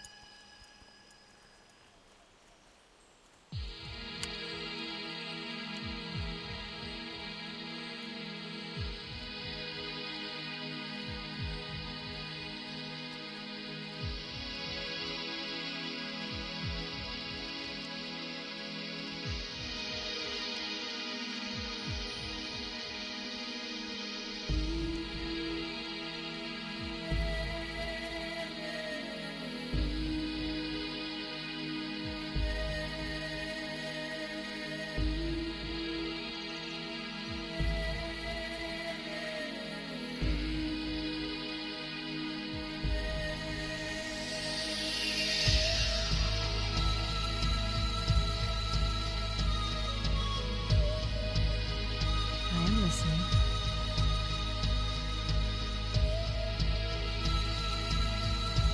Be careful.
Hey, what's up, Duskwood Sniffer? What are you sniffing around for? Yeah, I'm just chilling. We're just finishing up, getting the flight path here. And I got a quest to do. I was wondering how to get Berserker stance. And it's like, it's where you gotta do a quest. My guild told me. So we're just finishing that up, and then we've been on for about 5.5 hours, so it's kind of getting to that time. I gotta take care of my body. I have to have dinner. I have to like go on a walk first. Get exercise. I gotta do daily exercise stuff. Taking care of myself. I'm taking care of everything. I'm actually doing great. It's just I gotta hold on.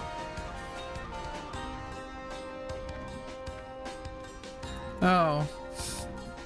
Well, don't come after me. I'm trying to do a quest. I'm not in the Barrens.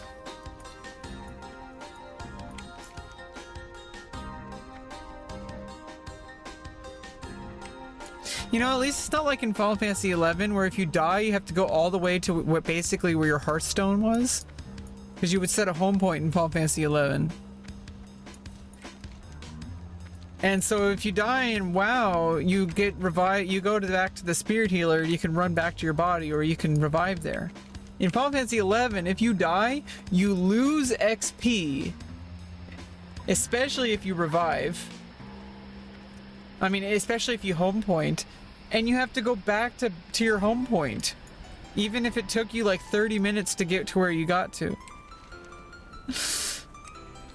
So if it had like Final Fantasy XI mechanics where there were no spirit healers, and if when you died you have to either be rezzed or you have to go back to your Hearthstone. And you lost XP, and you could de-level. So if you were level 80, you could de-level to 79. I mean, Final Fantasy XI's very different pace. It works with that game. It's a very different pace. And the death experience loss, though, can be really bad once you get to master levels, but that's about it. It's actually like non-existent, anything below master levels. Once you get to master levels, you need like millions, and I'm not even joking, millions of exemplar points. And you have to fight super high level mobs for that. So it takes millions, and you can lose them by like the hundreds of thousands or something like that if you don't get raised. Like, I'm guessing at like the higher master levels. Yeah, you get punished by death. It's like real life. But yeah, thanks for sniffing around my channel. I'm basically kind of like going through a weird part of my life right now. You get to be here in this really wonky part of my life, but World of Warcraft is really getting me through it. I'm going through a surgery in about 2.5 months. I'm gonna have my vagina.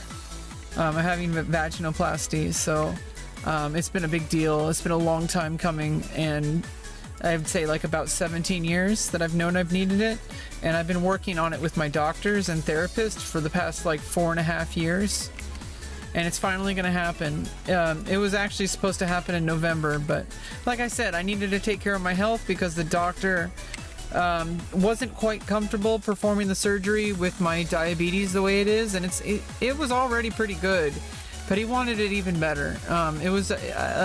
I had an A1C of 7.2, which is a 3-month average of your blood glucose levels, and he wants it about at the maximum to be 6.9, but I got it down to 6.7 in a month, and it'll probably be even lower. The healthy range for a non-diabetic is 5.5 to 6.5, so if I can go below 6.5, I'm actually as healthy as a non-diabetic, which takes a lot of work. I've worked really hard for this. Okay, let's go hop on and do this quest. If I can figure out how to get there. Oh. And then we can go get the flight path. Is there a flight path over here?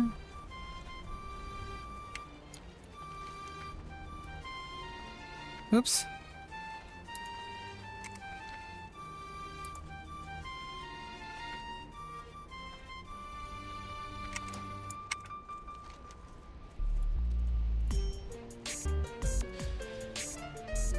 Yeah, I'm definitely taking care of myself. It's a question of whether or not I actually care about myself. That's really what it comes down to, and I do. I care enough about myself to do this. And, you know, I don't expect everyone to understand it. And I don't even know if they can, but... Oh, there's a flight master here. As well.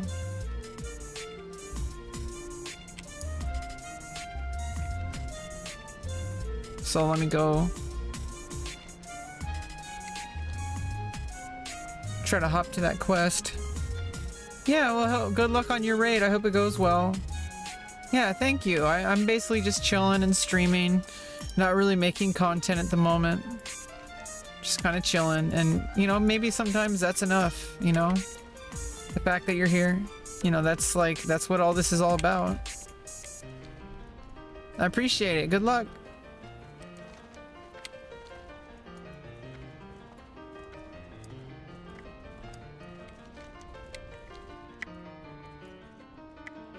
My elephant.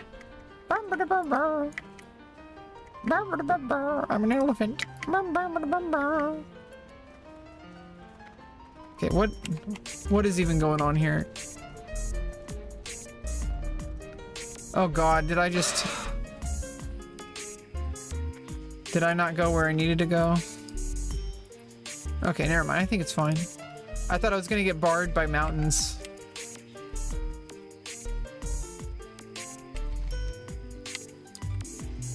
I have to get to the island.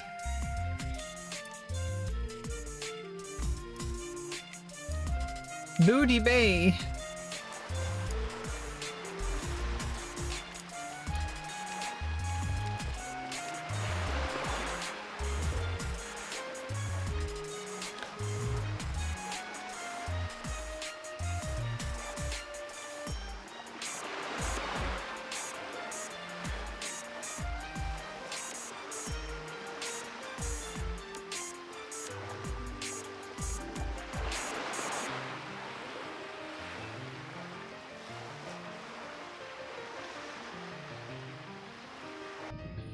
Fatigue?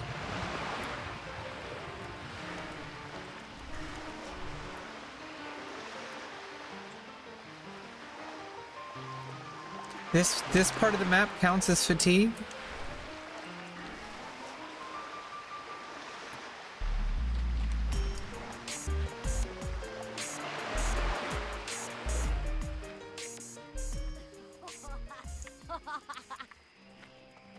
I'm not laughing for it. What the fuck?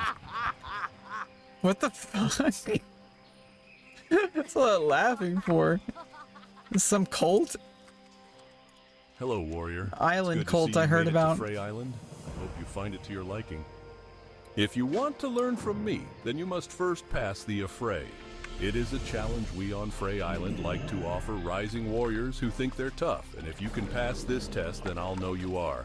To begin, walk into the middle of that crowd yonder and step on the grate. That'll tell Twiggy Flathead you're ready. He'll send challengers against you. Beat all the challengers, and he'll call out Big Will, kill Big Will, and return to me in the time we allow.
Well done, adventurer. You have passed the affray. You are a worthy warrior, and I'm honored to teach you. Now that you've learned your berserker's stance, you'll want a nice weapon to use it with. Talk to Bathra, the Wind Watcher, a troll hermit who lives between the Alterac Mountains and the Western Plaguelands. He is a skilled weapon maker and a powerful shaman. To find Bathra, go to the river that flows along Terran Mill's eastern flank. Follow it north. Bathra is camped near ruins that rest along the river's eastern bank.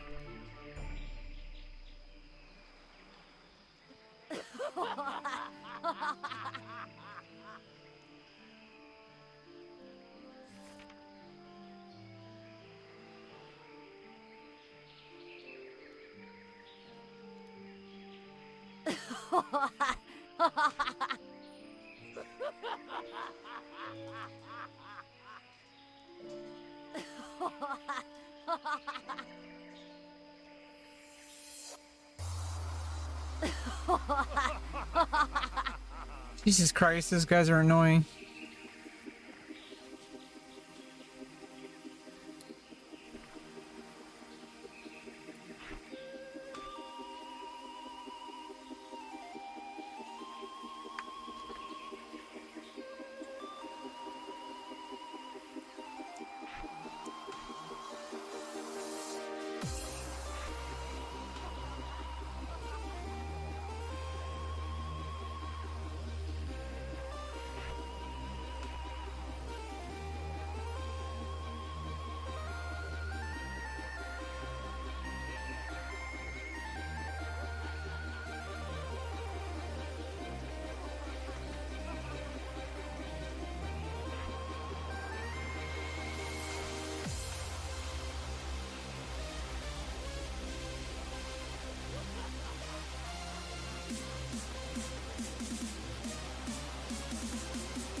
There's some, I don't know what this quest calls for, but I already got Berserker Stance.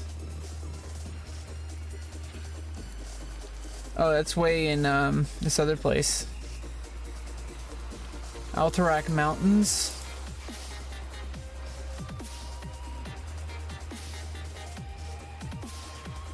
Yeah, that's like way out there. The Silver Pine Forest. It's like way over here. in like undead land. So let me get the flight paths.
What's up? Hurry back!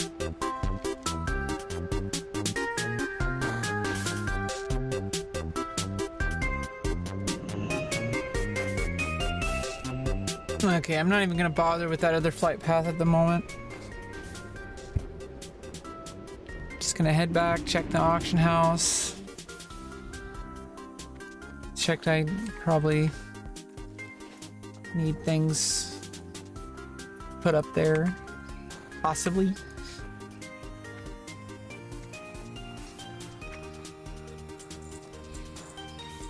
I got some gold.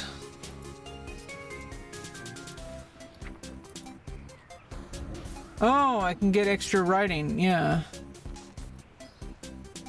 50 gold coins to get a swift Elec.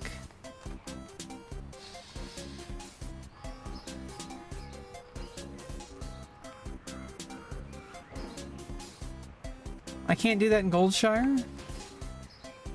I have to do it with Draenei.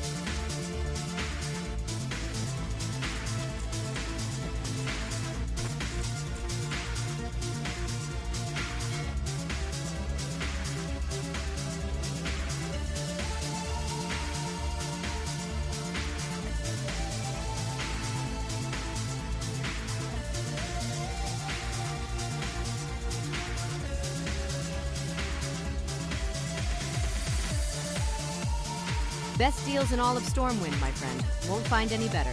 Now, what can I help you with?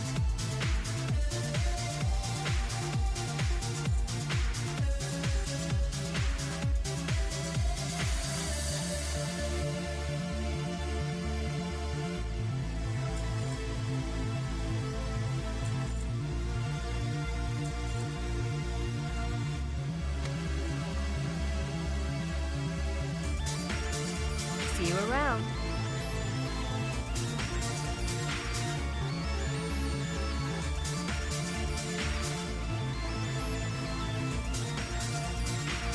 You know what? Let's go see if I can go to, what is it, in Goldshire or Northshire?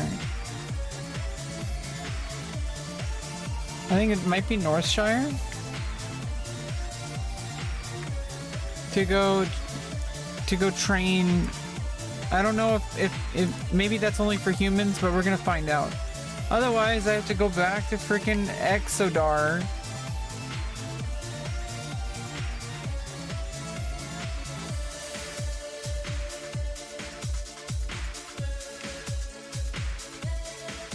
Yeah, like where?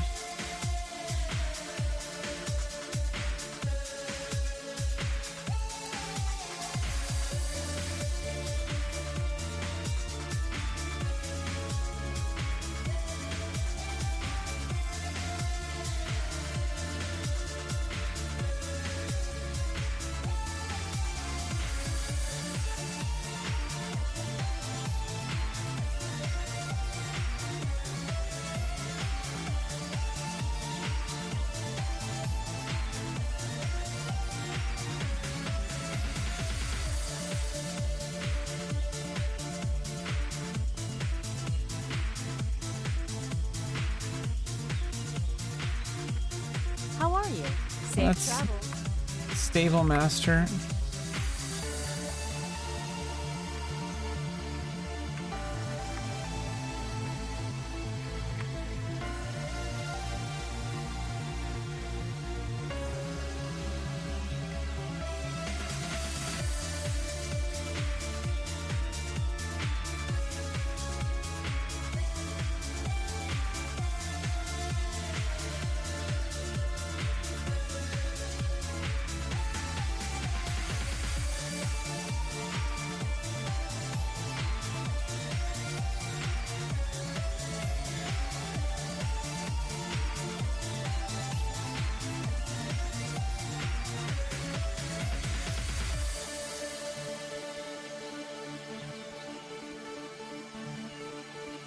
Or is it, no, is it over here? Or maybe that's only for humans.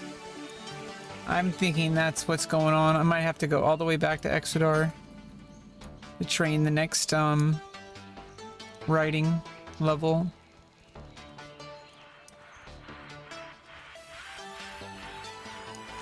I don't know why I would think it's here. I mean, there's a horse here.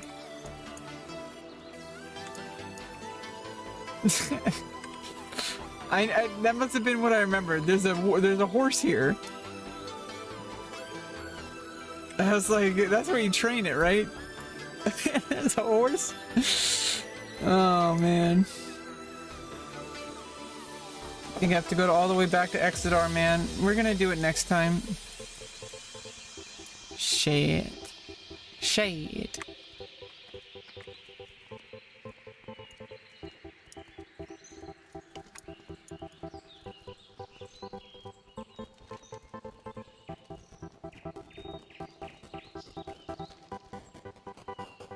Yeah, because my elephant's going too slow.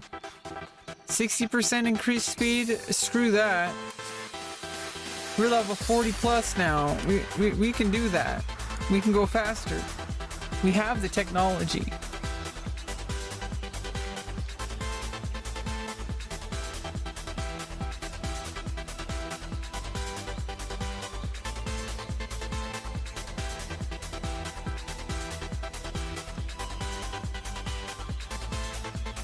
Okay.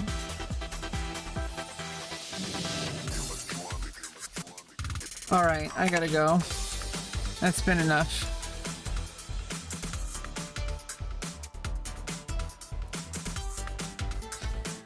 Yeah, unfortunately, we made a new viewer that I had to block. That's about it. It was a fun conversation. I just, I don't know. Some people just, they aren't really ready for certain conversations, unfortunately. I don't know. I think more people are going to be more willing to have conversations that are uncomfortable for them.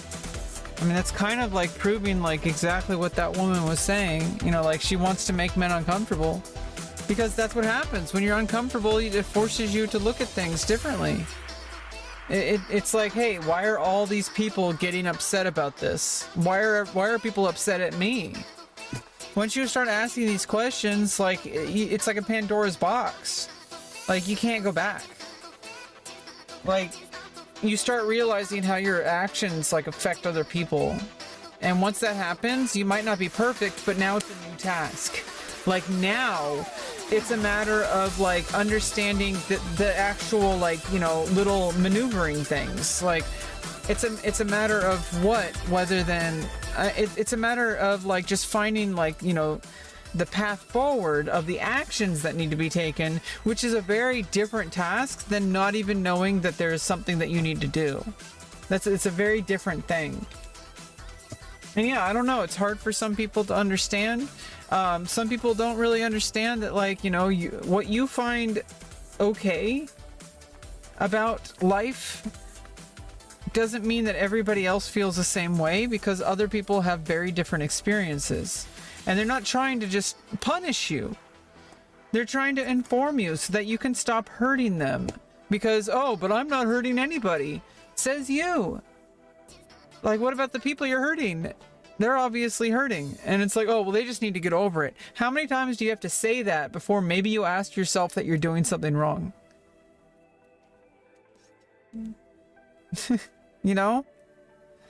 How many women have to get angry about your behavior before you actually start to question that maybe you're doing something wrong? Like, it's like really easy once you get there, and then you have to really make amends. Okay, like, I thought I was a man my whole entire life, and I learned life from the point of view of like what I thought that was supposed to be. I made a whole bunch of shitty decisions, and I think everybody does. There's part of growing up, whether you're a man or a woman. But I get it, okay? Like, I'm here to talk, because I had the experience of thinking I'm a man, but I was like socialized as seen, I was basically seen as a boy. I was, and like it's a very different internal experience, but like I can help men. Like, I was like undercover. Okay. Like, if there's anyone who can bridge the gap between genders, it's trans people. That's literally what trans means. It means to go from one to the other. We can literally, like, bridge the gap for people to understand each other. Because I lived both as a male and a female. And, it's like, it's a lot different living as a female. Like, I'm going to tell you that right now. It's a lot different. There's also a lot of similarities. And also, I do have a unique experience, just like every other woman out there. No two men or no two women have the same exact life. And people come in all sorts of shapes and sizes as well.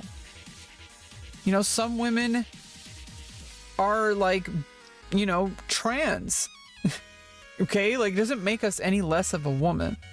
It just means we have a very specific configuration. And like, even after surgery, it's not going to magically make me have ovaries or a uterus.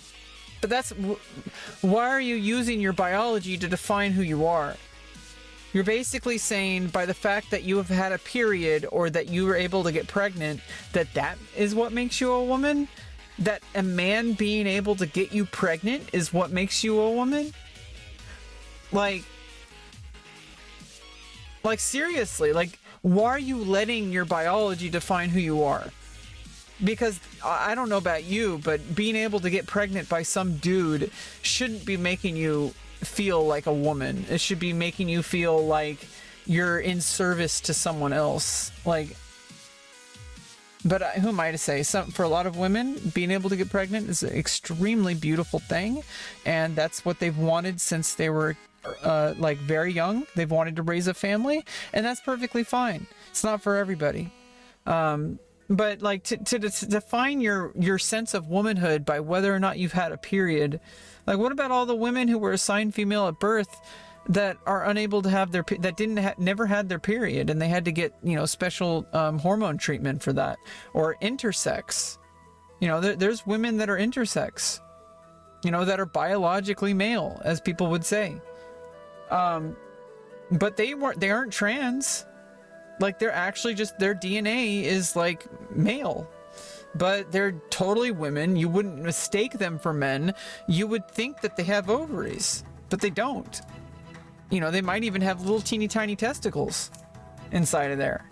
You know, the human body is absolutely amazing that it can have all these variations.